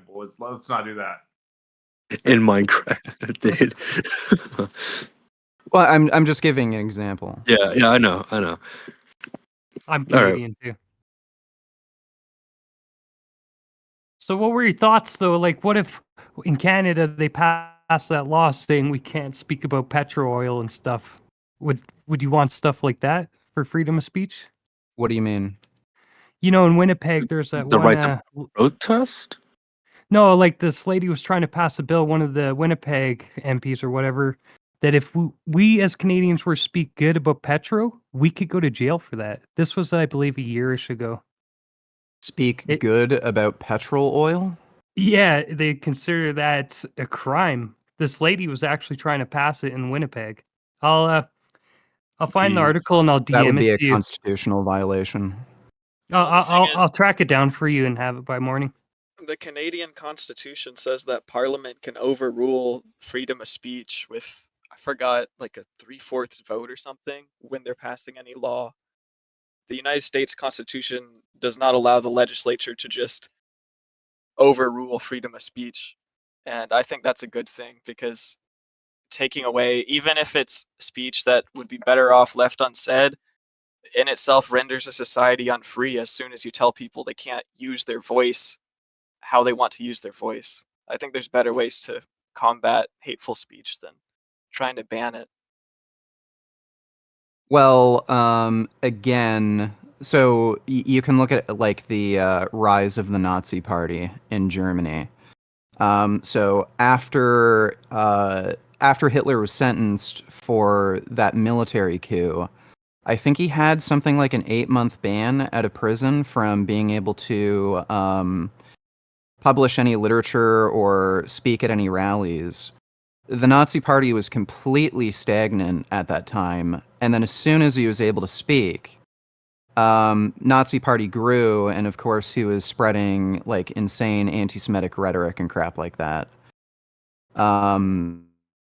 If he had a fair trial, he would have gotten hung. Like he should have actually gotten punishment of death for what he did, because the Nazi Party did actually kill some officials. But the idea that you would let somebody like Hitler spread an idea like Jews are trying to destroy society, they're all part of this crazy conspiracy to steal all our wealth, they're like trying to create some sort of like anti-eugenics program that makes like the human race weaker and more sickly. He was talking about Jews spreading like a variety of diseases, some of them being genetic. And this did ultimately lead to the Holocaust because Hitler was able to convince the population that all of this was true about Jews, even though it wasn't true. So there is a point, certainly, where you have certain types of racist rhetoric that isn't just simply, I don't like certain groups of people. They just tend to have like cultural tendencies that I don't really agree with, like feminism. Like, they're kind of annoying. They preach a lot. I don't really agree with their politics. That's one thing. But going to the level of like these people are actual scum and they're going to basically destroy and kill us all. If you're able to actually convince a public of this, that would clearly logically lead to horrible violence. And something has to be done about that. I think And maybe what you can do that I might be okay with is, but when people are intentionally spreading lies, like slander is already illegal in the sense that you can be civilly sued for it if you're spreading false information against someone. I think that's fine. So if well, you're who's making going things up to about, if you're just talking about a race, who is going to sue you for slander? well, that's the problem, is that I think theoretically you could punish people for deliberately spreading false misinformation, but who's going to decide what is true and false? That seems like a 20 dangerous thing. Well, And 20, if you 40 look, years ago, 20, 40 years ago, if you walked up in the street, called someone the N-word, you know what would happen, right? You just get What you punched get? out. Yeah. Yeah. In Toronto, I don't know if you're from Toronto area, but yeah, definitely in that area, you get messed up. Well, still to this day. Yeah, yeah, you're true. today in the United States, our president is trying to deport people for supposed hate speech against Jewish people because they believe, the people being deported, that is, that Israel is attempting to basically wipe out and destroy, Palestinians, Arabs, and they have all these, you could say, conspiracies about what the Israeli government wants to do. And, we can debate whether the Israeli government does or does not want to do that, but that seems like a possible logical extension of uh, the danger of hate speech laws, is that we can say, oh, these people are anti Semitic, so we're going to deport them from our country. Well, it And depends on how you set up hate speech laws, right? So, that is certainly a concern if you look at hate speech laws in Germany. I don't think that's a concern if you look at hate speech laws in Canada. I'm sure y'all are better off than the Germans.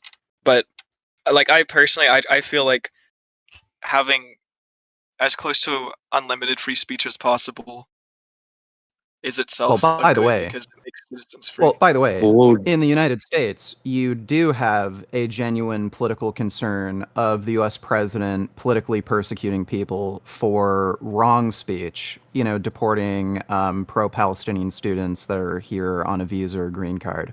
Yeah, that's what I was just Where is referencing. that happening in Canada that actually has the free speech that doesn't have those same, protections? So I see that as kind of a proof of concept that, okay, these hate speech laws aren't really the problem here. Well, at least as far as citizens go, U.S. citizens are not being prosecuted for anything. Obviously, I disagree with what the Trump administration is doing in that regard. But I I mean, haven't yet, because the one person he was talking about deporting, it's pretty clear he was actually committing a crime. He was part of those student encampments, and that's why he was being targeted for deportation. It's not because he said the wrong thing. It's because he was actually committing an illegal form of protest where he was in an encampment where he was told to leave, he didn't. And then on top of that, there's the other political issue of, okay, why do we want him here when he's an anti-Semite? yeah, but I think those reasons for deporting him, like the legal reasons, are just legal justifications, which might be legally just, but the people are being targeted for their speech. I mean, it just trumps, X posts about it. They're not talking about, oh, he did something illegal. They're talking about he was hateful against Jewish people. I don't necessarily see a problem with that.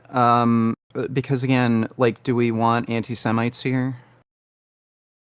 Well, I mean, we don't want anti-Semites here, but we want people to be able to speak freely about foreign governments.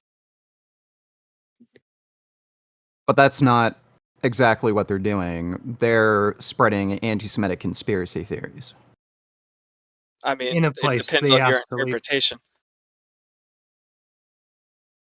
Well, he was asked to leave that encampment, wasn't he? So if he would have kept Yeah, he on would have been. speaking, he could have like went on to the came into a server just like this and kept talking. Yeah. Presumably, anyway. Like, we don't have a what-if machine. Chances are, if that guy were just legally protesting, say, in a public area where he would have legal access, this wouldn't have happened. Well, Trump has repeatedly said that he was specifically going to go after immigrants who were pro Hamas, as he says. Well, But I see that as perfectly reasonable. If you're going to go after anybody, why wouldn't you? well, again, I don't support Hamas. I don't support any terrorist organizations. But just as a matter of principle, I don't think we should be punishing people for, just things that they say. Again, maybe if they're an immigrant, yeah, maybe we don't want supporters of foreign terrorist organizations in our country. But I think it's a dangerous precedent. Also, Vegan Gains, didn't you say earlier that we shouldn't be exclusionary? That tends to be bad. Well, they're not for us? citizens. I mean, that's still exclusionary. Right. But again, they're not citizens. So if they're breaking the law, why would you want them here if you know they're an anti-Semitic troublemaker? I mean, I wouldn't, but like that's in line with my philosophy. Well, by the way, I'm perfectly fine with gatekeeping. By the way, I never said we should be anti-exclusionary. I think there's ways of dealing with, say, Nazis or ethno-nationalists or Christian nationalists or Muslim nationalists. Any kind of political ideology that's inherently fascist from getting control of government. One of the kind of protections is we do have constitutional protections. So if they're trying to advocate for some kind of you can only pray in school as long as you're praying to a Christian God, if they're trying to pass something like that, we have constitutional protections against that. When have we ever had? When has there ever been a fascist state beyond just Italy? Like that was it. It was just Italy. What do you mean? Germany, China, Russia? No. Those Germany What do was you mean? National Socialist. China is. What do you mean National Socialist? Germany was fascist. Communist. They're National Socialist. No, fascist is the form of socialism of Italy. Germany was a form of socialism called National Socialism. I think this is all semantics. It's turning into Nazi that. Germany was fascist. No, they were National Socialists.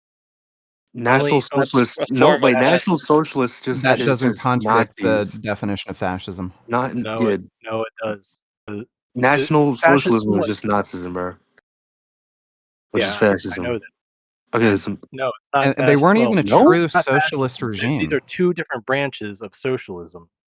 They weren't even a true socialist regime. Yes, they were. No, they weren't. They absolutely were. Yeah, they were. They absolutely were. No, had they price weren't. Controls, the state controlled the economy. Had commissars. Basically the state ran the whole economy. Yeah, Socialism. They are so some of their policies aligned with socialism, but It's not some many of of their them policies. didn't. They were socialist. All their policies were socialist. They No, they weren't. suspended the. Yes, they were. They, Absolutely were. yeah, All their dude, policies were they. socialist. Oh my god. They No, were like, socialists. that's a Okay, question. this That's is not a retarded. statement. That's a question. All their policies that they implemented in Germany was socialist. No, they weren't. They So were. first of all, they literally killed every single member of opposing political parties. Yeah, They just put like a them in, socialist country would do. including the Socialist Party. Yeah, because they were a competing party. Yeah. You realize how that's against the concept of socialism? No, it's not. Because the socialist regime wants to be the only one in power. I feel No. like If you have this is a just competing semantics. party Like, that's if we also can define socialist, the socialism however we want to make like it fit Nazis or make it fit Soviets or whatever. Like, that's not what I'm doing. but what's the point Socialism of this state. debate? Then what is the We point? all And by the way, agree you that can have price controls. By the way, you can have price controls in a capitalist government. It's not really capitalist then. Well, Capitalism. it's not free market capitalism, but it is still capitalism. You can still have price Capitalism is controls. by definition free market. No, it doesn't Okay, hold have on, to hold be on. a complete Yes, it free is. market. So you're saying we don't live in Yes, a it does. capitalist society? Do we live in a socialist Correct. society? We live in a mixed society, mixed economy. We live in a mix. Okay. Well, you're. Oh my god. Vegan brains. Yeah. Right. I mean, the thing is, we can grant that that is correct if we accept his definitions. So, for the sake of not arguing about I'm this, just kind of confused with his definition. I'm not gonna lie. I'm just Of which one? Capitalism? well, it's both capitalism and socialism. Socialism is state control of the economy. Capitalism is private Socialism is not by voluntary. definition state Would control of the you? economy. You asked me to define, give my definitions. I'm trying to do that. So, socialism is. So this is just your own made up words. Shush. Right. So this is just his own made up words. He doesn't even know what he's talking about. Okay. So you just heard these words. You decided to assign a definition to it, and now we have to adopt your own fucking definitions for things when it has no fucking relevance to any actual political discussion. He asked for my definitions.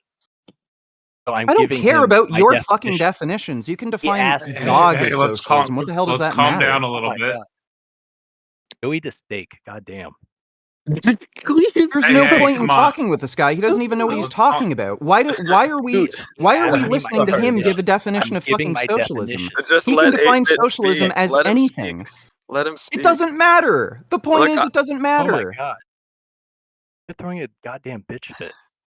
Hey guys, let's all calm down a little bit. It's okay. We're discussing the topic and the debate. There's no reason to get angry at each other.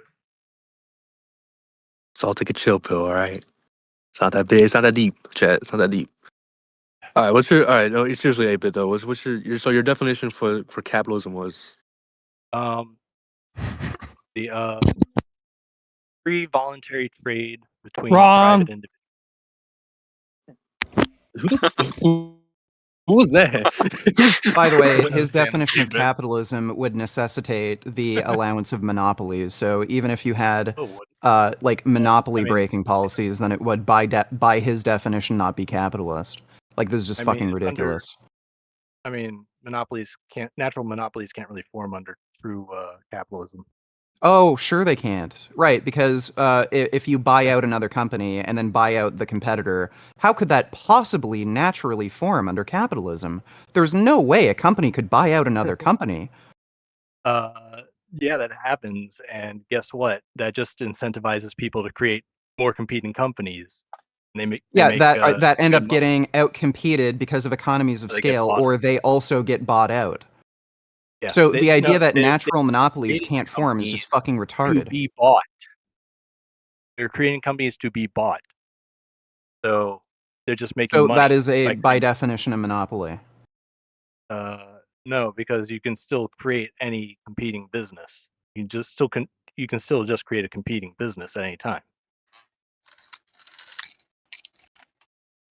Sorry. So wait. Anyone in a free market, Okay, anyone so can let just me create give a you a competing business. hypothetical. Let me give you a hypothetical Let's say trees only grow on one area of land. So you have let's say you have a full country, trees only grow on half the side of the country. The other side of the country, no trees grow. Now you can end up purchasing land under capitalism, right? Sure. So you're saying it's impossible for one company to buy up all the land that has trees? I don't think that would actually happen because Oh, okay. So is it as that logically as that possible? land, Is it logically possible, sir? not really, because It's as not that land logically gets possible bought up, I'm for trying to one explain. company to buy up I'm trying all to the explain land that why. contains a particular resource. Well, That is V. logically Hold on, V. impossible to Hold do. on. Hold on, Because V. Let him cook real quick. Let him, yeah, let him. because as that land gets bought up, there's less and less of it, but there's this known demand for it, so the price rises asymptotically. So you can't buy up all of it because you Yes, won't have enough money. yes, you can. If you have the money, you can do whatever you can't have. want. How do you get infinite money? You don't need infinite money. You just need enough money to buy up the land. And there's also ways of pressuring people to sell the land. So you can restrict who you sell to. So the person who owns land with some trees, maybe they need water, and you also control water resources. And the only affordable water that exists, you sell, and you can tell them, I'm not going to sell you water unless if you let me buy up your land of trees. And then that's an easy way to use leverage in order to buy up land for a reasonable price that you can afford. This idea that natural monopolies can't logically exist is fucking retarded. What did you learn this from, Ben Shapiro? Vegan, the problem with what you're saying is that you're trying to establish that it's possible to get a monopoly by buying all these trees, but to get those trees, you said that you have to first have some way of getting leverage on the person by controlling all the water. No, So how do you I get the said that's monopoly on the one water? way. I didn't say that's the only But way. what 8-bit is saying is that it's difficult to get a full monopoly on something because the more of something you buy, the more expensive it's going to get because the other person is going to have more leverage over you and they can demand a higher price Okay, because you realize a monopoly by definition doesn't mean you are literally the only one who could possibly produce the product? Yeah, it does. No, it doesn't. It means you're the only one producing it. No, it doesn't. That's literally the. No, it doesn't. It just means there is a clear unfair. There's a clear lack of market competition, and there will never be fair market competition because of let's the look at the monopoly. etymology. What is monopoly? Like this is why the U.S. government voted to, or sorry, they didn't vote. There was a court case over Google's monopoly, and they determined that Google had to sell Google Chrome because of how Google Chrome integrated their ads, like their AdSense thing, into Google, and it basically fixed things so that everyone would have to use Google in order to make any fucking money. Yeah, I think that's stupid. Like, who cares? Like, there's other web browsers. Okay, Like, you clearly don't. Okay, this guy clearly doesn't understand what a monopoly is. Like, again, we're asking him, "Oh, what's your definition of socialism? What's your definition of?" He doesn't even know what he's talking about. He just makes things up. He knows how to spell these words, but he doesn't know what they mean, and he makes up his own definitions. And then he tries to play this fucking game where, "Oh, here's my definition of this thing." I don't care about your fucking definition of the thing. You don't even know what it is. like vegan, like I don't agree with anarcho-capitalism, but I think you're getting a little too heated over this. Real fast, vegan. If it helps you feel better, you convinced me. I think I'm going to start eating probably at least once a week tofu. Right, like after that AMA. So you made an impact, a positive impact. Hey, I could just could change change your that mind on to every day, and then I'll be happier. I'm not quite there yet, but Not I see quite it, there yet. I see it as a hierarchical system, but I do think that probably once a week or twice a week sounds reasonable at this point. What? I'd say Okay, carnivore is but better. the point is, if you like a monopoly is just something that that means you have such an insane strong grip on a market that the only viable way to be competitive is either to be part of that company or use some of that company's like resources. So like Google, for instance, the only way any business can succeed online is if they use Google's services. That is a clear monopoly. And again, that's why the US government fought Google in a lawsuit so that they would have to sell Google Chrome to break up the monopoly. A monopoly doesn't mean you literally can't create another web browser. Yeah, you can use another web browser and you can use some other ad platform, but the reality is you cannot have a successful business online unless you use Google services. So there's no point in making another web browser or like using some sort of other ad platform because you won't make any money doing it. Google has a monopoly. So like that's the issue with the monopoly. You're basically creating a system where more and more money gets fed into this insane titanic juggernaut, and they keep winning, they keep making more money, and everyone else loses out. So it doesn't mean they're the only one who could possibly ever make a single dime. That's not what a monopoly is. And again, if you're going to say, "Oh, well, that's not how I define monopoly," I don't care how you fucking define it. Well, if that's where everyone wants to take their money to Google to run their ads, why is that a bad thing? Okay. Like this what's the this issue guy there? okay, this guy is like a fucking You haven't kindergartner. explained why. Like Why is it an issue to not allow for any fair market competition and demand everyone use one single platform or resource to make a titanic juggernaut more money? what are they doing again? How are they Oh doing my that? god. Vegan, what was I don't even I don't about even Google understand coming to why. the market? What'd you I'm say, just Fonzie? curious. Like, Vegan, why do you think it's unjust that Google dominates the market? Like, what did they do in coming and rising to their position that was like Yeah. unfair or harmful? Yeah, like what if they're just that good? The issue isn't necessarily that they used unfair practices to get to the state they're in. The issue is the state they are in currently creates unfair market competition where anybody who's trying to make a new business is forced to use their services, and there is absolutely no way anybody could ever compete with them in a market and take up any of their market share. So I think the fundamental reason we have these laws that break up monopolies is to prevent massive corporate takeover and consolidation of power. How are they being forced to use Google services? Well, because Google has gotten rid of all their competition. I can't hear you. You said because Google got rid of all their competition. Like how? Just out competing them? That's one of the ways. Yeah.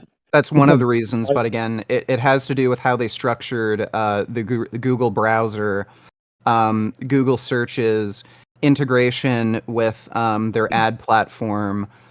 All of those things combined have forced every online retailer or anybody who does e-commerce to use Google services. And But why again, is it fair? Right, and the reason I got on here is because I am a business owner and I can clarify that without business or without Google services, there's sorry, dude, your mic is really muffled and it's hard to hear you. Yeah, you're really muffled. Yeah, I'm gonna shit. He's on his phone. I'm on my phone. Y'all can hear me fine. Yeah, you're good. Yeah, maybe if you put your like mouth closer to your phone or something. I don't know. Yeah, probably put that shit down your throat or some shit. I don't know.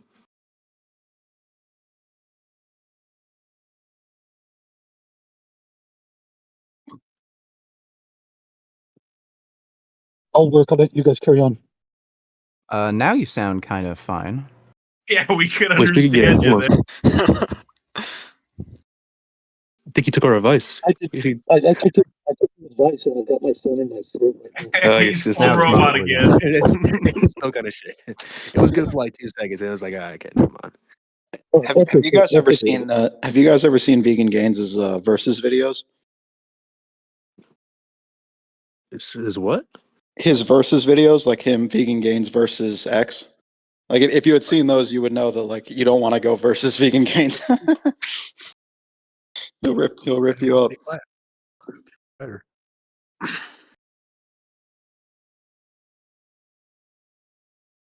So, Vegan, why do you think it's fair to punish Google if, in getting to their position, they didn't do any harm? Yeah. Well, again, the issue isn't necessarily how they got there. There may have been issues with how they got there, but the issue isn't necessarily how they got there. It's the position they're in. So if the position they're in requires every single online retailer or anyone involved in e-commerce to use their services, and on top of that, they I think it's clear that they've rigged the system unfairly towards them, where how they use the Google Chrome browser, integration with Google searches, and integration with their ad platform. It just creates a situation where everyone needs to use their services in order to have any kind of online presence in e-commerce. And you believe Google having that position is harmful to society, and so for that reason, their monopoly should be broken? Yes.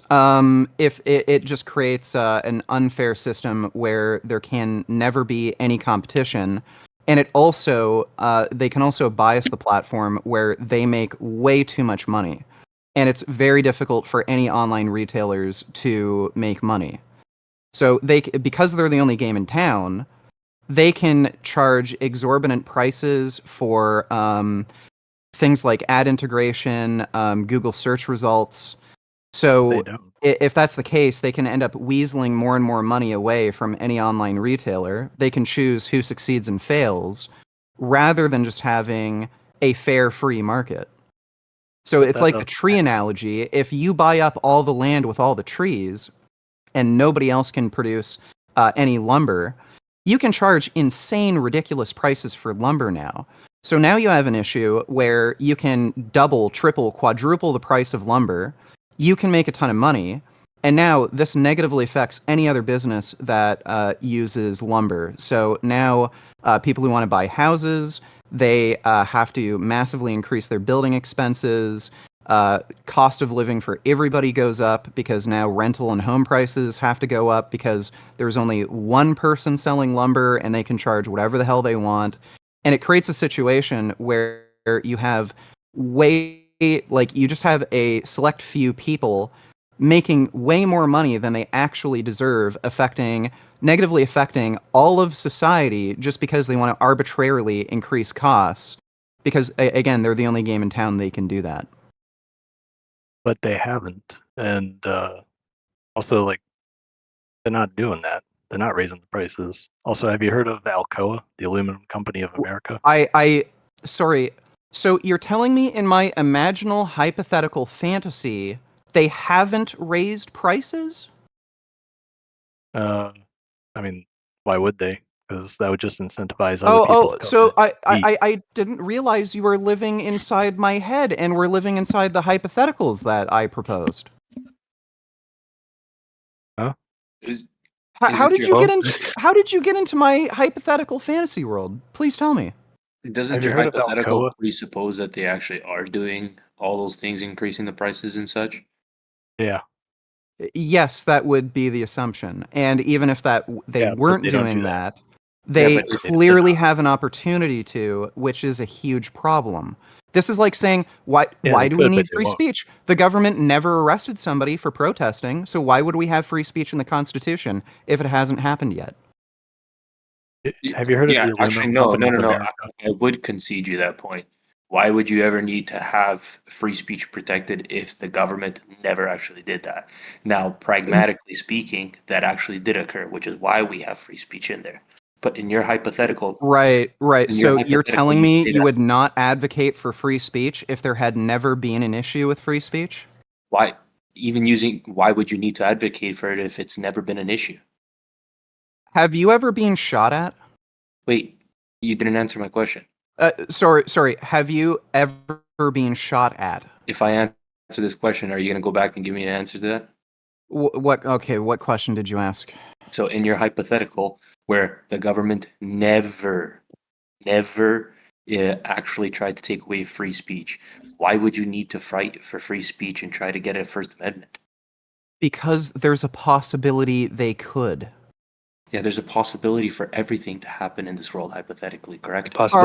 You're actually saying you're actually saying if the government had never had a history of clamping down on free speech, you would not advocate for free speech laws?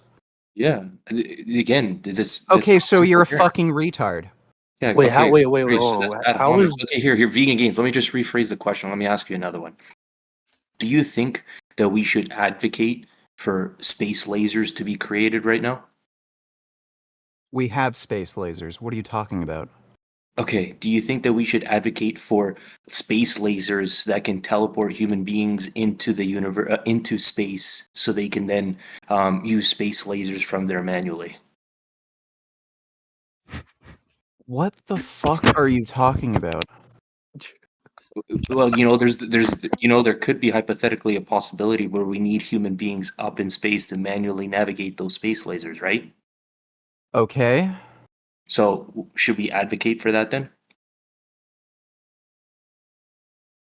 Do you not see a practical issue with not having free speech protected where the government at any fucking point in time could take away your free speech if it's not protected? Practically speaking, of course I do now, but that doesn't matter about practical versus hypothetically, correct? This analogy you're making has nothing to do with what the fuck we're talking about. Just imagine you lived in a world. No, dude. Of course it does, because no, it doesn't. We make laws. Yeah, I can explain to you. You pragmatically, you're correct insofar to say the reason why we advocate for free speech is because the government has tried to take away free speech. So of course it makes sense. Well, it's not just well. By the way, it's not just the government; it's also private citizens. Sure, so you need protection from other people. All that, but that's because the point is, occurred, right? It has occurred. The point. It doesn't need to actually occur for you to have a political incentive or motive to make sure those protections are granted to you anyway. Okay, so then what's the incentive for you to do something if there's nothing there that's needed to incentivize it? Because it could happen in the future. Again, have you ever been shot at? I'm going to guess no, but you'd still probably want the right to protection and bear firearms, even though it's never happened to you before. Yeah, but in the realm of reality, that could happen. We're talking about hypotheticals right now. This is why we were talking about the entire situation. This is why I'm saying you can only deal with it if it's pragmatically has occurred before. Because then hypothetically, you don't. No, you don't. Okay, so then let's go down that train where you can literally advocate for any hypothetical because it could possibly happen. AXD. That makes no fucking sense. Okay. Space lasers have nothing to do with ensuring that you are protected under the law from certain rights or privileges or liberties that you want. Do you know why I brought up the space lasers analogy? Because you're an idiot and you have no fucking critical thinking skills. Whoa, wow, You gotta chill out, bro. Yeah, dude, like you gotta calm down with the first one. By the way, this is the same idiot who just said, "Oh, I wouldn't actually politically advocate for free speech if the government had never restricted my free speech." He's not saying that. He's saying that in your hypothetical world. He literally said that multiple times. You're misunderstanding the hypothetical, bro. The reason why is 8-bit. Do you even remember what my point of contention was? I'll give you a hint. It has to do with what 8-bit's original premise was. Do you remember what his original premise was? What? Well, I'm asking you, do you remember it? About what topic? About Google. I'll even give you that hint. Oh, give me what? That there's no reason to break up a monopoly because, oh, well, what are they doing wrong? Yeah, so your point of contention was that... Well, buddy, you can... By the way, this is all public. I didn't interrupt you. This is all public. He doesn't even know anything about the fucking lawsuit against Google about their monopoly. So what the fuck does it matter what fucking claim he made? You can read it. This is all public. You can look at how they were implementing anti-competitive practices. Okay, so clearly... You've got to... Hold on, let's be clear, dude. I'm not... If they're doing all these things, then the evidence is there. They're obviously doing that. But what 8-Bit was saying was, when he originally piped up, is you made the argument that Google is going to increase their ads and all that because they have a monopoly on it and they can just increase the prices exorbitantly. But 8-Bit said originally that they're not doing that. So How would he know? He didn't even look at the fucking. He doesn't even know anything about the Google lawsuit. Okay, but hypothetically speaking, let's just say forget about the lawsuit for a second. Hypothetically speaking, when we're talking about something that actually happened in reality.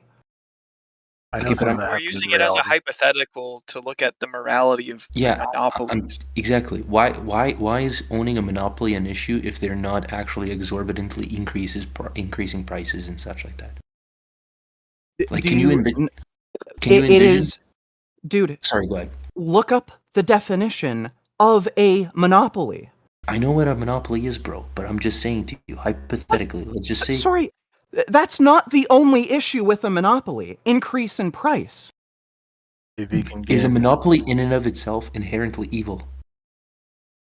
I don't know. I don't know why I would use the word evil, but bad or bad for most of society. Sure. Okay, That's what I was originally asking. Like, why? Why is it inherently bad if they're not actively screwing over consumers? Well, again, that's directly tied to what a monopoly is. Yeah, I know, but okay, so ultimately, I agree. Okay, vegan, I'm sure we can agree on the same thing, that we obviously we don't want the consumers to get fucked. It's consolidation of wealth. Okay, but that's the issue. Why It's is that bad? the fundamental consolidation of wealth. You're basically saying, like, imagine if only one company was allowed to make a car. Like, or one company was only allowed to make a phone. Like that's basically what you're talking about. But we're not talking about allowed to. Wait, clumsy. I'll even grant you that. Let's just say hypothetically, I'm the only one that can make cars. Okay. Oh my god. I just realized none of you even know what a fucking monopoly is. We all know what a monopoly is. Well, we're going by my definition of monopoly, which is I'm going out right.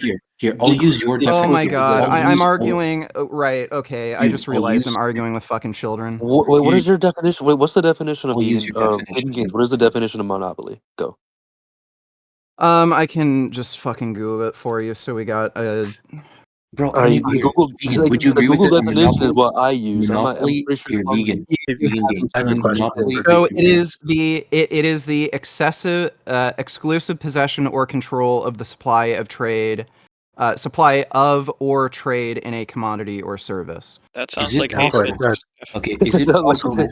Can I just ask you a question? Is it possible for that person that has the exclusive control of said, let's say, the car industry and then manufacturing it, is it possible for him to be a virtuous human being, and even though he maintains supply and control of all that, for him to sell cars at a very fair and affordable price to the consumers? That's not the fundamental issue with a monopoly. Even if you're selling things for a fair price, the fundamental issue is you have exclusive possession or control of the supply or trade of said commodity. It is a massive consolidation of wealth. You are completely eliminating the possibility of anyone ever economically participating in that type of trade. That's the fundamental issue, even if you're selling cars at an affordable price. Again, you people do not even understand what a fucking monopoly is and why it's. We all know what it is. Dude, can I ask you? Here's just a follow-up question. Which is better? Here's two examples. Okay,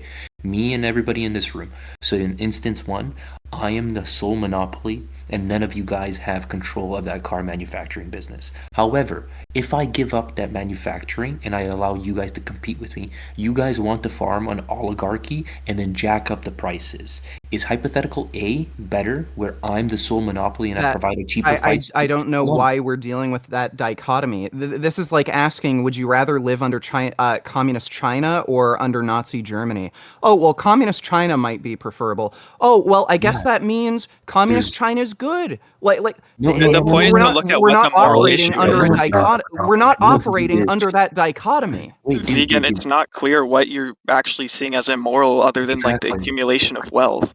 Yeah, like you're saying, the reason why I'm asking you this is just to test the issue with monopoly. Is monopoly, so would you rather actually have oligarchs increase the consumer prices? How do you think they become oligarchs, jackass? What? Oh, How do you think some people become oligarchs? That can be due to monopolies. They get in Wait, bed with the What does state. that have to do with? Okay, what's your point? He's technically right. Okay, sure, I can grant you that, but what's your point? What fucking point are you trying to make? You're blabbing about fucking nonsense as if we have some sort of dichotomy where we either have to choose between a monopoly or some fascist oligarchy. Well, I'm What? just asking. I'm testing You're your asking me what's vegan gains. preferable? Well, that's not salient to the conversation. What the fuck do I care?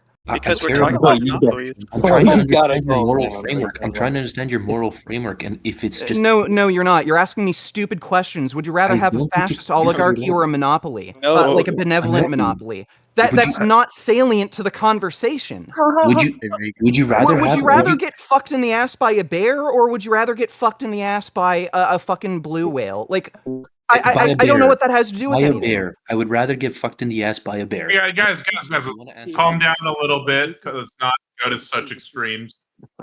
No. Okay, no, but it's really not that extreme. I'm just. Would you rather have a benevolent monopoly or a corrupt oligarchy? It's not salient to the conversation. What Okay, the so he's fuck not does gonna this have to answer. do with Oh, anything? that's brutal. Because you seem to have this deep hatred for monopoly, but if the monopoly is actually benevolent, why would you have a problem with it then? By definition, it is not benevolent. You are completely you gave me the excluding. definition. You are completely excluding absolutely everyone else from that form of trade. Vegan, look, the problem is you can get a monopoly without doing anything unjust. So in that case, what's wrong with the monopoly? So you're saying if you create a situation where you are literally the sole consolidator of everything, let's say you have let's say you and your company are the sole consolidator of everything. No one else can sell water. No one else can sell bricks. No one else can sell that's the computer big parts. leap. Only your company is allowed to. To You sell don't see a every fundamental product? issue with Yeah, that. if one Okay, but person even sells all if products. here, hold on. If one person sells everything, that's pretty bad. Let's just say Like- I hold a monopoly of everything, but every person is fed well, every person is happy, is not hungry, Okay. is not starving. Why is that an So you're a issue, dude? kindergartner, right? So Why you're a is that an kindergartner. issue? Okay, so you're a kindergartner. I don't know why I'd even have You're totally not condemning What's the the issue with somebody having complete and utter control of all the entire market? What's You're the not issue? As spending long as I can buy an time. iPhone Well, you're for the not same telling price, us what it is. what's the problem? You're just saying it's bad because no one else can Okay, here, have vegan. it. Let me hear. Here. Let me try to explain in a different. Sorry. Do you Do you support believe vegan you gains? Do you should support have patent an laws? opportunity to compete in a market? It depends. If it's a corrupt guy, no. It's not what I'm asking. I'm asking vegan, fundamentally, do you believe that you should have an opportunity to compete in a market? If you want to sell shoes, should you be able to create a shoe business? If you want to sell computer parts, should you be able to create a computer parts business? You can. No, No. you shouldn't be able to start your own business. And not if you're a corrupt piece of shit. No. That's not what I'm asking. Should you be able to create your own business? Period. Dude, there's Has literally nothing to do with whether you're corrupt or not. I am asking you fundamentally, as a private citizen, should you be able to engage in a somewhat free market where you can create your own business, sell products? Should you be able to murder? Okay, you're a fucking toddler. No, I'm dude, done you're with not. this. You're just No, not. There's like obviously sorry. You're either a complete and utter fucking troglodyte fine, retard, Bro, and your you gotta parents should have been chill. part of the eugenics program, gotta or you're calm just down, deliberately dude. fucking with It's me. really not that So- deep. No. It's not that It deep. isn't. It isn't that deep. This Well, guy I is think- either retarded So or why are you deliberately freaking fucking out? with me. Why are you so mad? Why are you so mad? Calm down. That's right. Why should I get upset over a fucking retard? It's not Okay, his so- fault. He was born that way. His parents should have just swallowed him. Hey, guys, let's bring it back. Hey, guys, let's bring it down like 2 levels. I have everybody lowered for a second. Let's bring it down 2 levels. Yeah, it's cool. I'm done. They're retarded. Can I just ask you one more question? We're at an impasse. No, you can't ask me anything because I'm not interested in whether or not it's preferable to fuck a blue whale. Do you So support? have a good night. I'm done. Take care. Do you support patent laws? Oh, He left. Jesus Christ. He's crashing out, chat. You guys are fucking idiots, bro. You chased away a legend, man. You guys are That guy- fucking idiots. That guy, Whoa, what? he's a hardcore anarchist, man. Just judging how much He he hates literally is government. vegan gains. He quite literally is vegan gains. I'm not gonna lie. But I'm an anarchist. He's not. Why was he talking to you guys? So what? He gave us the honor as plebs to talk to us.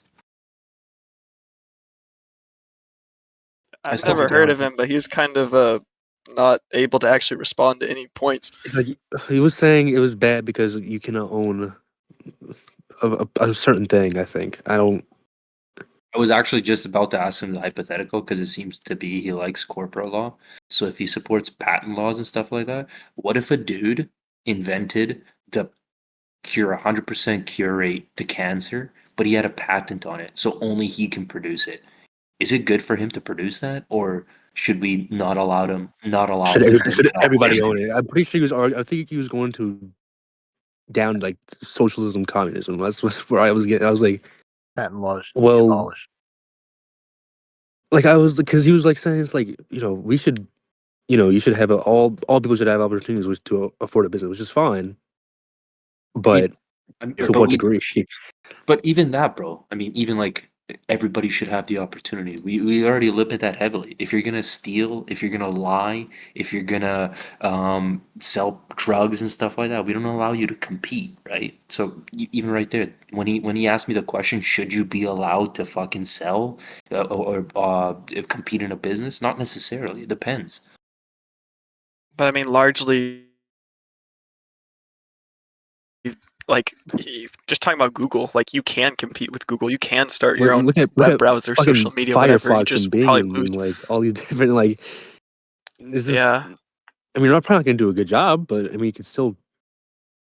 No, You can still he's run the not wrong. business. Obviously, Google does corrupt shit. The only part that I just Oh is yeah. we were dealing with the hypothetical and 8-bit brought it up, where he's like, "Well, if they're not jacking up the prices, why isn't that an issue then?" And then he just lost his mind. Yeah, they're just ad hominems. Like, I have an issue with his hypothetical, or I would have an issue with the hypothetical monopoly owning like half the land and trees in a country. I feel like that's a problem. But like someone creating a virtual web service and then owning the web service and then doing a better job Compared to than like other owning competing like web half the services. You fucking know, there's a earth. Yeah. dude, you know, there's a difference Like between an ad hominem and an insult, right? You know, those are two different things, right? Is when he attacks your personal character, right? No, yeah, it's not an ad hom. He dismantled your argument and then on top of that insulted you, wait, right? No, what? he It's not an ad what He did he didn't dismantle? dismantle He shit. just said He you're didn't retarded. dismantle shit. an ad hom would be you're retarded, therefore you're wrong. An insult would be you're wrong. Here's why, and independent of that, you're also Okay, so retarded. I'm Well, he just didn't. That's what He he. so didn't I'm destroy just an curious. argument. To everybody else that was listening Like, to, you understand the difference, right? You get okay, it? okay, yeah, I understand the difference. But to everybody that was Yeah, listening in the yeah. room, Like, you chased away did a he? fucking legend. You're a fucking idiot. Okay, Like, fuck you I guys. can I wanted to understand. talk to him. I wanted to get his metaphysical takes. You So guys are did fucking idiots. so Just did the message rest of him. you? Did the rest of you Talk, actually talk, feel Just like? message the yo, guy. what is Yo, that? What's happening right now, dude? You These can guys just. message him. He'll talk to you. Well, clearly he wants to be friends with him because he's also an idiot. Just calls people Just, retards. like we Taco. answered like how did he just dismantle any argument? Like all I heard was oh you're retarded, oh you're a So kindergartner. let's go back to the debate, right? I mean, the goal of the debate after party is to talk about the debate. Does anybody have anything else they want to throw in that hasn't already been said, or some points around if Honestly, I don't think Christianity should or shouldn't be in the government? I I mean, I would don't make think the anyone argument that it should be in the government. You're trying to turn us against each other, Taco. We were all just Yeah, come becoming on, friends. Taco. We were all. Let's Come hear on, thoughts Taco. on why. Let's hear Let's thoughts fight on now. why they shouldn't. Yeah, Your Taco. guys' thoughts. Yeah, Your guys' Taco, you're the thoughts. atheist, right? Yeah. Yeah, but I'm being neutral right now. Yeah, he's Yeah, a well, mod. I want to. You sound like He you sound like is a an mod. asshole, so I want to argue with you, asshole. Oh, he's the biggest asshole. But he's a good guy too. He's pretty chill. I'm not gonna lie. He's like a pretty chill guy. Last time we tried to talk north. about Christianity, some guy came in here saying he wanted to burn us at the stake. So I don't know if we want to revisit that topic. I actually agree with him. I'm Catholic too, but I kept that to myself. Because yeah, we Taco's should. still here, so maybe you should have kept that to yourself. Hey, I mean, they all mean well. You know. They're Yeah, not the it's people not. out there. They're not the people out there, you know, breaking in your cars and getting your kids addicted. Well, Okay, panel. but They they just say have a they're little they're passion, gonna they're little gonna kill passion behind me. them. What? You could call me just another Canadian. I should have switched it. I'm not the panelverse. Well, clumsy. I'll put it this way: they may identify as Christian, but if they're telling you that they want to burn you at the stake because you don't believe in Jesus Christ, then they're really not that Christian. Yeah, thank you. Well, technically, if you're not baptized, are you even human?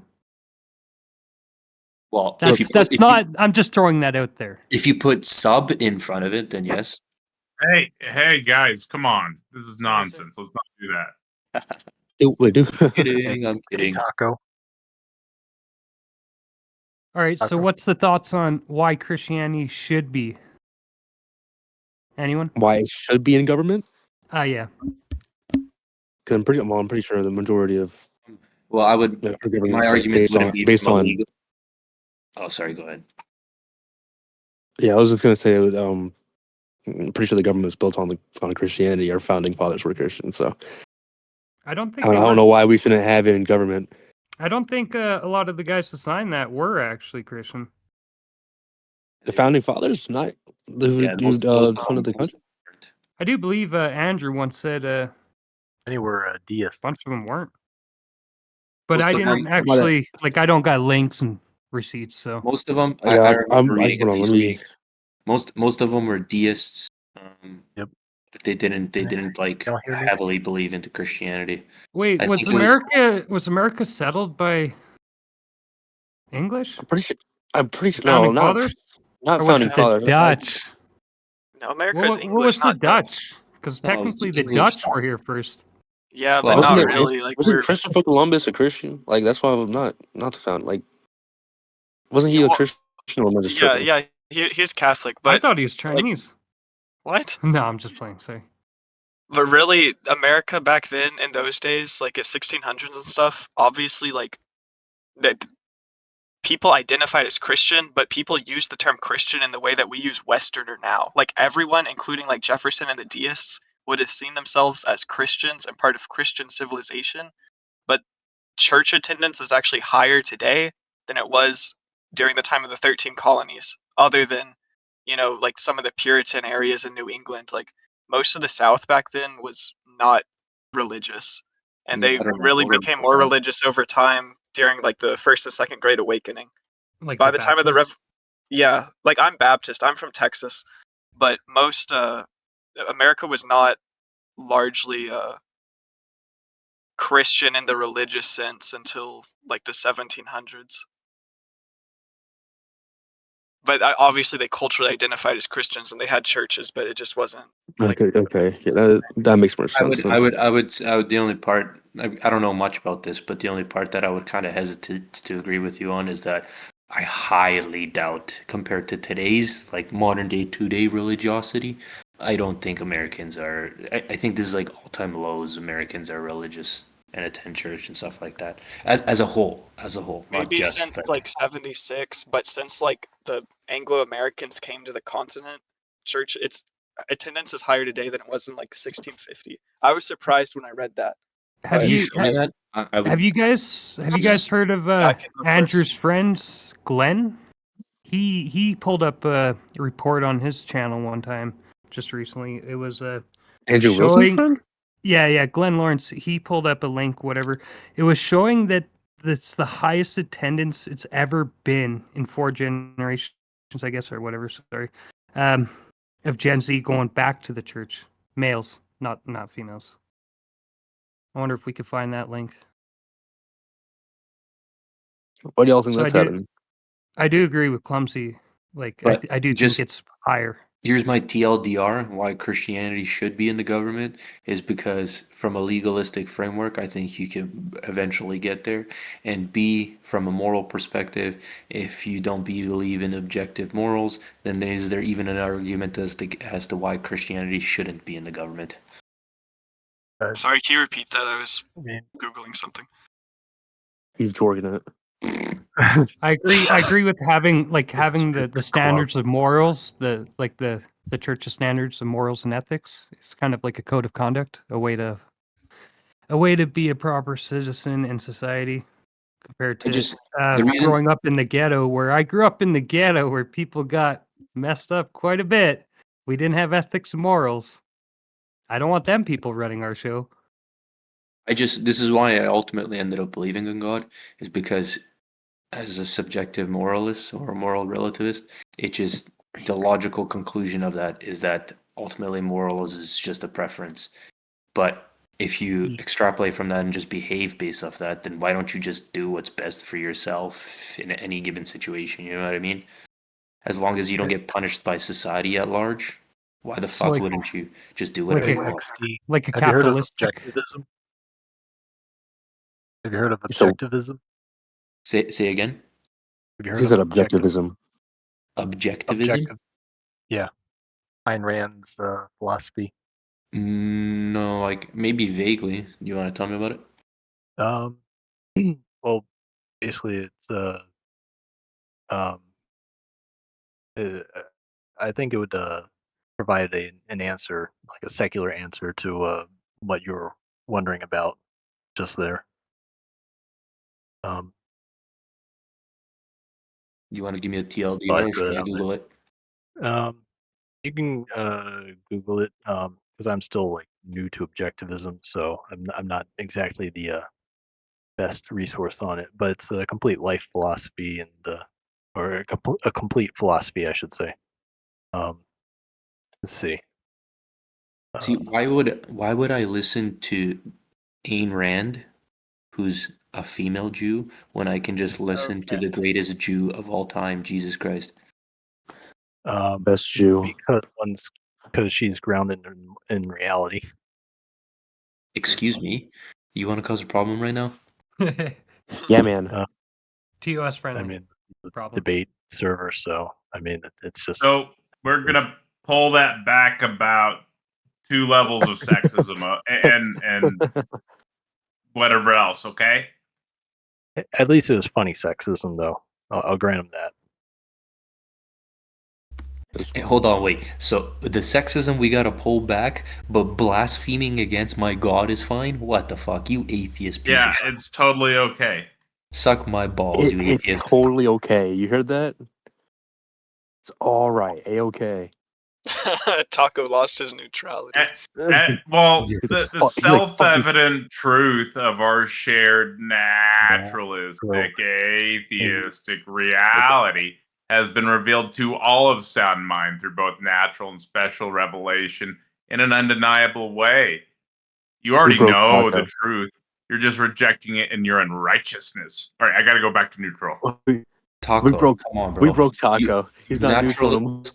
Naturalistic law, come on, bro. Naturalistic law through all of our experiences have told us that the only thing women are good for is making me a ham sandwich. Forgot dishes. Give this man a truth nuke, dude. Holy shit. No more of that. Spin facts. How come every time the Christian nationalists come in here, they always start just talking about killing people and being misogynistic? Okay, This is let's level the conversation down like 2 more levels. That wasn't enough, I guess. Hey, Taco. I'd be willing to debate vegan gains on economics. If you'd be down for arranging that. Yeah, set that up. Set that up real quick. I want to see that shit. That'd be funny. What, be a you lot want to of debate it right ad-homs, now dude. on economics? No, not right now. But like, if No, you I want want to to see it right now. Only Okay, for one I want to see condition. that shit okay, well, today. this is the Andrew Wilson versus Planet Peterson after show right now, so let's keep it kind of on topic. Yeah, I'm just saying. He'll Like, if you schedule want he'll schedule the debate, but on the condition that I'm a biased moderator against vegan gains. Okay. I'd be okay with that. What was your thoughts on the debate, Taco? Well, I do want to read a comment real fast. So, Corpse Grinder says, "Bro is talking some junk about his mom. We all know that that's the only person making him sandwiches." Nice. Yeah, I thought it was a good debate. All right. Well, since we're not here, who do you think won? I did something new today in that I was trying to like manage the time a little bit better than I had in previous debates.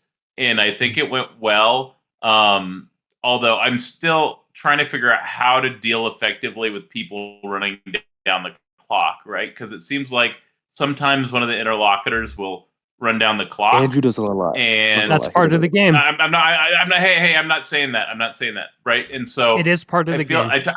I tried to return both of them back about 75% of the time that they got the clock ran down on, just to like make it more fair, so they get their time to use however they want, right? Rather than once I taken it over. But um, I, I'm still trying to figure out how to work through that, right? But because I do want to have fairly moderated debates, and I want everybody to have their fair time to say stuff and make their points and ask the questions they want to ask, right?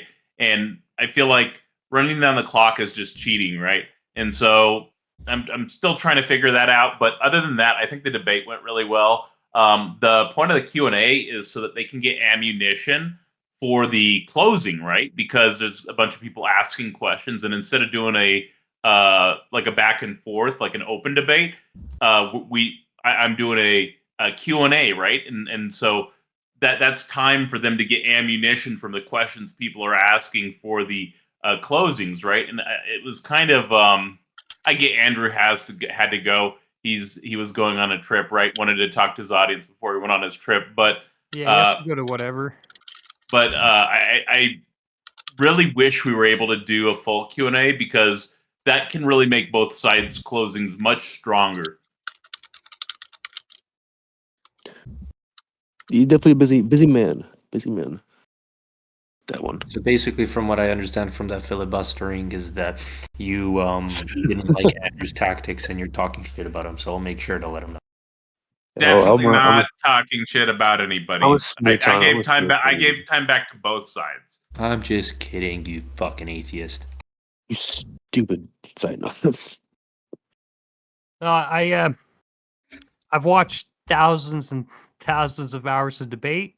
It went decent tonight. It wasn't a train wreck. You did great. You know, for when you're a debater and you're going up, part of the game is getting your voice out there, taking the time, right? Not Trick gonna the lie, moderators. I fuck with Andrew, but like I wish he don't like. He goes down a really like hard route. Like, what's your I'd moral never fight value? with Andrew. How could you do that? No, That's what? mean. I don't fight with that guy. He's too No, good. I'm not gonna fight with him. I just don't like the way he's like he goes down a single like a singular path. It's like, I'm what's your bugging. moral ethic? What do you base your morals on? Or like in this case, I'm pretty sure it's like, why shouldn't we or why should we? He makes you Like, use your brain. He's a prick. No, the reason why he's just so good is because once he pulls out your moral framework, then you realize how none of it really matters from a moral relativist perspective. yeah, I see that. I just wish it wouldn't be so Like that complicated. that's the That's what I'm part saying. that made me that's why I said that's the part that made me religious, is because if there is really no objective moral that exists that we can appeal to, then even just dumb it down to the most logical conclusion is, whoa, why is there no, the only incentive that matters to me when it comes to morals is I can behave however I want as far as society doesn't punish me. So if I want to cheat on my girlfriend tonight and nobody knows about it, I should cheat on her, because what's wrong with that anyways, as long as I don't get caught by my girlfriend and she doesn't break up with me. Well, you'd be violating her trust. Yeah, but why does that even matter if everything is relative? Morals are relative. I mean that's is that really in your rational self-interest to do so? But my rational Oh, self-interest, can't I just do both? My girlfriend remains trusting in me. I just go pay a prostitute. She doesn't know about it. Nobody knows about it. I succeed. Hey, dude, no more, dude. No You more got to keep it like PG-13 to the best of your ability, right? I'm gonna downscale it even more. Okay, fine. Here. Let me rephrase that. My It's been fun, girlfriend. y'all. I gotta go to sleep, bro. It's like it's 12 o'clock. 2 o'clock. All right, Damn, good you night. guys. Later. Night. You could use the term "lady of the night," I guess. Yeah, lady of the night. There you. I mean, I think it's because look, people are streaming on YouTube too. I mean, the main point is the rational part, you know. And I think you're overlooking that. in your understanding of things. But that's what I mean though, is rationally speaking, is why would it be irrational for me to look for the lady of the night and just hide that I'm spending the night with the lady of the night? Like, why would that be irrational? I don't think rationality has to have anything to do with it. Like, it sounds to me like you're saying you came to believe in God to explain what you already felt to be morally true, which is that you shouldn't cheat on your girlfriend. Yeah. So Yeah, it's but the like reason that's why, already in your own heart. Yeah, It we're a doesn't have to social come from someone species, else. and if we're but if going to have the behaviors that enhance our social interaction, our trust, with others. okay, We're so going here, let me rephrase the question. Let's just go with the whole cheating and stuff like that. Let's say hypothetically, you're saying it's based off the presupposition that I already know that that's bad.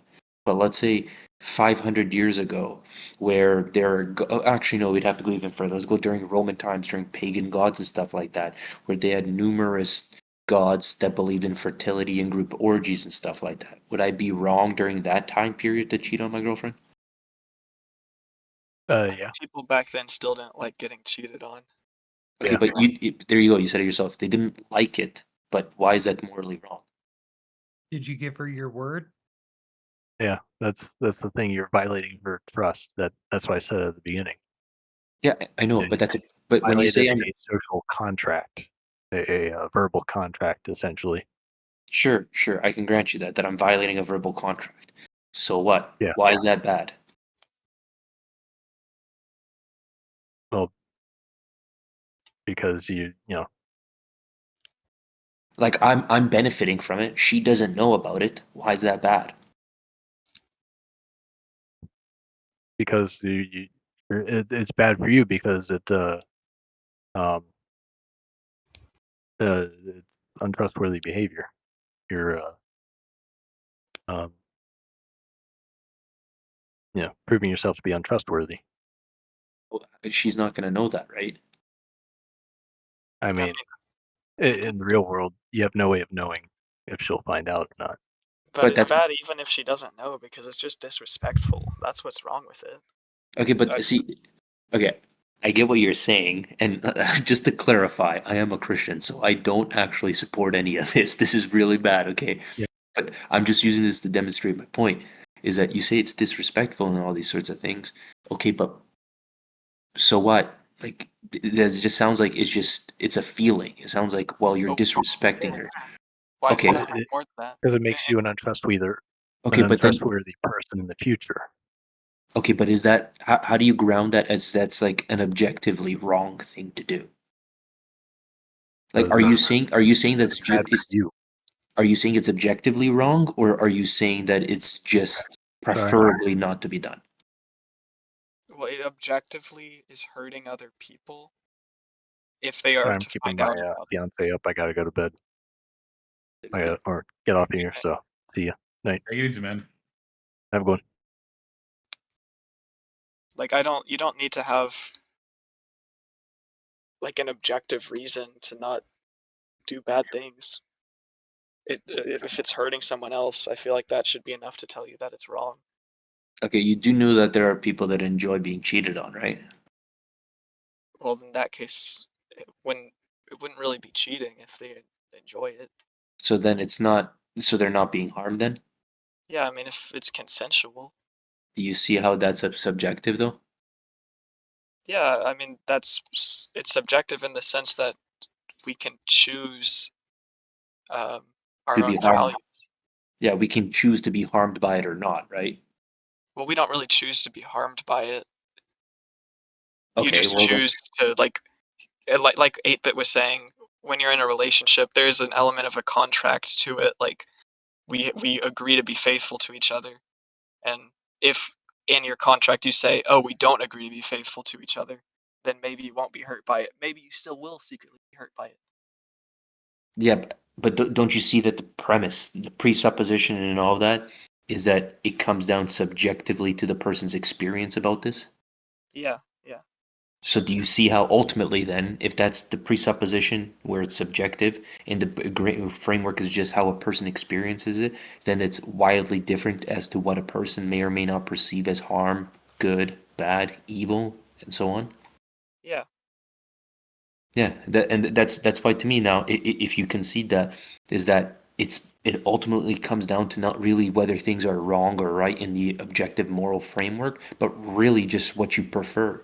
You prefer not to be cheated on. You prefer not to have a girlfriend or a husband that drinks, does drugs. You prefer not to be lied to. These are all just preferences. They're not really like an objective framework that you operate by. Yeah.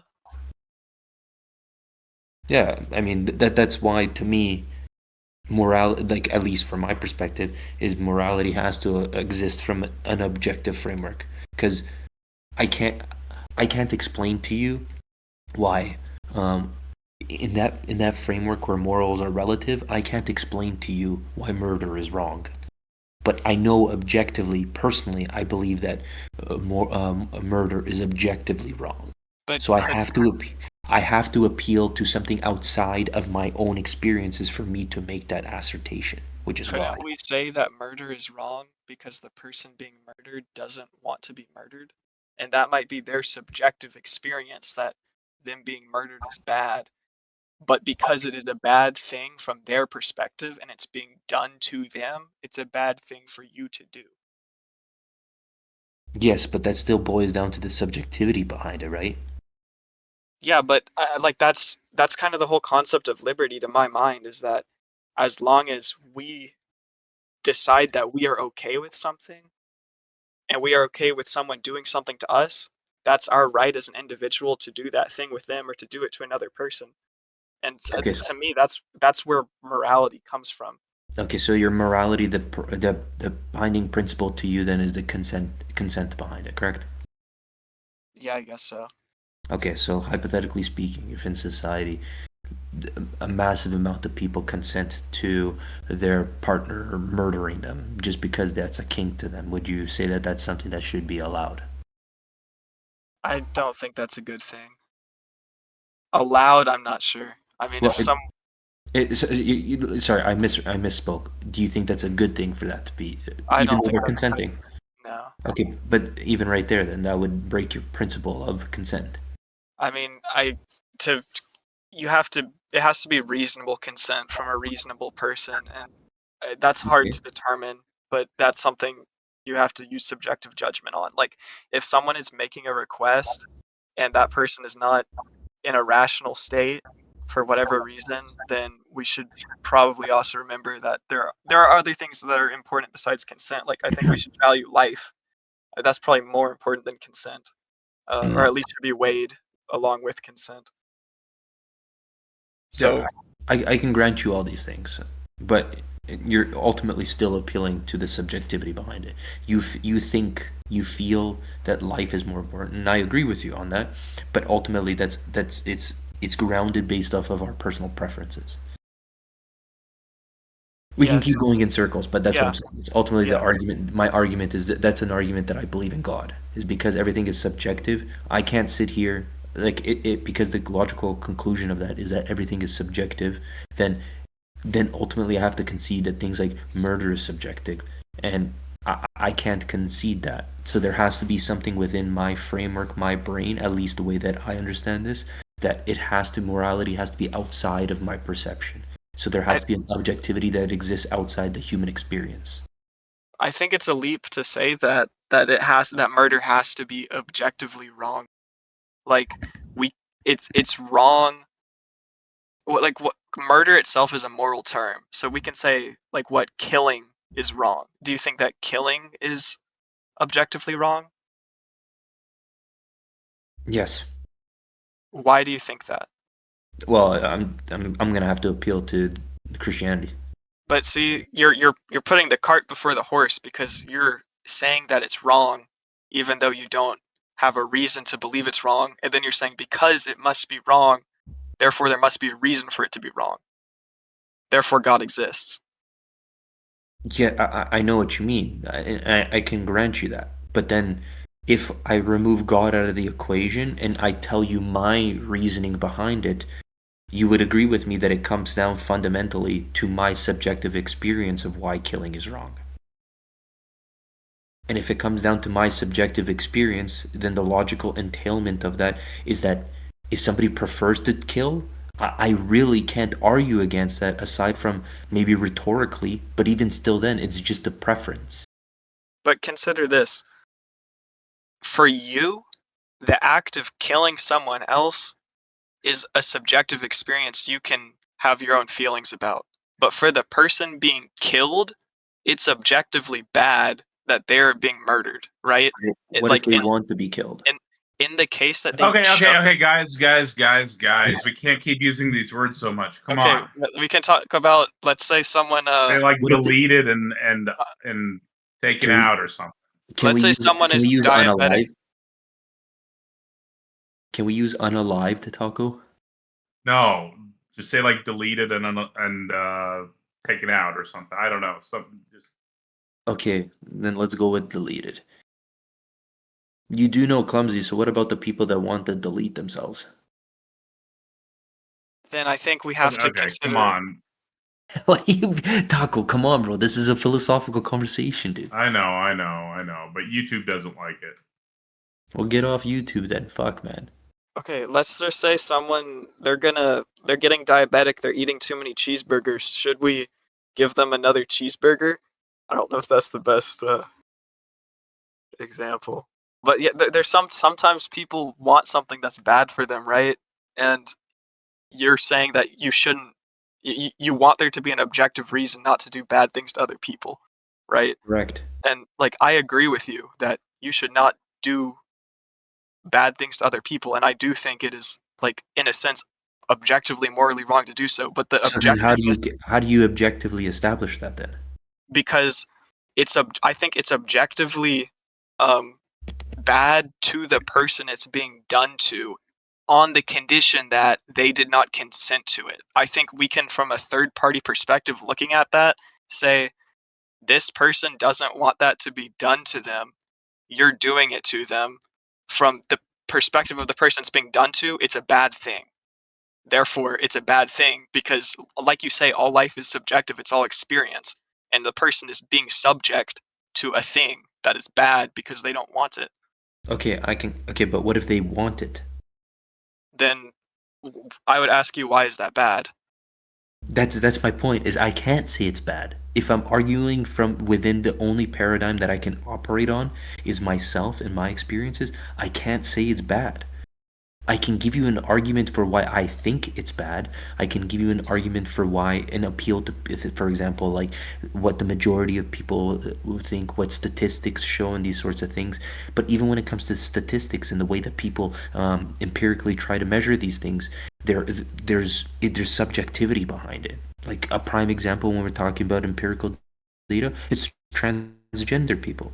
Transgender people, there's a split between people that support it and think that it's harmful to people think that it's harmful to deny trans affirming surgery, but there's also a split that people say that it's harmful to them to grant them that.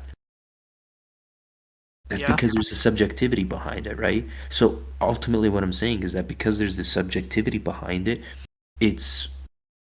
there is no like actual objective framework because we can just subjectively change that.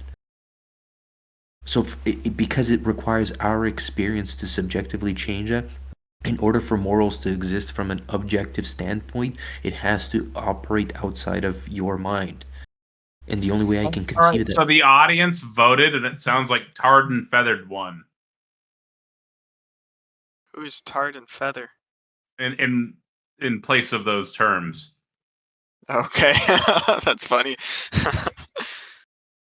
I missed the joke.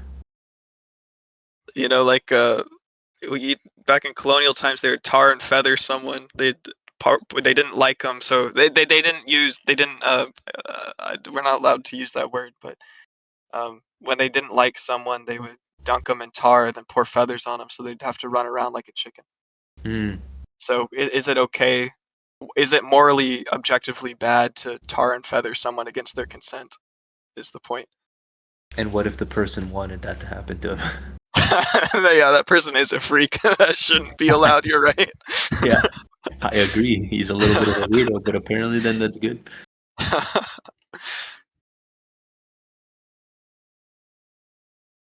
But yeah, I mean, I think like really, I think part of you understands that like a lot of these things are very subjective, and I think that's just like part of recognizing reality is that on some sense morality is subjective, but because of that, because we all have different opinions, that's why, to go back to the original topic, I, despite being a Christian, and am against Christian nationalism and Christianity and government, because I know that I have my subjective opinions about the world that are different from what your opinions are, or different from anyone else's opinions. And so, how can I act like I have the objective truth to the point that it's okay for me to use violence to, tar and feather people if they don't agree with my vision of government? So Okay, I well, think we should respect people. well, I'll put it this way, right? And here, let me ask you this question: Is you believe, obviously because you believe in God and all that stuff, you think that Jesus Christ's moral framework that he said is objectively true, correct? Just from your paradigm. Yeah, sure. Okay. So if you grant, and you also grant, right, that from outside of your paradigm, how atheists or other people that are moral subjectivists, it ultimately comes down to their subjective experience, right? Hmm. Ultimately, society is going to have some moral framework that we operate by, and you can even see that today, right? Yeah. If that's the case, and morality is going to be imposed to some degree, and since it's already subjective in the moral subjectivist framework, why wouldn't you, as a Christian who believes that yours is objectively true, you're the one that's right now being subjected to a secular framework? Why wouldn't you want yours to be imposed anyways?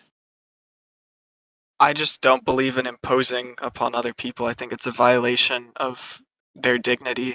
To me, it's about respecting someone else and recognizing that their subjective view of reality is different from my Okay, view. And of course, I have beliefs that I think are objectively are true, they are right? they But is the secular government and the secular ethics right now that are applied in our world, are they being imposed on you? um, I mean, that's a loaded question. I get like in some ways they are imposed, but I think by and large in my country, um, they're not imposed. Okay. Would you be okay with the level of imposement that your government, your secular government has on you? Would you be okay if the roles were just switched and if it was a Christian government doing it? The same degree, just it was Christian ethics. No. So you're okay with your secular government imposing their will on you, but you're not okay with you imposing your will to the same degree on them? Yeah, because secularism is not an ideology. It's just a lack of endorsement of another ideology. It's like a neutral It ground. can't, but that's not the case, bro, because it can't be. Because there's still some form of ideology that's being imposed on us. So this, you do you concede that you said yourself that the secular ideology is still to some degree being imposed on you, correct? I mean, when you say secular in this sense, I assume you mean like some sort of progressive ideology. Sure, we can grow with that. Because I mean, it's occasionally like it. Politicians argue, and some of them push for things that I disagree with. But like, I'm pretty civically libertarian in the sense that I don't think uh, any sort of ideology should be pushed on the population. So I would reject, Christians, progressives, like any group that is trying to push such things on the population. So you just have in general, but then why would you even want a government? Because it ultimately sounds like you're an anarchist in the sense how you want to apply. You don't like it when secular governments are imposing to their degree ideologies on you, nor do you want to impose yours on others. Why wouldn't you just advocate for anarchy then, where there are no governments to impose anything on anybody and individually they're able to just do what they deem is best for themselves? Well, I think there's some things that most people agree on. Like, we want to be protected from theft. We want to be able to, vote for a government which can build infrastructure, which supports us, which can provide for the defense of the nation. And what Um, happens when most of them, and what if most of them come together and they agree that theft is good? well, yeah, I think that's the thing. Everyone is opposed to that. Christians are opposed to that. Progressives are opposed to that. Muslims are opposed to that. No one thinks theft is good. So Okay, so things then like that we can agree on. The problem is when, like, again, I'm from trans Texas. We have ideology. Let's go with trans ideology. okay. What if the vast majority of people come together and now say that they want to impose trans ideology on your lifestyle? What exactly are they imposing? Because I think there's a great diversity of things that can be trans ideology. So they want to spread the idea of trans ideology within among the youth. They want it taught in schools. Children that come out and want to affirm their transness, this has to be affirmed. It cannot be denied. These sorts of things. Publicly, you're paying Yeah, for it too. I think a secular government should not promote, Christianity or transgenderism.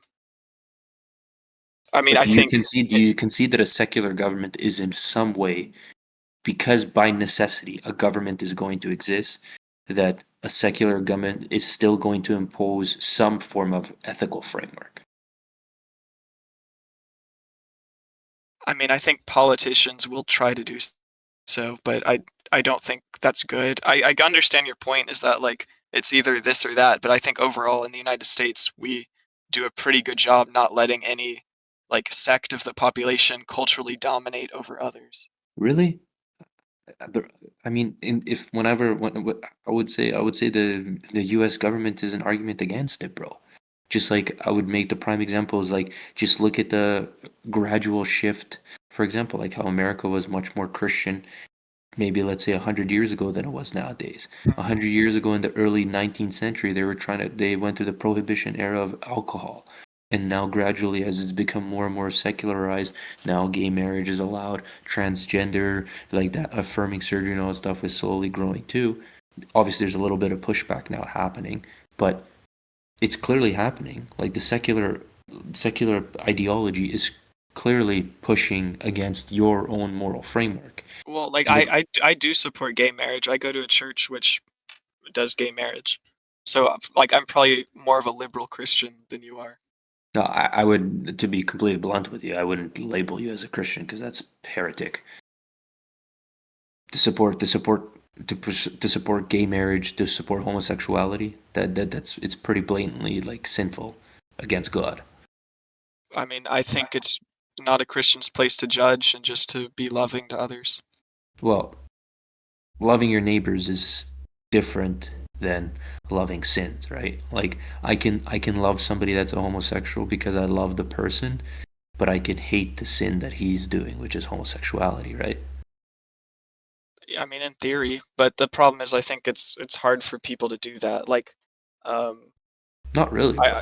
I I see people all the time. Like, okay, so I have many of my friends are conservative. I don't really come in this server much, but like in my other friends, like my real life friends, we some of them, they're conservative Christians or Muslims, whatever, and they don't like trans people, and they say, oh, we love the person, but we hate the sin. But then I see them, we go and play a game online together. We find trans people in the game, and they start saying, oh well, you're going to be a statistic. You're going to be a statistic. Like, Hey. hey, I didn't say what the statistic was. Statistically, I they're going to know. be happy. That's all I meant. Um, yeah. Anyway, that's not a very loving thing to do. Okay, but you also have to know like what it means by love, right? Like love doesn't mean that you just endlessly in Christian ethics, it doesn't mean you just endlessly open your heart to everybody. In the sense of in when it says to love thy neighbor and turn the other cheek, these sorts of things, it's the belief behind that or Jesus' teachings behind that is that you are supposed to love the person, not the sin. And the Christians that are doing that, they are wrong in doing that. They are I'm telling you right now, the ones that are going like, oh, like you said, they're going to be the S word and all this that stuff, or you know what I mean? That's incorrect. They're not supposed to be doing that. So I would also say to them, that's not Christian behavior. They shouldn't be doing that. But that still doesn't address the point that I'm making. Do you get what I'm saying? Like, loving your neighbors and your enemies does not mean that you just accept them wholeheartedly for what they are. It's Okay, condemning but their sins and helping them trying to forsake those sins.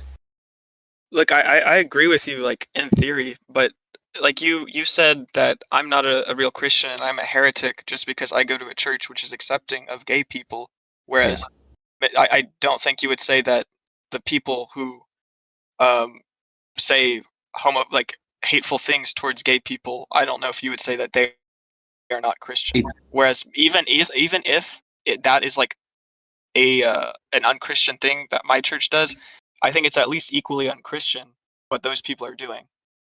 But in the narrative only, I am labeled unchristian. Well, put it this way. Put it this way, right? Is if you are openly, it depends on what you define as heresy, right? And if you openly go against Jesus Christ's teachings, that is heretical. So Jesus Christ considers homosexuality a sin. The same thing goes with alcohol, right? If somebody endorses alcoholism and he claims he's a Christian, he's a heretic. You can't support alcoholism, you can't support drinking, you can't support having sex outside of marriage and claim you're a Christian. Those are all against Jesus Christ's teachings. So I'm not saying this to personally attack you. Don't take it that way. I'm saying in general, if you are supporting sinful behavior, that is heretical and that's antithetical to Jesus Christ and his teachings. Now, those people that are saying hateful things to them, they aren't necessarily not Christian because those aren't considered that's not considered heretical because it's not going against Christ's teachings, but they will be judged by Jesus Christ extremely harshly.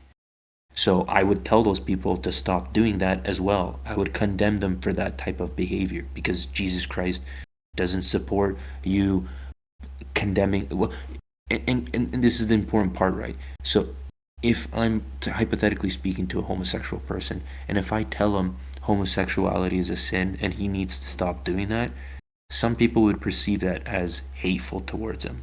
But that's not necessarily against Jesus Christ's teachings. Now, if I tell the guy that he's a piece of shit, he's a scum, and he deserves to, what Taco doesn't want me to say, then yes, I'm going against God's teachings, and I'm also a problem, a big problem. Does that make sense? Yeah, that's all I'm saying because I feel like a lot of people do that. But I agree with you about like I don't drink alcohol at all. I think that's a harmful thing. Good for you. I think our society has a lot more problems with alcoholism than it does with transgender people. Wouldn't you say? I But also, yeah, I 100%, so 100%, without a I doubt. feel like If I had to choose political will, which one's more important is alcoholism for sure. I'm glad you say that because I think conservatives a lot of the time they focus on like these cultural issues that are flashy, but like there's a lot bigger fish that we could be frying that go against traditional values that That have been people are normalized. overlooking. Yeah, Yeah, yeah, I know, I exactly. know, Because even 100%. the conservatives do it too. But that's And why the fundamental issue I have with most people is that most people that identify as Christian, they're not actually Christian. They just simply self-identify. But to be a Christian, it's not just calling yourself a Christian and just believing that Jesus Christ is God. There's a lot more to being being a Christian. It requires also doing the faith too. And you stumble along the way too when you're a Christian. I'm not saying you're perfect, but then there's more to being a Christian than just saying I'm a Christian. If like it's just simple little things like even like how you say right now like the whole alcoholism thing. If being a Christian wasn't stepping away from the sins and like that's the entire point of repentance. Repentance isn't just saying I don't want to do it. It's not doing it. It's working towards not doing it, right? So all those Christians that claim they're Christians, but they continue boozing and having sex outside of marriage and lying and cheating and stealing all these sorts of stuff, they're only Christian in name. They're not actually Christian in behavior. And it's important as much as your belief in Christ is important, so is your behavior too. Do you get what I'm saying? yeah, absolutely. Yeah, Yeah, and and a lot of the Christian nationalists, I feel like, are just like that. They're Christian in name only. It's like an ethnicity to them or a tribe. Like they want to make the government reflective of them as a people, more than reflective of them as an actual like faith, because they want to do things like put all this attention on transgender people, put all this like in Texas they passed these laws putting Christian like education, which was not even true. Like they were talking about Christianity and the Roman Empire and like not accurately depicting how Christianity actually spread. And it's just like an ideological thing which goes against it's about a national myth and narrative more than it is about actually promoting good Christian work in the world. But that's what they're focusing on. Put it this way, right? I would, because I'm a Christian nationalist myself, but I would probably agree with you in the sense that there's a lot of quote unquote Christian nationalists who call themselves that, but are in name only, which I would agree with you. And to the ones that are behaving like that, I also have a problem with them too, because they're not behaving the way a Christian would. They're just claiming that they are. And I also have a problem with that too, because that puts a stain on our religion's name, it puts a stain on Jesus Christ and all these sorts of stuff, which I don't want. But at the same time, even just from a logical perspective, right? Like if you want people to be more Christian like in their behavior, you want society to more so reflect those sort of ethics, because then it increases the chances of beings behaving in said manner. You know what I mean? Just like put it this way, bro. Like in your local community, imagine if everybody genuinely was Christian in the way that they behave, think, and all these sorts of things. Do you think, for example, do you think a husband is more? Do you think it's more likely for men to be cheating on their wives if they were Christian or if they weren't Christian in their behavior?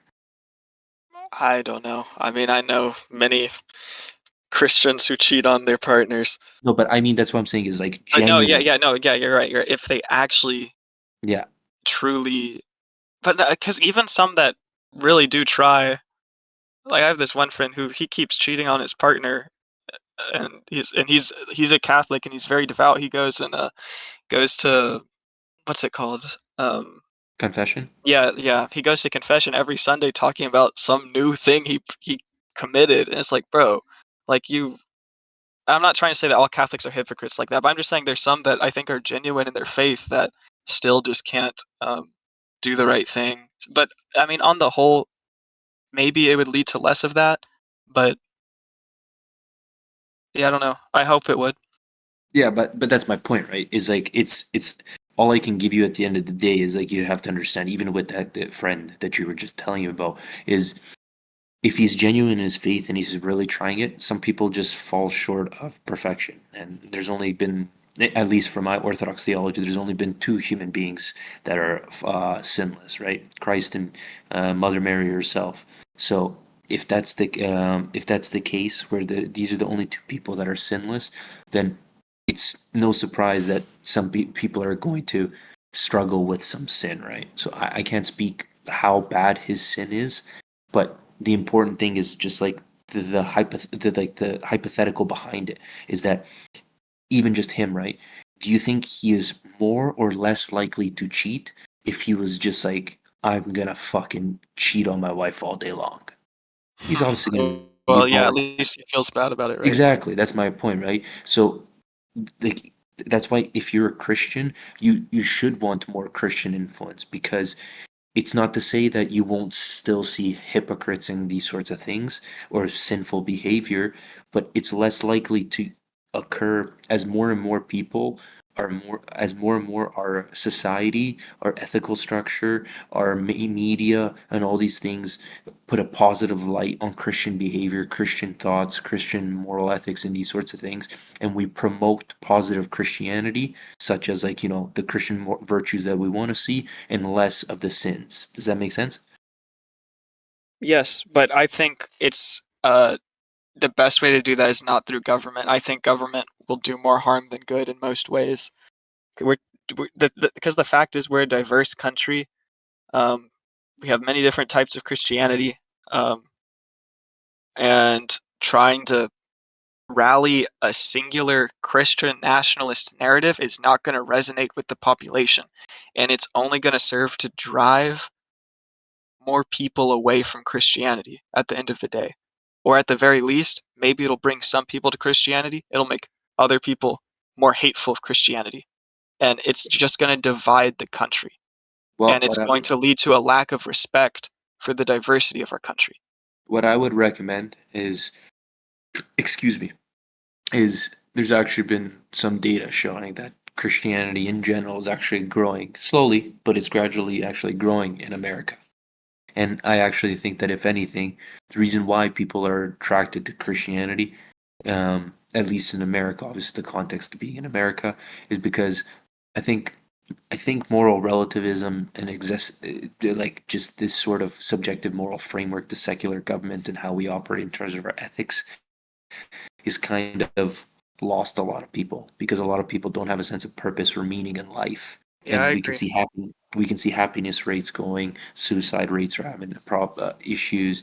People just in general, there isn't like a lot of meaning and purpose in life, and I think that's why there's going to be a resurgence, in my opinion, in terms of not necessarily just Christianity. I'm hopeful that it is Christianity because I believe it's the objective truth, but it's starting to sway towards that way. And because of guys like Andrew Wilson and stuff like that, that's really starting to push it more towards, again, Christianity again. So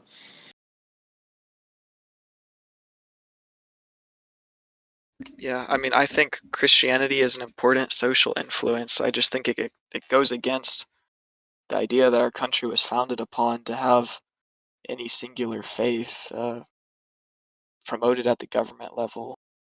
yeah, fair Marrying, enough. No, marrying no, the yeah, fair enough.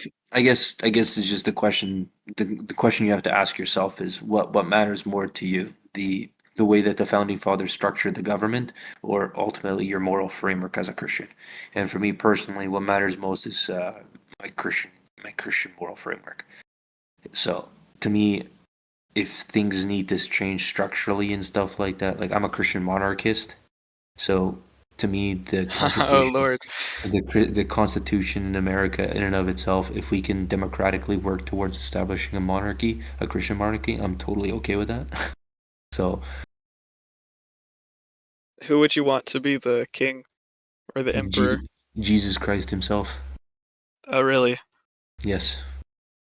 Who would be his like regent or viceroy on Earth? There I'm you just go. curious.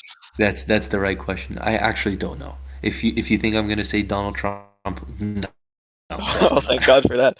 not. I still think he's the better option of the two between Kamala and Donald Trump in terms of who's supportive more of Christian ethics and all that. But he's definitely not a good representation of Christianity. I'll tell you that right now. Yeah, if anyone's not a Christian, it's him. He's definitely up there. I would agree with you on that.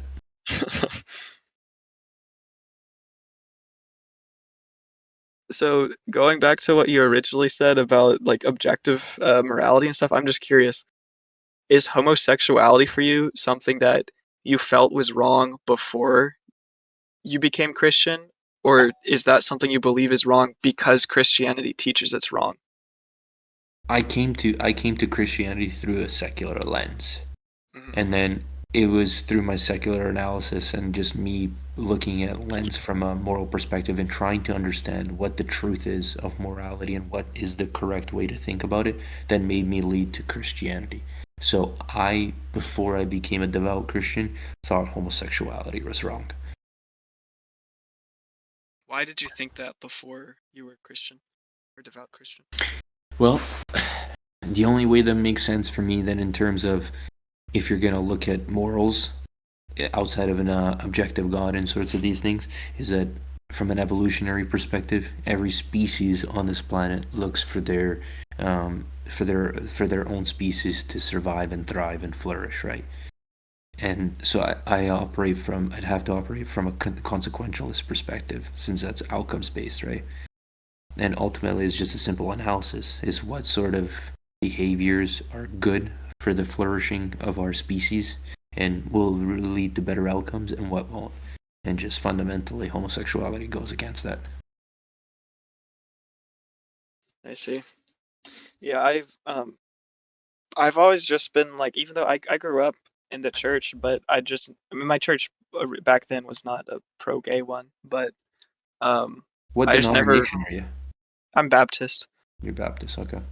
Yeah, Baptists in general are conservative, but I go to a pretty liberal Baptist church now. But like growing up, I would just see people being like just mean to gay people, and that just made me have empathy for them, and like whatever uh may be the case in terms of like sin or not sin, I just didn't see why the government should prevent them from having the civil liberty to live their own life without being molested, because I would want the same thing for me. And I think a lot of my my beliefs about politics in that sense are just driven by like respecting other people's right to just be left alone. And like even if I disagree with, like, again, I don't drink alcohol, but I'm not going to go and advocate that all alcohol be banned. I think we'd be a lot better off if people were more like Muslims and didn't drink alcohol. But See, but who am I to force that on someone? But that's my point, right? Is that ultimately all human behavior directly and indirectly impacts you, right? So like if you're referring to behavior that just directly impacts you, like I don't want to force people I don't want to force people to, like, you can't harm somebody physically, right? Like you can't, like I can't come up to you because you're smoking and slap the smoke out of your hand, push you and go like, what the fuck are you doing? You'll draw the line at direct force, right? But I would make the argument that even from an indirect measure, society still it still causes harm to us. The entire outcome. If you're non-Christian and you're operating from this perspective, this is my paradigm, at least when I was secular in the thinking, is that even indirectly we still harm ourselves and society as a whole. Prime example: smoking. If everybody started smoking en masse, those would cause massive harms to our society in terms of how much financially we'd have to pay for healthcare. The death rates would, people's ability to live longer, happier lives would go down. Productivity, all these sorts of things would go down, right? Same thing with alcohol. Alcohol too. Look, you said it yourself, right? And I agree with you. Alcoholism is a huge problem in America that nobody ever talks about. But should we just allow people to continue drinking? No. To me, the alcoholism is a problem, but you don't necessarily need to go to bans right away. But what you should do is, because you can acknowledge that alcoholism is bad, drinking alcohol is bad, we should work towards minimizing that type of behavior. If you can ultimately reach a ban when everybody doesn't care about alcohol and these sorts of stuff, then it's not really a problem. But you should be working towards striving that which minimizes the amount of harm and negative impacts on society, even if it's not directly harmful. Just because I drink myself to death doesn't mean I should be allowed to do that. You know what I mean? Because it's harming, even though it's my own body and nobody's actually harming me, I'm still harming my family because they Yeah, don't I mean, want to do absolutely, that. absolutely. Right? It's a selfish thing to do, and it does Exactly. harm those around you. And I think it is, a morally wrong thing to do. And I think I'm all for the government intervening, as long as it's not like just blanketly banning all beer or something. Like I would support more investment in like just helping people recover from alcoholism. But Yeah, I think we can directly address those things instead of just like changing, like Trump. I'm gonna make the official language English. I'm gonna make the official language X Christianity. I think we can more directly affect the social problems in our society. But would you agree though that government is a huge force for indicating what's right and wrong through laws? I mean, I'm sure some people would. Yeah, sure. To a lot of people. Even just like look at abortion, right? Like, don't you think that like if the government gives people the right to choose abortions, that's going to increase the likelihood of people doing abortions? Yeah. Yeah, right. So to a certain degree, I'm not saying that when governments establish laws that it's morally right or wrong, but laws can be a reflection of whether things are morally right or wrong. So if that's the case, then I think government should absolutely be used as a tool to establish what's right and wrong too. We already do it anyways. We've already established, like with Roe v. Wade, that pro-choice was morally allowed, so people would go and do it, right? Before Roe v. Wade, we made the law that it was not allowed, so it was banned and it was seen as not good to do abortions, right? So all we need to do then is just, when we're using government, is to actually set laws that are actually good. Actually set don't and then laws that are bad, don't have those laws in place. Government should government either way is going to have to exist unless you believe in an anarchical rule. And if government is going to have to exist, you might as well use the government to actually influence that which is actually good. Because So even from a libertarian perspective, right? Like, this is the failure, this is the part that stopped me from being a libertarian, is you can make the argument, sure, like, let people do what they want to do, but the logical conclusion of that is that we have these problems with alcoholism. The media can, convince people that boozing and sex outside of marriage and drinking and partying and drugs and all this stuff is fine because, well, ultimately at the end of the day, as long as you consent to it, you're your own autonomous individual, you can do what you want. But that has caused immense amount of damages to society, yeah. So right? when you say you want Christianity in government, what exactly do you mean by that? I mean, I guess you said you want a Christian monarchy. That I feel like we can work towards these goals of promoting a socially healthy, cohesive society without these like performative nationalistic things like just putting crosses on stuff. Like I don't think that really accomplishes anything. You talk about media, I agree that the media is powerful. Put out Christian media, put out media which focuses on how you know the party culture of drugs and booze can sometimes be harmful to men and to women. I feel like that is a more productive thing to do, which will actually appeal to the population we have instead of like the fictitious country that we want to exist. But why wouldn't you want to build something towards that fits your objective moral framework? I mean, I'm not a monarchist. I don't. I Well, I like the mean, republic. no, fair enough. Well, here. Let's reframe it within your paradigm, so we don't need to use mine. But like even yourself, right? Like within your republic, why wouldn't you want to see more Christianity? Like because you believe Christianity is a positive force in the world, right? At least the way you look at it, correct? Yeah. So hang on. Let me say this. So within this system, that because that's what I was really trying to get at. Within the government that we have, our republic, our constitution, what would you want to see changed to be more Christian? Well, considering I'm a Christian monarchist, what I would like to change is ultimately I would have three branches of government. You'd have the head of the government, which is the monarchy. You have the moral arm of it, which is the church, and then you have the democratic body, which people elect. Which the monarchy is elected to power through the moral arm and a democratic body.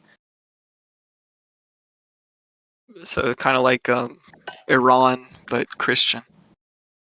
I don't know exactly Iran's structure, but if Because that's they have like a democratic theology that, or theocracy that also has a monarchy on top of it.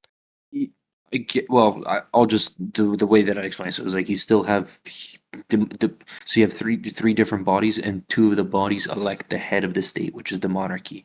The head of the state is elected by the moral arm, the church, and the combination, which they each are one representative. So it's a democratic the population participates in voting for it, and then the what's it called? The moral arm, the church, through their own interpretation of morality and stuff like that, they deem if the head is the one that's properly capable of being the monarch of the state. It'd be a combination of the three. So the church would basically replace the court, so then kind of be empowered to have oversight of the executive. Well, there's more details we can kind of like hash that out. I haven't fully fleshed it out, but I would say that the monarch would be in charge of just making laws and electing judges and these sorts of things. But ultimately, because the laws that he makes, he or she, actually be he, because under Christian moral framework, we don't have female leaders. But of course. Yeah, good luck getting that to pass, bro. don't you worry, bro. Once we get the once the women realize how much better of a life they'll have, how much happier they'll be when they're actually mothers and supportive roles to their husbands, then they'll forget about the feminism and all that jazz. But yeah, so he would ultimately elect Supreme Courts, he would make laws, but at any point, if what's it called, the moral arm, the church, deems that these laws are against Christian moral framework, they can annex or not annex, veto these sorts of laws and stuff like that. So he still has to operate within the moral paradigm. Okay, He's just able within that moral paradigm, he can make whatever laws he deems best for society. so what kind of laws would you want to see changed? Because look, but before you say anything, the perspective I'm coming at this from is that I agree with you in the sense that, like, there are things that I think our society is filled with vice. I think it does many immoral things. I want our society to be more moral. I think we obviously disagree about what some of those morals are, but I think there could be a lot of like common ground. So I want to see, with a Christian nationalist perspective in mind, what things would you want to see changed that are not just like nationalist imagery of things like we will have a king who is Christian, we will have a cross on the flag, we will not allow gay marriage. Well, you have to keep in mind, right? It's like if you ask me a very vague question, I have to give you a very vague answer, right? So like Yeah. when you say like what kind of laws, like the only thing I can say is laws that follow Christian moral framework. If you were to see something, for example, more specific, I'll even go with Okay, so homosexuality. Like if we talk about homosexuality, like I've already thought this through. As a Christian, again, homosexuality is a sin. So ultimately, what I would say is like the proper balance of that is Jesus Christ still gives you the free will to do what you want. You can accept Jesus Christ or you don't have to. However, that doesn't change that within the church sphere and all these sorts of stuff, we shouldn't be condemning people, which the church does. People that openly promote and support these sorts of ideas that are sinful and bad in our nature and against our moral framework. So ultimately, human beings would still, within this framework, they would still have the autonomy to do what they want. The government can't impose their will on individuals and stuff like that because Jesus Christ also gives everybody the free will. However, we as a society would ban, for example, any like gatherings of homosexuality in a public space, supporting it, trying to promote it, teaching children about the positive lights of homosexuality and this sorts of behavior. what are you going to do about things like homelessness? What's going to be the tax rate? Well, in cases of homelessness, I would, if you're asking me if I was the monarchist at that point, I would definitely use taxation to, I'd have to figure out a structure behind that, but I'd figure out a taxation system where we can build what's it called?